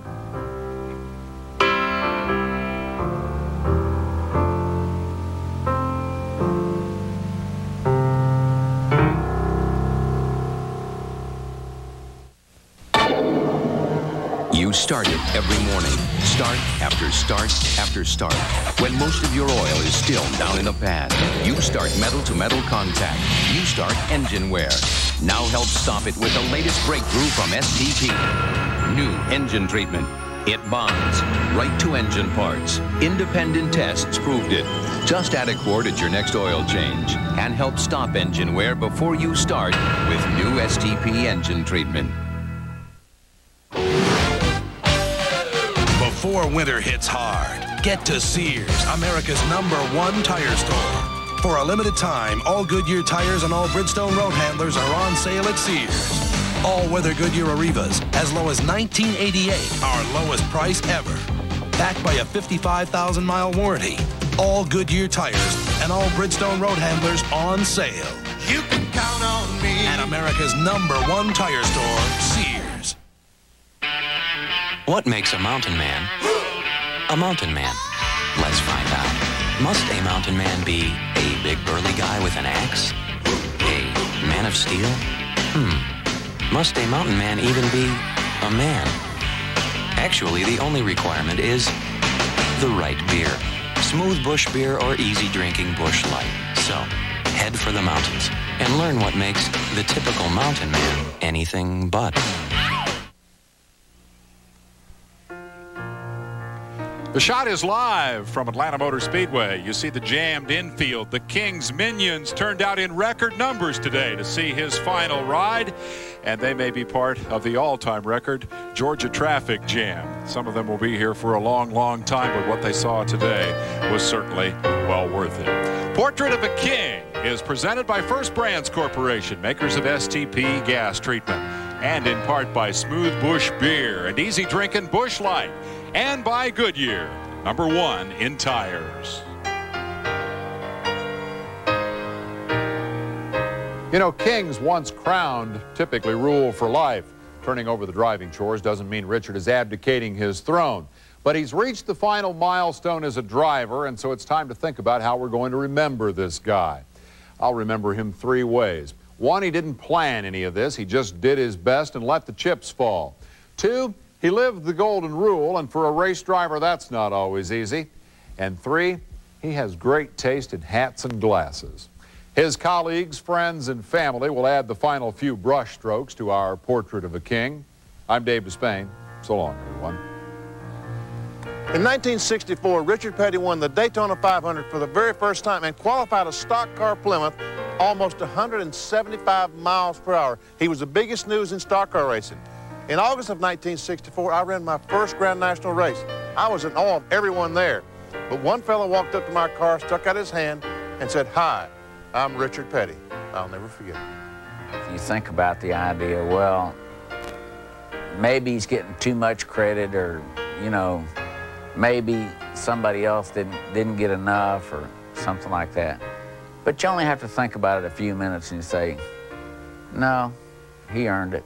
He's earned every bit. And what he did was good for the sport. It wasn't just good for Richard Petty. I'm just thankful to have had the father that I've had, and I've had the kind of life that any daughter could ever dreamed of. And I just want to say how proud I am of my father and that I love him very much. Thank you. Thank you for the values that you've given to us. Thank you for the wonderful father that you have been. And thank you for being the person that you are. And I love you. One of the things that impresses me most about Richard Petty is the fact that after 7 championships, 200 wins, and all the other things that he accomplished in the sport, that he hasn't changed. He's still the same Richard Petty that I remember racing against for the first time in 1959. And I'm so happy that the 6.5 years that I spent driving race cars were during a part of his career. I think to me, not only in racing, but in my personal life and growing up, that Richard Petty meant everything to me. He taught me everything I know, whether it's driving a race car, how to deal with fans, how to treat people. And I think in that aspect, you can't separate Richard Petty from Linda Petty. They're both the same as far as that goes. And they both just gave us a good set of values to grow up on. And, you know, I can't think of any other way to thank them except say I love them. I just wanted to say how proud and honored I am to have been a part of Richard Petty's life, and that I'm getting all choked up, and that he really is. my hero. I don't know why my path crossed with Richard Petty, but it did. And I'm just so thankful that I've been a part of his life.